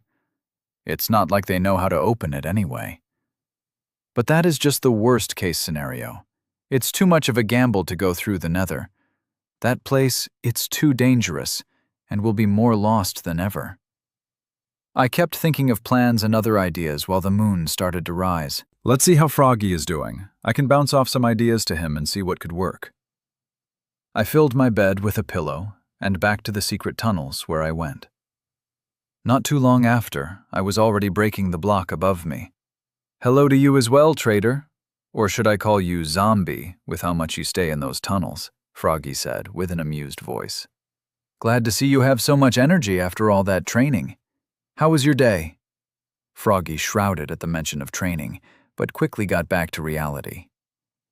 Same as usual. Nothing new, nothing interesting. How's your enchanting lessons going? You're looking at someone that has enchanting level 5. Your leveling speed, it's amazing. I'm jealous of you. Says the guy that is a master at brewing potions because he got struck by lightning. To that, he only smiled and didn't comment anything else. Well, since you seem to be in a good mood, how about some other amazing news? I looked at him with curious eyes, which he only smiled and took out a few pages from his inventory. I took them from his hands and looked over the writing. The more I read, the bigger the reaction I had. Looks like you finally realized what that is. I deciphered the code's message, and maybe we can use that information to get out. Chapter 50. New Plans. There weren't a lot of pages to read, but enough for me to think a lot about. The summary of the message was about Aisha looking for her brother in the pillager outpost where she last heard from him. It was an easy infiltration until she got too close to an evoker and got found out. But not before finding out that Prince Amun was working together with the pillagers. Once she was caught, the prince decided not to kill her as he did with her brother. Instead, he sent her to mine obsidian for the rest of her life. It's been 2 years since then, and in that time she managed to make herself pretty influential with the prisoners and become their leader. They only needed an opportunity to escape. That's where I came into the picture. An invisible man managed to sneak into the factory, and, the most important part, managed to get out unnoticed. She did say that if he finds me, I should be recruited or forced to help at least. But since neither I nor Froggy have been contacted by the head guard, I can only guess he gave up. As for how did she make sure the message was sent? Well, Omar had to beat up some guards bad enough that they wouldn't be able to guard the factory that night, which would be the sign she would be looking for, and prepare the prisoners for it. On the pages was also the plan for escaping. It wasn't too complicated. He only needed to break them out when the New Year's party was at its busiest. How was he supposed to do that? I have no idea, but I can only guess he has a good method if it wasn't even worth mentioning. Well, this is some interesting information we got here. True. Do you think it would affect our escape plans? I think it could help us, honestly. I mean, what is a better distraction than one of your most important factories going on a run? Actually, I think this is the best thing that could happen to us. Everyone would be too busy to catch the prisoners that know how to break obsidian over 2 half-important people. Both of us gave a sigh of relief. Finally, we had a solid plan to escape. We could use the tunnels to get as close as possible to the gates, and with an invisibility potion, we could easily pass the guards that would be too busy looking for the prisoners. The only thing that makes me hesitate, it's the unknown veritable, such as the prince. He told me that he wanted the cursed books to catch a pillager, but from this message, I understand that the prince works with the pillagers. So then, who is the true target of those curses? I could ask Froggy's opinion, but I live in a world where a bolt of lightning hits a villager, it becomes a witch. I don't want to test the power of an oath. I'll try to figure out what's the plan while I'm with the prince enchanting. So for the next few hours, we just talked about our day, and then went to rest for the next day. What's so hard to understand about doing a simple oval? Is that shape too complex for your mind? The prince was yelling at my ear while correcting my mistake, showing me the proper way to write the letter. I feel like I'm back with my parents doing homework. Not the best of times. My initial plan was to play dumb with learning the new enchantment and try to drag this as long as possible. The good news is that this level of enchantment is more complicated, more precise, and with a different font to use. The bad news is that I didn't need to fake it. I'm actually struggling to learn the new font for this enchantment. Does it really need to be precise? I know the enchanting table is picky about small mistakes, but it didn't have a problem with the others. There are 2 types of enchantments, the one created by the system and the one created by humans. You can make small mistakes with the one made by the system, but the one made by humans needs to be precise. Wait, you can actually make your own enchantments? Yes, but most of those were made in the time before the Great War. For some reason, we can't make complicated new ones like the Vein Miner enchantment. Only some simple ones, like the Glow enchantment. I knew about other enchantments besides the original ones, but I didn't expect some of them to be so useful. It's too bad that they're very hidden on the higher floors of the library. How do you know which one is made by the system and which is man-made? The ones made by the system can also be obtained with the Trading tab. That made sense, actually. But now I also want to learn how to make my own enchantment. But that's a very far goal to achieve. I still don't fully understand the language of enchantments, and the fact that I'm skipping to the higher tiers doesn't help me at all. So, for the next few hours, we kept rewriting and practicing, until finally, the prince had to leave for his work, which left me alone in the enchanting room. Finally, I can have some peace and quiet now. Okay, I have to change things up. I don't think I can keep doing this for 2 more weeks. Is there any way to cheat the system? I sat down and rubbed my head to hopefully calm down the headache. Is there a way to print it? I saw some videos in my world where they cut some words into wood and filled the letters with ink, and that's some primitive printing machine. But can this be even replicated here? I know that the villagers can craft stuff without using the crafting system. I saw a chair just 1 block tall. It was a shocking discovery the first time I saw it. And when I asked around, they told me to use the tools on the crafting table, but not for crafting. Instead for sculpting a block. That was one of the first things I searched in the library once I had access to it, and it was an interesting subject to study. The only downside of people doing this is that it's not recognized by the system, since it wasn't made by it. So you can put the item in your inventory, but you can't stack it with other similar objects. And for some weird reason, once a block is sculpted, gravity has an effect on them. That's why it's not used to make important stuff, since they're not unmovable like a normal block. But let's try it anyway. This way I can relax my mind for a while. With that said, I take out a crafting table from my inventory and look at my 3 tools. Saw, hammer, scissors.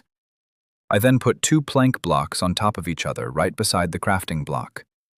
Since this is a wooden block, I'll use a saw for my experiment. With the saw in my hand, I cut around 1/7 of the block. It was a slow process, and also weird, since I didn't see the breaking animation of the wooden block. But finally, the plank fell off onto the crafting table. It really works! I can also pick up the remaining block like an Enderman. It's a weird sensation. I put it in my inventory, where a text informed me that I have a chopped plank block. But what I needed for this experiment was the small slab, and for this, I needed to use the scissors. I really don't have a lot of tools to use. I think the system doesn't want us to make our own items, only the ones made by itself. Wait, is the system sentient? I waited for a response, but nothing came. Yeah, that fingers. Otherwise I would have been connected when I first got into this world. The scissors were uncomfortable to use. It was hard to scratch a curved line, so I had to be careful. But the fact that I had a paper to guide me helped me greatly.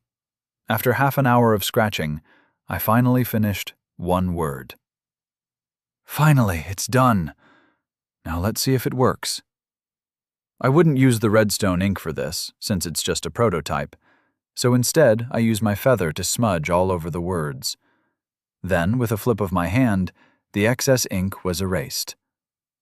This is so convenient. Next, I put a blank paper over the scratched word and pressed hard, then quickly turned the paper to see the results. But to my disappointment, there were only a few ink marks on the paper, but nothing that resembled a letter, let alone a word. Then I face-palmed. Of course, it wouldn't work. The word is supposed to be out, not dug in the wood. This complicates the process more than it should. Even though it wasn't a success, I still wanted to try. First, I cut a smaller cube. I only want to do a ladder this time. After I marked with ink the shape that I wanted, I slowly chipped away the wood. It took me about an hour, but it was finally done. It was slower than actually writing it, but this is more fun and relaxing, even if it's harder. Time for the real test. I put some ink over the letter and then stamped it on the paper. It works! It actually works! This is revolutionary for this world. It would make enchanting so easy. If the enchanting table accepted this. But I didn't let that thought bring me down. I made some progress, and it could help me level up enchanting much faster if it works. But it's too much of a risk to start it now. I sat down thinking of a solution to this particular problem until I finally got it. I don't need to make the letters myself. I can ask someone else to do it for me. There's usually a Fletcher in the crafting room. I could ask him to do all the hard work and I'll pay him later. I'm sure he can do a better job than me, anyway. But first, I needed to write all the letters individually, and they needed to be perfect. Looks like I'm back to writing. It didn't take me long this time, since I already have some experience, and it's easier to write the letters individually than in a whole sentence. I didn't want to waste time, so I went directly to the crafting room, where the Fletcher villager looked bored out the window, until he heard me coming. It's been a while since I saw you. Getting back to grind the crafting skill? Not necessarily, my friend. I'm actually looking for you. Do you know how to sculpt in wood, by any chance? I got this job because I can do odd jobs with the crafting table tools. Awesome! Can you do something similar to this, but with all of those letters, about 30 for each? And can you also make a square about the same size as a page? I showed him the letter that I chipped, the page with the rest of the letters, and a blank page to scale the board where the letters would stand. That's a big order you have there, but it can be done. While Fletcher looked a little surprised by the sudden request, it looked like it wasn't that shocking for him. This makes me wonder what kind of orders he usually gets to this point. Of course, I'll pay for taking your time.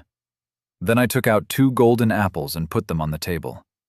That finally got a reaction out of him. He was shocked, and he didn't believe what he was seeing in front of him. Are you sure about that? Yes, of course. I mean, I'm taking up so much of your precious time at work, so I need to compensate you for that. I hope this is enough. Yes, it's more than enough. The villager quickly rebounded like I was about to take back the apples. How long do you think it would take to finish all? In 3 days I should finish your puzzle. Don't worry. I'm an expert at this, the man said with confidence. I was shocked when I heard the time. I expected a week at minimum, but I guess experienced people work faster. Thank you, sir. I'll be back in 3 days then. With that, I got out of the room. I still had to enchant normally in case it didn't work. Let's hope I didn't waste this time. Chapter 51. 3 days later. 3 days have passed since I made that commission. In that time, I finally managed to enchant 1 cursed book, which was a good feeling, as was a bad one. Good because this means that I can actually do it, and I'm not that dumb. Bad because it's going to be used on someone, with bad intentions. But that wasn't the reason that I'm happy today, even though the prince started to grumble less since I succeeded in the enchantment. No, the reason I'm so excited is because the order should be ready. So, after the prince left to do his actual job, I went straight to the crafting workshop. In there, Fletcher was quietly sitting at a desk while reading a book. I'm guessing you come for your order. It was an interesting challenge to work so many details on a surface so small, but I think the job is well done. He then lifted a box beside him that I didn't even see and put it on the desk. Inside, I could see small wooden tablets with a letter on top of each other. There were a lot of them. The whole enchanting language had 20 characters, and I requested 30 of each letter, so that in the box there were 600 small wooden tablets. That was actually a lot once I put it in perspective. And he managed to do that in just 3 days. This guy must be a machine with how much he worked. I took a letter from the pile and looked closely at it. Once again, I was taken by surprise. The details of the lines were closer to what I wrote on the paper than what I made chipped on the wood. Not only that, but everything was flat, which means the letters will have the right thickness without me having to fill anything after the print. Thank you. This is beyond what I expected.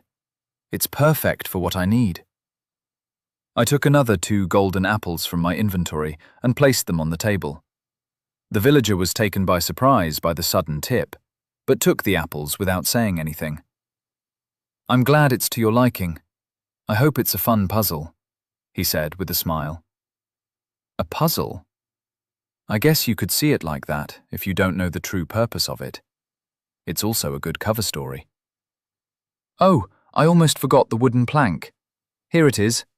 Unfortunately, I couldn't do an even surface with only 1 piece, so I had to cut it in half. Hope it won't ruin it too much. From his inventory, he took out 2 planks of wood that put together had the space of a page where the letters would be placed. It's okay, thank you again. Can I take the box with me? Since there were over 600 pieces of wood in the box, I couldn't fit them in my inventory, especially since the system won't recognize them as an item made by him, which won't stack. The villager nodded in affirmation, so I put the 2 planks on top of the pile and went back to the enchanting room, where the guard by the door looked weird at me but didn't say anything. Inside the lantern-illuminated room, I put the box on top of the desk where I flipped it, letting everything fall all over it. Let's see if this will actually work. And funnily enough, it's actually going to be a puzzle with how I piece the letters. I flipped all the pieces with the curving up and took out a piece of paper with the enchantment. Everything was written correctly, but the font was harder to replicate, which is why I hoped this one would work. After 10 minutes of work, 1 page was ready. Now, time to see if it would print. I put red ink all over the letters, then took out a blank paper and carefully placed it on top of it, trying not to accidentally smudge anything. I then took out an iron pressure plate from my inventory, placed it over the paper, and pressed hard. Quickly after that, I took it off and carefully peeled the page. It actually works. This might actually help me with enchantments. I only need to make 4 more pages. The rest of the pages took about an hour to finish. Between the rearranging and cleaning of the ladder, it took more time than I expected, but less time if I've actually written it by myself. With 5 pages in my hand, I take out an empty book and place them at the beginning. Then I feed the enchanting table some lapis and throw the book while holding my breath. Then slowly, the book started to float, followed by being surrounded by a holographic letter and becoming a cursed book. It worked! It actually worked! I'm a genius! Skills. Crafting level 4, 33.200 over 100.000. Enchanting, level 5, 30.130 over 1 million. Brewing, level 2, 110 over 1 million. Trading, level 4, 9.500 over 100,000. And I got the experience as well. Time to use this cheat system until there are no more lapis. For the rest of the day, I kept enchanting books like there was no tomorrow. I could only do around 20 books an hour before I had to use the grindstone, since there were no more empty books left for me to use. 6 hours later, I enchanted 120 cursed books, and then erased the progress through the grindstone. I didn't want the prince to find out about this method of enchanting. No reason to give him more power. With all that work done, I decided to finish everything for today. So I went to the kitchen to get some food and search for Froggy to see what's he doing. To my surprise, he was actually in his room, relaxing on the bed. Did a teacher get sick? Or how are you finished so early for today? Froggy didn't seem surprised by my sudden arrival. He only glanced at me with one eye before getting back into his comfortable position. Hello to you as well, trader. Finally got a break from lessons with the prince. Yep, I managed to do a proper enchantment this time. I think he'll go more easy on me now that we have some success. I still can't figure out why he would need your help to do an enchanted book. He's a master at that skill. Unfortunately, I can't tell you much. But the reason he tells me, it's something about the mark left on the book. But with all enchanted items, I haven't seen a mark that I can call my own. And the prince didn't want to go into too much detail about finding the mark either. Anyway, how are you finished so early?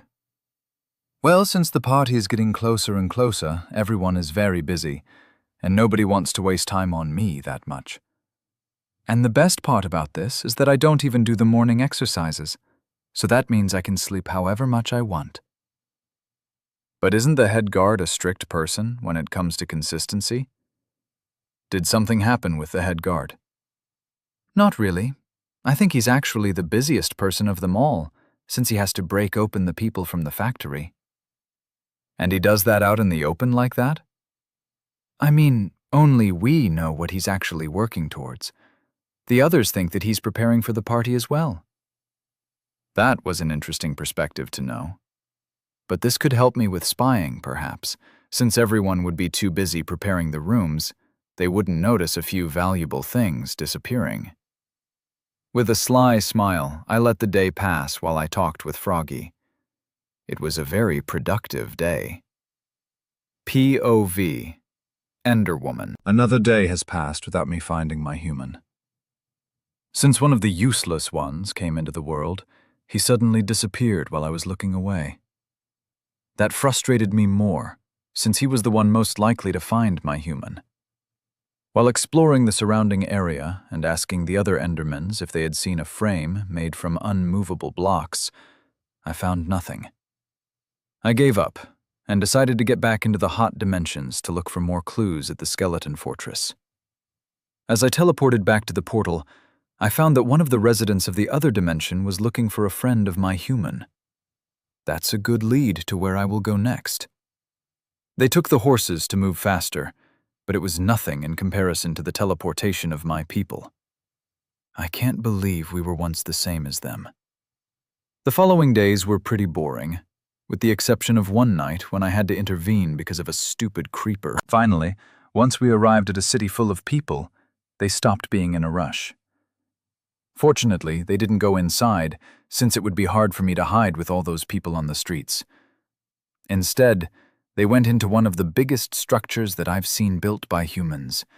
It was even bigger than the skeleton fortress in the hot dimension. Even though it was full of people, I could still be stealthy in here by teleporting onto the roof, which was never checked. I looked through some windows and finally found the friend of my human. I only needed to follow him until he found a lead to my human. I feel it in my ender pearl. He's alive and somewhere in this world. But I don't have a network of information like those humans do, so I'll have to use them to get what I want. That night, I got the answer that I expected. My human was alive but captive in the desert. How dare they take what's mine? I should move that desert block by block if they've done something to him. They don't know what we were once capable of. But no. Father told us to forget the old life and embrace the new one. I decided to wait. I didn't know the place where my human was held captive, and the desert was a vast biome with not a lot of my people to ask for directions. Unfortunately, that would be in a few weeks, but I can be patient. Once an Enderman finds his block, only time can separate them. A few weeks went by, and finally, a party with blue armored people guarding it left the big structure. They had a light glow from time to time over their armor, which meant that their annoying armored just became more hateful. I never like those people. They tend to exaggerate too much at my pranks. But I didn't have to fight them. I only needed to follow them from the shadows. While we were still in the forest, I could easily keep up with them. But once we got to the desert, I had to keep my distance from them since my dark skin was easy to spot on the empty dunes of sand. After a few days in the hot sun, we finally arrived at the biggest city I've seen in this dry desert. My enderpearl started to beat loudly. I could feel him. I could feel his presence in the biggest building in the center of the city. I didn't even bother to wait for the group to arrive. I teleported from roof to roof until one wall blocked my way, but it barely stopped me from getting where I wanted. A few people saw me and started to shout in panic, but I ignored them. The building started to get taller and more colorful, but I didn't stay too much to admire them, until again I was blocked by a different wall. I tried to teleport past it like the other one, but for some reason, it didn't work. This made me suspicious. The only thing that could stop my teleporting was the void, or the unmovable block. And this wall didn't look like either of them. I wanted to take out some blocks to see what was blocking me, but I had to stop. The sound of the horn was crying loudly in the sky. Looks like my reckless teleportation got some unwanted attention. But there's no need to worry. They won't catch me. And soon, I'll get my human back. And no amount of army could stop me. Chapter 52. Time for the Party. Part 1. It's been 11 days since I made the printing discovery. Those were some busy days for me. I printed around 8 hours every day in the enchanting room, and over 1,000 books later, I managed to level up my enchanting skill once again. I think I'm the first person in history to run through so many levels in one skill. Maybe I'll find a way to cheat the other skills as well, and be a master of all trades. Unfortunately, while I did have a higher level in my enchanting skill, I couldn't advance further. I didn't have a level 3 book that I could copy, nor did I have enough lapis to grind through the cursed book. Speaking about lapis, the prince is getting more suspicious of me, since the ore is disappearing at an unnatural rate. But the fact that he needs those cursed books in a limited time makes him look the other way. While enchanting was fun when I was alone, I also snuck around the busy palace to see if I could take some souvenirs with me once I was gone. And I was a little disappointed. One of the more interesting rooms I found was the armory. There were stands with iron and even diamond armor beside the walls. I suspect the diamond ones will be taken at the party tonight, so I can't take those, but I'm sure 2 iron-armored sets will not be missed. Another interesting, but harder to get in the room, was the precious materials room. In there, I found all the materials for brewing that Froggy used. And for a sultan who liked to flex his wealth, he has a surprisingly small amount of ingredients. I think I had more ingredients from the skeleton fortress than what they have here. There were also a few chests with different kinds of ores that would have been helpful when I wanted to craft a pickaxe. I didn't take any items from those places, at least not yet. I'll wait until night when everyone will be in the ballroom and nobody to guard the rooms. Even with all the work I went through, I still decided to go through my tunnels and cover up any useless ones. There's no reason to risk the whole tunnel system being found by accident. At night, I and Froggy did some drills in the tunnels, while I showed him every entrance to the system. He was pretty shocked by how much I managed to dig while also working on the surface, and when I told him that it used to be bigger than this, but covered them up, he refused to believe me. At times like this, I miss Bobby and his reactions. Even though he started as a common villager, the fact that he went to the academy and studied for a few years made him truly realize how unusual things were with me. Froggy is a smart guy as well, but he lived half of his life in a small town that was destroyed, and the other half in isolation. Even when he got an education here at the palace, it was filtered and forced, and that's not the best way to memorize information. But it didn't matter. We were going through plans, trying to find the best ones we could possibly think of. I even found the stools for the horses. We thought of the idea of making us and the horses invisible and rushed through the gate. But in the end, we threw that idea out. The horses would make too much noise when they moved, without taking into consideration how they would react when they became invisible. We want to take some horses, but we'll buy them from the city, or, worst case scenario, steal them. I wouldn't feel good, but with such a high risk for this escape, there's no time to second guess. Today was the day of action. We were nervous, as a normal person would be in this situation, so we tried to distract ourselves with any way we could. Froggy over-prepared with potion brewing, and surprisingly, even went outside to train with the sword. As for me, I went back into the enchanting room and continued to make cursed books. After all, I won't have access to so many resources after I leave. Unfortunately, I won't be able to take the printing tablet with me. The system doesn't accept it as a stackable item, and I don't have enough space in my inventory to take it. So I'll most likely burn it once I'm done with it. It feels like a waste to destroy such a good product, but it did its job the best, and I'm very thankful for it. For the next few hours, I kept grinding at my enchanting skill, when suddenly I heard a loud horn from the outside. I was confused. Are we being attacked? Or did some guests arrive earlier, and this is how they announced them? I opened the door and saw the guard very tense looking around carefully. That is one of the options out the window. What's that horn signaling? I don't know specifically, sir, but it signals that something is approaching the palace that could be dangerous. So we're not being invaded right now? Oh no, there would be a lot more noise if we were attacked. One horn means to be on the lookout for one enemy that can be dealt once found. I was impressed with their system of warning and its effectiveness. This method was probably used in my world as well, before long-distance communication was invented. I went back into the obsidian room and looked at my setup on the table. The noise outside will make the guards patrol more often, which is not a fun thing to happen. I think I've had enough enchanting for today. Better clean things up before they arrive at this room to inspect it. With a sigh and heavy heart, I put everything back into the box and brought it in the corner of the room.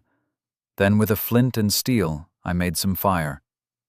Since it was on an obsidian block, it wouldn't spread anywhere, and it would have a short lifespan. That was until I threw the wooden box into the flame. The wood started to get darker and darker while getting consumed by a growing flame. Thank you for your help. Unfortunately, this is the only way I can let you go. I then made a small praying gesture and waited for the fire to die out. It took a while, since wood is still a source of fuel.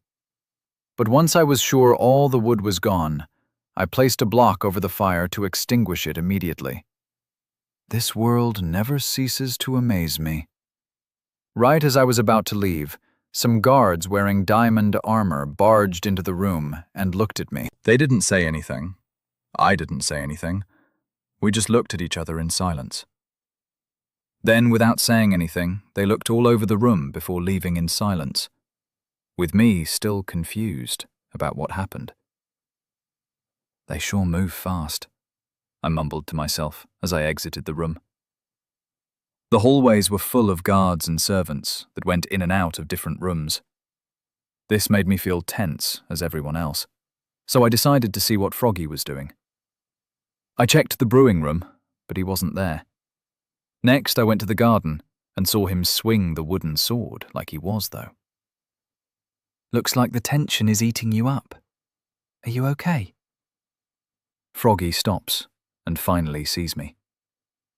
Yeah, I have a lot of energy that I need to get it out, and training is the best solution that came to mind. That seems fair. Do you know what the guards are looking for? They already searched this area, and from what they told me, it was an Enderman that sounded the alarm. An Enderman? What is a monster like that doing in the middle of the city?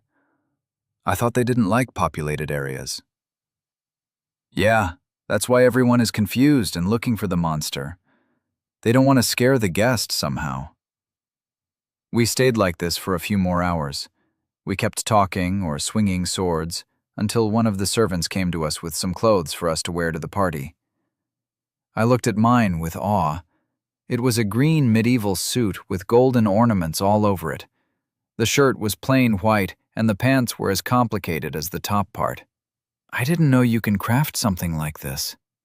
Froggy was as surprised as me with the complicated suit he got himself. It was a long purple robe that had the design of a potion effect, a hat that looked similar to his old witch hat, but this one more elegant and stylish. I tried to put the clothes on me, and that's when I realized how they managed to do this. My armor slots didn't register those clothes as armor, which means that it was made without the help of the system. I don't even know how can they make so many details in a world that are encouraged to use the system every day. Do they melt metals on their own? Do they build a furnace system different than the actual furnace? So many questions that I don't have the answer to. Maybe I'll look for some of them next time I'll get a chance to use a royal library. But since I can't use the inventory to get the clothes on, I have to use the old-fashioned way to do it. It wasn't a comfortable experience, especially when every part of my body had edges. But it was done. I brought out my inventory to see if there were any changes in the armor slots, but it was as empty as I expected it to be. Does that mean that I can make myself into an onion of clothes and equip the armor to have more defense, the usual? Maybe a test for later. Froggy looked satisfied with his outfit. He looked like an elegant witch, if that even was possible. I think we should go to the party before we start the plan. Once the other nobles will see us, they'll be satisfied enough not to look when we disappear. Froggy nodded his head in understanding and headed to the big ballroom, while I went to the tunnels and started to loot where I could. From the armory, I took an iron sword. From the kitchen, I took some cooked food. But the most precious items I got from the precious materials room. Gold, emeralds, even some diamonds were going into my inventory without any regrets. It was a quick and stealthy job, so in about half an hour I had everything that I needed, as I suspected the guards were just patrolling, not stationary at one door. With a calm demeanor, I walked towards the party. Nobody was suspicious about my arrival, and no alarms were raised. I arrived at the room, and I was surprised. I saw the room beforehand, but it gave a different atmosphere when dozens of fancy people were occupying the space. Froggy was already taken by some nobles, and I could see how uncomfortable he felt by his face. But he was trained to deal with nobles, so he wasn't that helpless, just overwhelmed. I'm probably in more trouble than he is, since I don't know their culture, and who knows if I'll insult someone by saying something wrong. That's why my plan was to stay as close as possible to the walls, where tables filled with food and drinks occupied the space. It was interesting to see how they managed to design the cubic-shaped food in such a way that I would consider it art more than food. I filled my plate with what caught my eye and ate while observing the party. From time to time, I hear someone shouting whenever a noble comes through. It was interesting to see everyone's different styles and funny names. Suddenly, I hear a name that interests me. From the Stone Kingdom, Princess Elizabeth Mending and her court.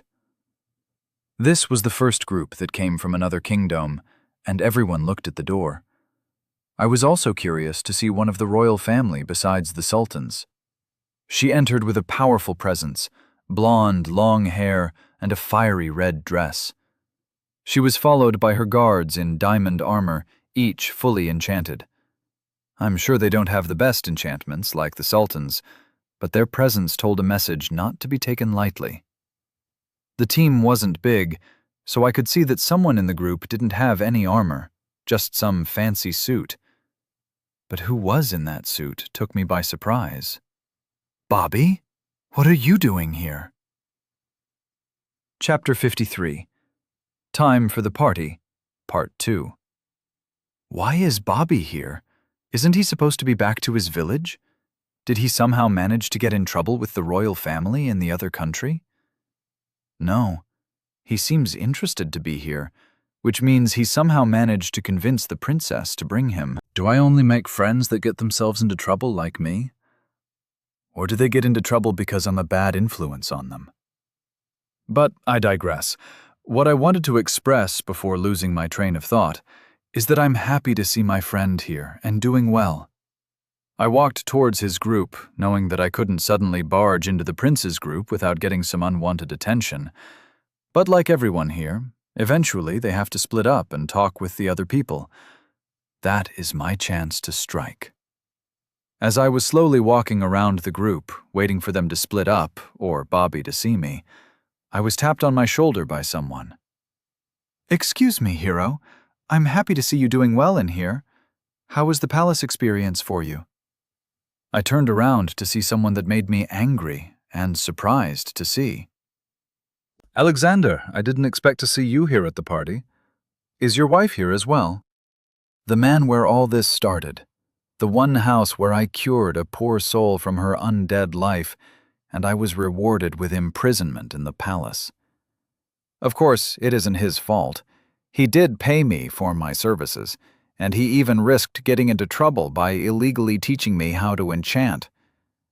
But logic doesn't usually work the same way emotions do, and I didn't realize that I hadn't gone over the betrayal that I went through, and I could feel it in my response. "Yes, she is. She is back to her old self like nothing ever happened. She was furious when she heard you were taken by force by the palace. We managed to pull some strings, and I think we can force the royal family to send you on the field to get some experience. Once outside, it would be easier for us to help you disappear in an accident." I wasn't expecting this response from him. Alexander is not a man of words only. With this action, he shows me that he's sorry for the betrayal and works for a way where it would free us, which I respect and lessens my anger at him. It was something out of his control. He couldn't predict the Sultan would react like this, so he was in the position of choosing his family over 2 people. And how long will we have to wait? It would still take 1 more month. That is awesome to hear. Unfortunately, we don't have that much time. The prince has a dangerous plan that he plans to use tonight, and probably blame it on me. And even if he doesn't do anything, the prisoners that are about to escape will make too much of a mess, where the Sultan will play nice with the other nobles. Of course, I couldn't tell him anything about this, so I just nodded in understanding, and we went on our ways. Finally, the princess group split up, and I could talk with my first friend in this world. As I was sneaking closer to him, I thought, how should I greet? A normal, "Hey," wouldn't cut it after all. I put my hand on his shoulders, forcing him not to turn his head and see me, and whispered, "I have a message from your friend. He greets you from the afterlife and tells you to live your life in peace." He froze, then forcefully turned to see who was talking, and we could finally see each other face to face after months. His eyes were wide. He didn't speak. Instead, he punched me in the gut. Ugh! He then lifted me back up and gave me a quick bear hug before looking relieved at me. "I knew you were alive, but I feel much better seeing you in person than only knowing." I was still panting from the punch. Was he always this strong? "You knew that I was alive? How?" "Well, that's the reason I'm here. I heard there's a weird-looking guy in the desert who managed to cure a zombified person. Something that only in theory thought possible. And I happen to know a guy that has a lot of unknown knowledge. Looks weird, and nobody knows where he comes from. Looks like I started to get popular internationally, not only locally." "So how did you manage to get into this situation, my friend? I couldn't believe the first time I heard about you, how far away you were from me." "Well, you see, the difference between the 2 dimensions is..." I talked with him while we went to a quieter corner. I talked about the withered skeleton king, how I managed to trick him, and how I met Froggy, whom Bobby was very envious of his skill. I told him about the cure, how the princess kidnapped us, and how I've been looking for a way to escape for the past few months. And today is the day of action. Me and Froggy will go invisible through the gates, while everyone will be too confused with what's about to happen. Going invisible for an escape. Where have I ever heard about a similar position before? And what's the distraction going to be? Bobby looked at me with narrowed eyes, while pointing out how similar this situation is to our last encounter. It's different. This time I have a foolproof plan. And unfortunately, I can't tell you the distraction because I don't know how it would happen. Only that it would happen. Maybe I can convince Princess Elizabeth to take you and your friend with us. I'm sure she'll be more than happy to have a master brewer on her side. It would be a little risky, but I think it's possible. Bobby tried to help me with another option to get out of there, which I greatly appreciated. Unfortunately, that wouldn't work. I'm 80% sure that the prince is going to do something dangerous tonight and blame it all on me. And even if he wouldn't do anything, the Sultan still wants us to accompany the hero on his journey to defeat the unknown enemy. Prince Amun II is going to do something dangerous tonight? Only for you to take the fall? How you even managed to get into this situation never ceases to amaze me. Is there something I can help with? Not right now, but once we get out, I was planning on getting back to the village and staying low.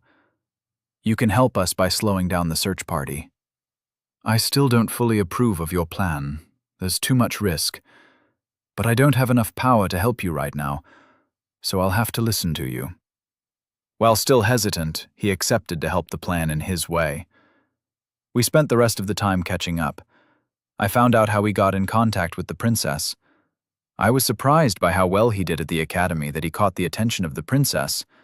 Unfortunately, he still got punished unjustly.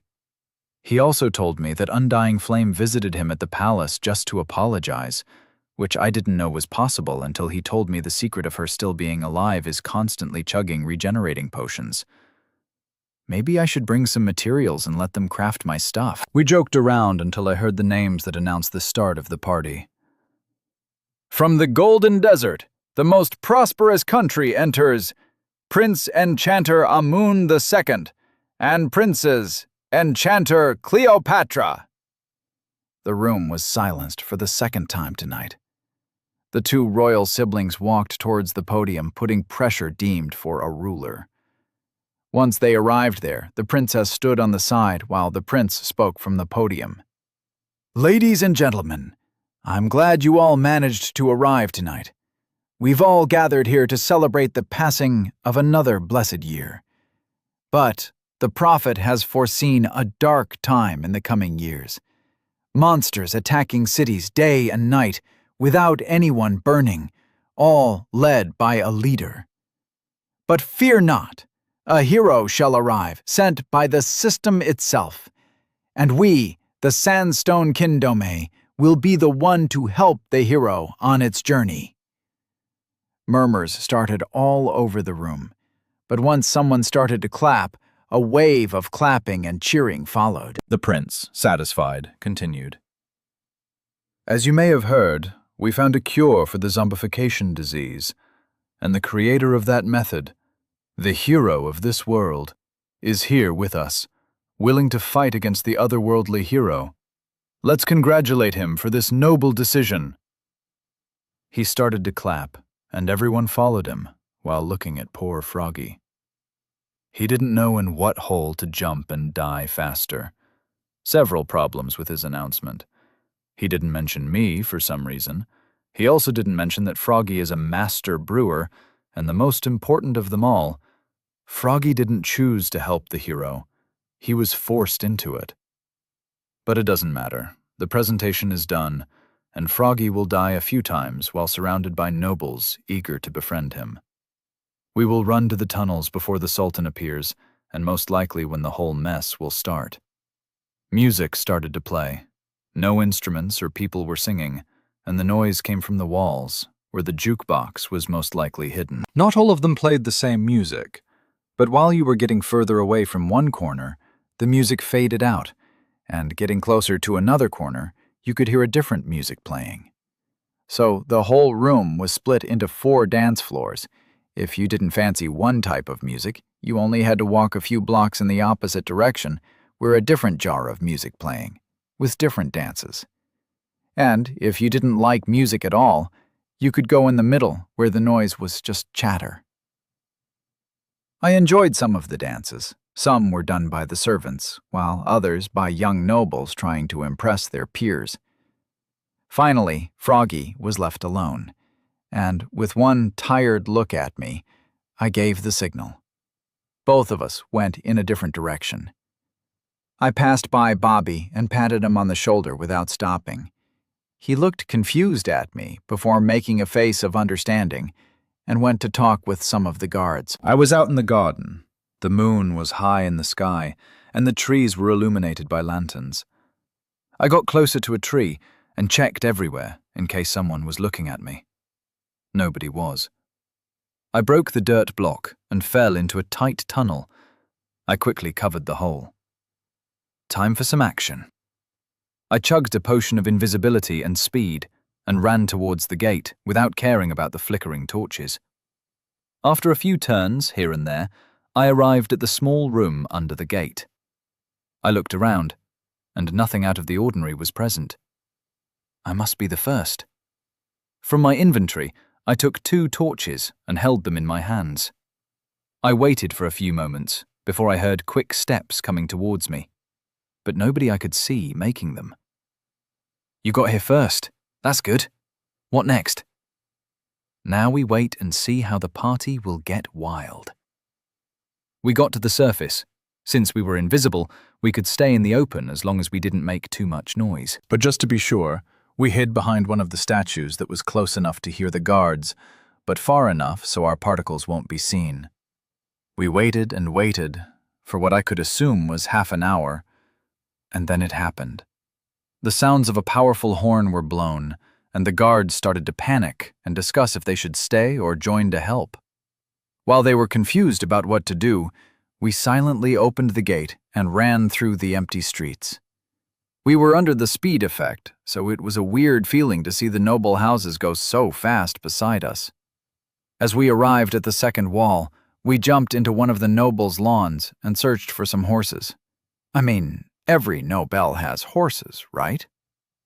It was too late, so all the shops were closed, and once we found the horses, I dropped a diamond, drank some milk to get rid of the potion effect, and went towards the gate. Luckily, the walls were open 24/7, and at least if you wanted to leave, the guards didn't even bother to check on us.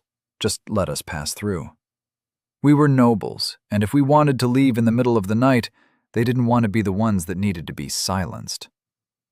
With great speed, we got to the last wall. The guard seemed to want to stop us, but I threw him a gold ingot, and they let us pass through. We were in the desert. We were finally free. We both started to laugh like madmen, but still rode toward the Stone Kingdom. We're free, Froggy. How do you feel? It feels like a dream, honestly. I can't believe we pulled it off. I wonder what happened at the party. Who knows? We'll find out once it's going to spread like wildfire. Now we need to get into hiding for a while. And worst case scenario, we go to the capital and ask my friend Bob for help. Is he the one you talked to so much at the party? That's him. I'm still surprised how he managed to get here.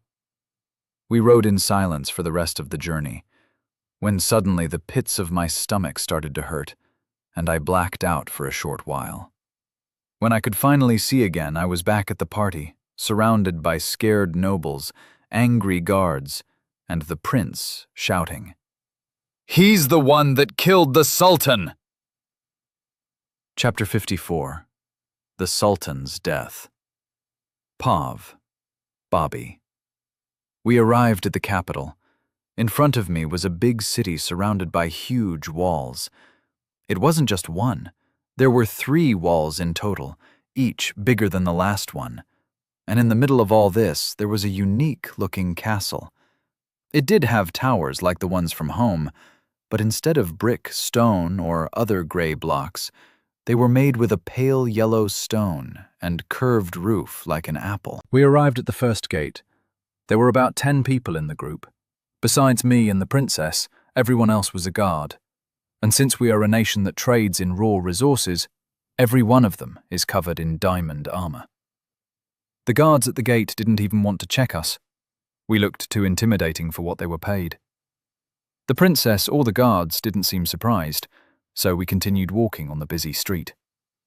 People were shouting their wares or trading offers, and while the street was full of movement, nobody dared to approach our horses. They just looked at us from a distance and pointed at us from time to time.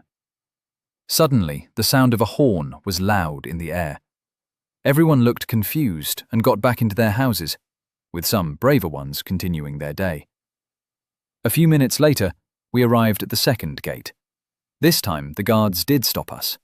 At least, a guard did. The others were looking in panic towards the castle. They wanted to go and look for something, but they couldn't leave their post, not when this was the gate to the Nobel's territory. Who are you, and what's the occasion of the visit? We are the convoy from the Stone Kingdom, and we came for the Sultan's party. You may pass, but be careful. There's a rough Enderman that just went by a few minutes ago. A rogue Enderman? Why would such an intelligent monster go in a populated area? Yes, they like to play pranks on us, but don't like to risk their life for them. It was a weird thing to happen, but it was also unusual how easily they let us pass through. I mean, isn't this an emergency? They know they can't stop us even if they wanted to. I looked confused at the princess.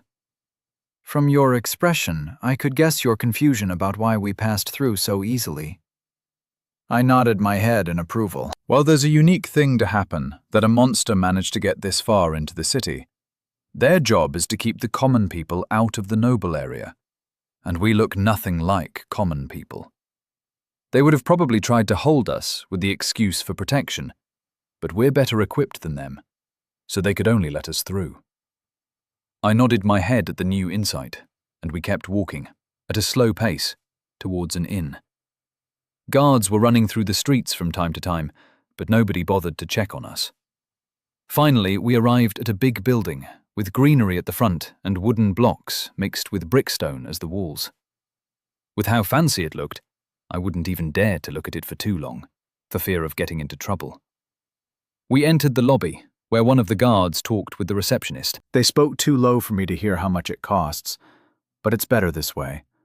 I want to sleep comfortably at night without the worry of accidentally breaking something expensive. We got 6 rooms, 1 for me, 1 for the princess, and the rest for the guards, split into 2. My room was small, but good-looking. I had a golden bed, a cauldron filled with water to wash my hands, a double chest to store my items, a 1-block-tall painting on the wall, and even a view of the palace. It was a long week, and I was tired from sleeping out in the open, not knowing when I'd be attacked by monsters.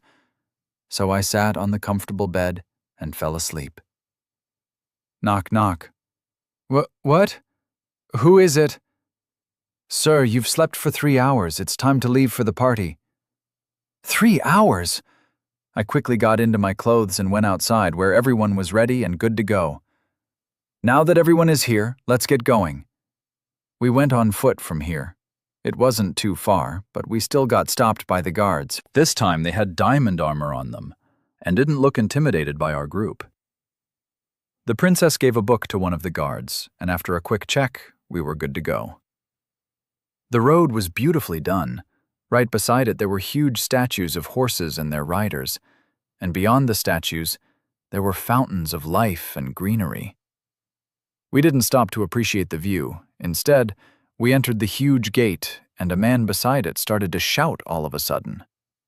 From the Stone Kingdom, Princess Elizabeth Mending and her court. Everyone looked at us, which made me nervous. Don't worry, Bobby. You practiced for this, and you've survived through the academy. This party is nothing for you. She was right. I was just intimidated by the fact that those nobles actually had the power to act on what they said, not like the students at the academy. But I have to remember, I'm not just a commoner anymore. I represent the princess of my kingdom, so I have to act like one. With a newfound strength, I straightened my back and went to talk with some nobles.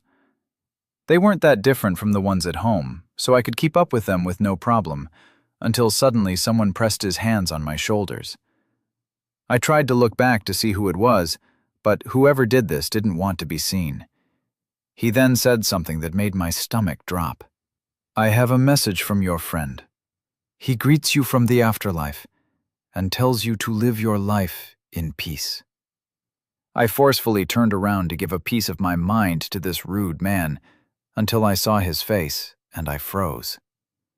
A tall man with brown hair and eyes, no nose, and a green expensive suit looked at me with a cheeky smile. It was Traitor, the man that I thought dead in another dimension. He was here, in front of me, as healthy as he could be.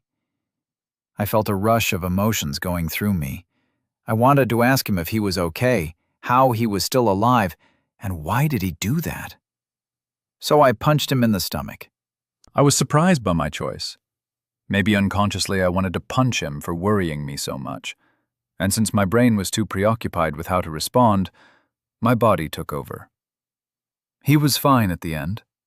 We talked about how I got here, and he talked about how he fought a sentient monster, managed to trick him, and befriended a fete which only heard in legends. But that wasn't the most shocking thing. He somehow knew the cure for an infected person, one of the two most dangerous diseases in the world, and just did it for the price of one mount. I don't know if I should strangle him for giving it for such a low price, or thank him for actually giving it and not keeping it to himself.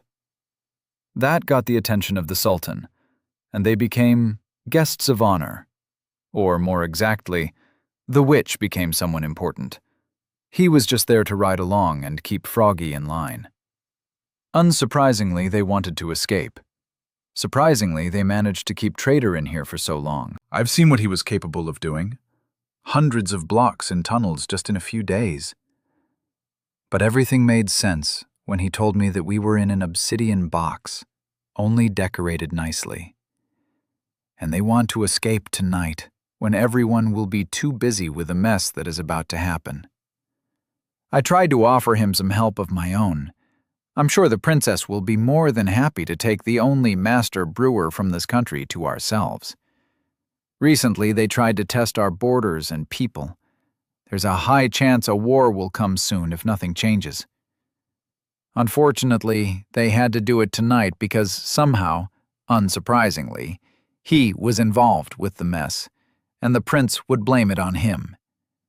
I wanted to ask more, but he said he couldn't tell too much, so I didn't ask. Bet kept an eye for the prince that hasn't arrived yet.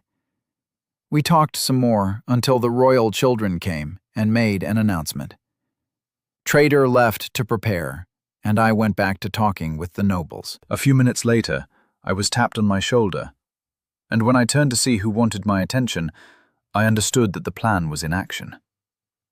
"Excuse me, is there a place more private around here? My social battery has run out, and I want to rest somewhere." I talked with the guard, who had a view of the garden where Traitor went. He was polite enough to point me to a more isolated room, and I stayed there for a few minutes, trying to process everything that I've been through today. I didn't stay too long and went back to the party, and it was at the right time when the music stopped. A few of the lanterns were broken, leaving light only at the podium where everyone was looking. Slowly, step by step, the Sultan climbed onto the podium. He wore all white, with different precious stones to give some color. Even his cape was not simple. It had the symbol of the Sultan embedded in golden strings. "My people and guests of honor, I want to thank you again for coming tonight. I want to announce with this occasion that we, the Sandstone Kingdom, will help the upcoming hero. We will defeat the evil." He raised his hands, and out of nowhere, a golden armor appeared on him. It wasn't one made by the system. It had diamonds and emeralds on it, which made me wonder how he equipped it so fast. Suddenly, out of nowhere, 6 arrows were shot at him. The Sultan didn't even flinch. But somehow, he still died. Or so I thought. A tower of light rose from him in the form of a person with wings. I heard something breaking, and the light returned to his eyes. But why didn't he move? He was just attacked, and he was still with his hands up. Probably the assassins got spoked by their failure to kill him, even with the surprise element. But once again, I was taken by surprise when black potions were thrown at the standing Sultan. I felt great danger coming from them, even if I was so many blocks away. I don't want to know how they felt once they splashed on you. 1 potion, 2 potions, 3 potions. Each as powerful as the last one, but surprisingly the Sultan kept regenerating and slowly started to move. Like a signal, the assassins threw more potions at him, and nobody saw who threw them. The guards started to panic, looking for the source, but the criminals were most likely invisible, so they wouldn't be found out anytime soon. After a few potions, the regeneration couldn't keep up with the acidic potion, and the skin started to melt, until the almighty Sultan died a second time, and the last time. We all were in shock. Even I, who knew something would happen, did not expect this. At the drop of a bucket, everyone started to panic. The guards were still looking for the assassins, but with how everyone was running towards the exit, they had no chance. Horns were blown, making a loud noise. "Everyone, shut up!" the prince shouted, and everyone stopped, with all eyes on him. "The killers are still with us, so nobody dare leave this place. Guards, block the doors." Everyone started to move, like a well-working piston. Some tried to sneak past them, but they were thrown right back into the room, without caring about their status. I didn't want to be involved in this, so I went towards my princess, who was surrounded by the guards, looking intensely at everyone. Bobby, come here quickly. Who knows what's about to happen? I didn't object, and went in the well-protected circle. "You don't seem too surprised by what happened," the princess commented after one look at me. My friend told me that the prince had plans to capture someone tonight, but I didn't expect the Sultan to be the one. I whispered to her, and her eyes went wide and looked at the prince with suspicion. The 2 royal siblings were examining the body, or what was left of it. The potions had an acidic effect on the body, so there wasn't a lot to work with. One of the men took the armor from the Sultan, and his eyes went wide and told something to the prince. Afterward, he went in a hurry somewhere else. Everyone listen! We found out the armor of the Sultan was cursed. We will find the one who enchanted this and bring him to justice. Maybe this is the way Traitor expected to be betrayed. Good thing he left a while ago, and won't be able to catch him. With that, he took out an enchanted compass and placed it on the golden armor. Soon, a light came from the compass, and a floating sign appeared. The prince looked surprised, but didn't say anything. He just made a sign to one of the servants, who quickly moved. After a few minutes, the man that first saw the armor arrived with a thick book in his hands. Quickly they went through every page and looked at the floating sign from time to time, only to shake their heads. "There's nobody in our library with that signature." Murmurs started to wash all over the crowd. Is this the end? Will they all be interrogated one by one now? While everyone was preoccupied with the new information, a servant went to the prince and passed him an enchanted book. The prince took the compass from the armor and put it on the book, making appear the same signature as the armor. "It's as I feared. This enchantment was done by Traitor. I did wonder why he wanted to level up as soon as possible on his enchantment skill." The crowd once again started to murmur. Who was this Traitor guy? Why did the prince help him? Where is he? "Traitor, get out here and face the consequences." Everyone looked around to see the man who connected all of this, but of course, nobody came. "Search for every room in the palace. Don't let anyone leave this place." The guards did as they were told, and searched every room in this place. But the place was huge, and nobody found him, even after 2 hours of searching. It got so bad that, frustrated, the prince went on a search as well. With no results, we could only assume that he escaped.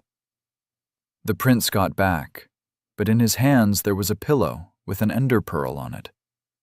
What was his plan? Since that killer is not here, I will bring him here by force. This is the ender pearl we made an oath on. I promised to teach him enchantments as long as he worked with justice. But since he broke the oath, he shall be summoned. With that said, the prince took out his diamond sword and sliced the pearl.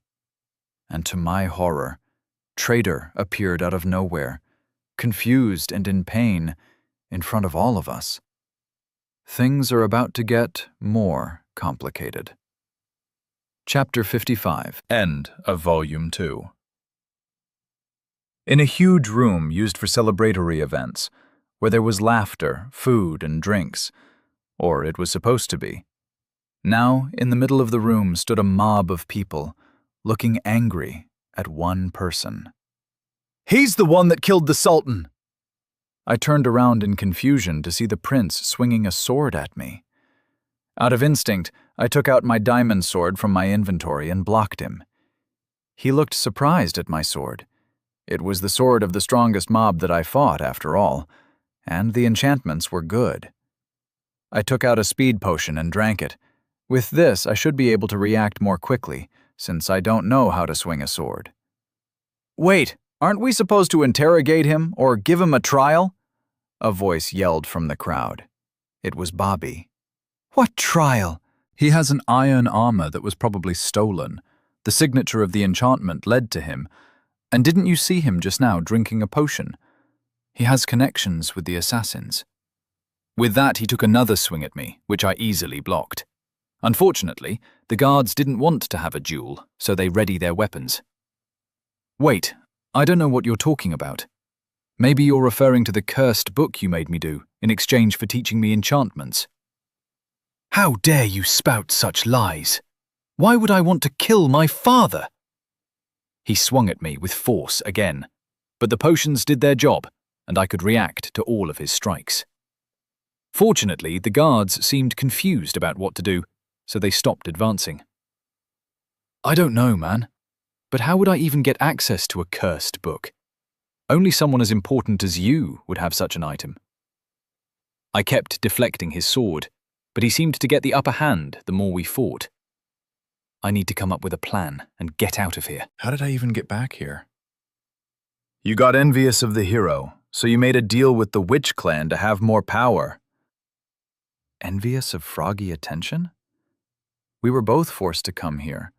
Why would I be envious for being more of a prisoner? Also, I don't know any clan of witches. A slash reached my arm, leaving a small wound that would regenerate in no time. But the prince was gaining ground, and I was losing it. Speed could only help so much in front of skill. I had to come up with a plan now. As I was thinking, an explosion came from my left.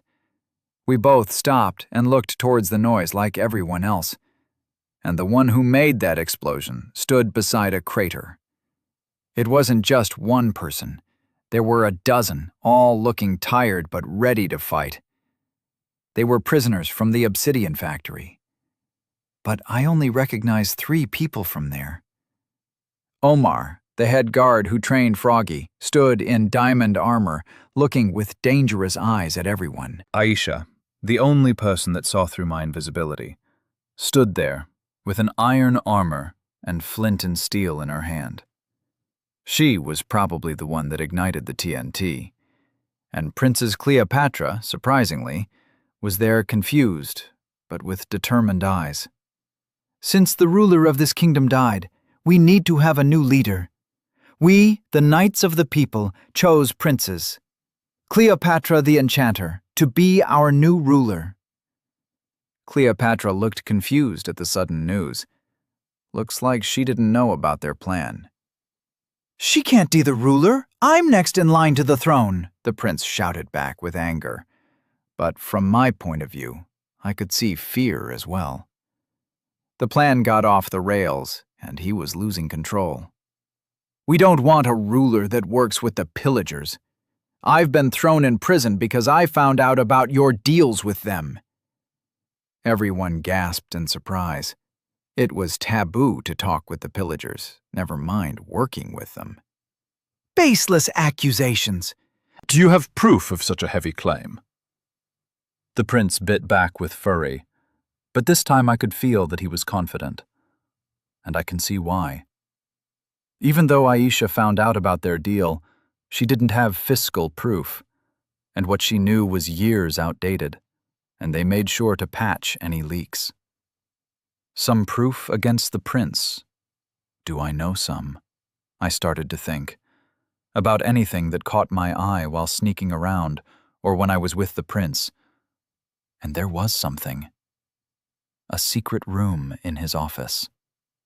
"You can find proof in his secret—" Suddenly I heard a splash on my armor, and my skin started to melt, ignoring what protection I had on me. Splash! Another potion hit me again. Pain flew through every nerve I had. I needed to run. I was in danger. I turned around to see the attacker, only to see a floating sword coming towards my head. In a panic, I swung my sword as well, and I felt something. But the enemy's sword reached its target as well. Light started to fade from my eyes, and the last thing I saw was a shocked villager with gray skin, holding his neck while falling. You died. POV. Enderwoman. A few hours passed, and they weren't pleasant being constantly on the run. But those foolish humans are too young to catch me. I only need to teleport on one of the roofs and wait them out. I can feel my human on the other side of the wall. I can be patient for a few more hours. I only need an opportunity to pass the huge wall. But I think I can only do it through the gate. Or, worst case scenario, I'll go on the walls. But there are too many armored people there to risk it, especially now when they're on high alert. A few hours passed, and with no luck on their side, they gave up, which finally let me get out of my hiding spot. I watched the gate as people passed from time to time, and when I saw the guards preoccupied with a certain group, I teleported past them without anyone noticing. The view was beautiful, with all kinds of blocks all over the place. I'm sure this would be a place where a lot of my people would find their soul block. But I wasn't interested in them. I was interested in only finding my human. I don't know if this is normal. I will have to ask the father once I get the chance. I felt an ick coming from my pearl. It was coming from the huge building, so I got closer to it, keeping it out of the human's view. Finally, inside I teleported to one of the empty balconies and watched over all the humans that gathered in the huge room. And there he was, in a beautiful green costume, my human, enjoying himself with some food. I felt like a part of me came to peace. I could see him in front of me once again. I'm curious how he'll entrain me now. What kind of fascinating stuff will he show me? The music was all in the air. I looked at one of the blocks that made the noise and saw a jukebox. I remember one of my people bounding with one of those blocks that he found in an abandoned temple. He chose to spend the rest of his life finding all the discs, which is a stupid goal. Why would you want to go through so much trouble just for something that's not part of your block? He did get some envious looks from others, though, which didn't make him too popular. My human met his friend for the first time since they split in the hot dimension. They were happy to see each other, but for some reason, I didn't feel good when he smiled at that stupid human. I don't want to share my human with anyone. Maybe I should get rid of him. But today I'm in a good mood, so I'll let that slide. Everyone suffered those months and needs to have a break. Time passes, and I amuse myself with stupid stuff the humans do. Some of them are dancing on the floor, others are eating, and the most fun ones are fighting and ready to throw punches. But something happened, because my human exited the building and went towards the garden. It was night outside, which helped me greatly to blend with the darkness and get closer to my target without being noticed. He looked around for any signs of people following him, before breaking one of the blocks beside the tree with his unnatural speed. Then he jumped down a hole and blocked the entrance. I don't like to teleport in enclosed spaces if I don't know how large they're going to be, but my human hides something special if he's so secretly about, so I take the risk. And it was as I thought. Only a 2-block tall tunnel with flickering torches. I had to crouch so I could stay in the tunnel, and surprisingly, the floor was all made with the unmovable block. Maybe this is why I couldn't teleport past the wall. I couldn't move on my own with those tiny tunnels, so I had to teleport from place to place. Annoyingly, I couldn't see the human, but I could still feel him somewhere close by. And those tunnels were long, and each led to a different place. I tried to follow one, but it was a dead end. I teleported back to the surface and was surprised to see a room with lots of chests. Maybe those tunnels aren't so useless after all. With this, I can sneak more freely around this place. I explored some of the rooms that were connected with the tunnels and had fun with pranking people by placing blocks in front of the door. Some of the guards looked very annoyed. Suddenly, I heard a horn. It was similar to the one when they found me, but this one was more powerful. This can't be a good sign. I teleported towards my human, but I still couldn't see him. I could feel that he just passed the confused guards at the gates, but nothing in sight. After looking around confused on the streets, I finally saw some floating particles that moved at great speeds towards the second wall. I hate potions. It's because of those I lost my human last time. Luckily, I could see him again once he wanted to hop on a horse. With a fast horse and iron armor, the guards didn't even bother to stop them, and soon they were galloping on the dunes. They both started to laugh, shouting that they're finally free. Even I could hear them, and I kept my distance so I wouldn't be seen. I'm happy that my human is happy. It feels fulfilling. Is this how the others feel with their block? We got further and further away from the big city, until suddenly he disappeared. I felt him through space, like we use it to teleport. I was angry. He used something precious from my people. I hated it when they did that. But I followed the trail with growing worry. He was too happy to be finally free, and the trail that was slowly disappearing led back to the city. Something happened, and it wasn't in his plan. Then something happened that shook me to my core. Something cracked in me. I couldn't feel him anymore. Why did this happen to me? I just found him, and now he's gone again? Am I too selfish? Am I not fast enough? Am I too weak? No! I refuse to believe this. If someone took him from me, I can take it back. If someone wants to take him from me, I'll destroy them. I felt a change all over my body. I felt my muscles crack, making me taller, and my hands started to get heavier and more dangerous. But the biggest change of them all was a pain coming from my forehead. I screamed and scratched, trying to stop the growing pain, until suddenly it stopped. A new eye opened its lids for the first time, and I could see it. I could see him. Wait for me, human.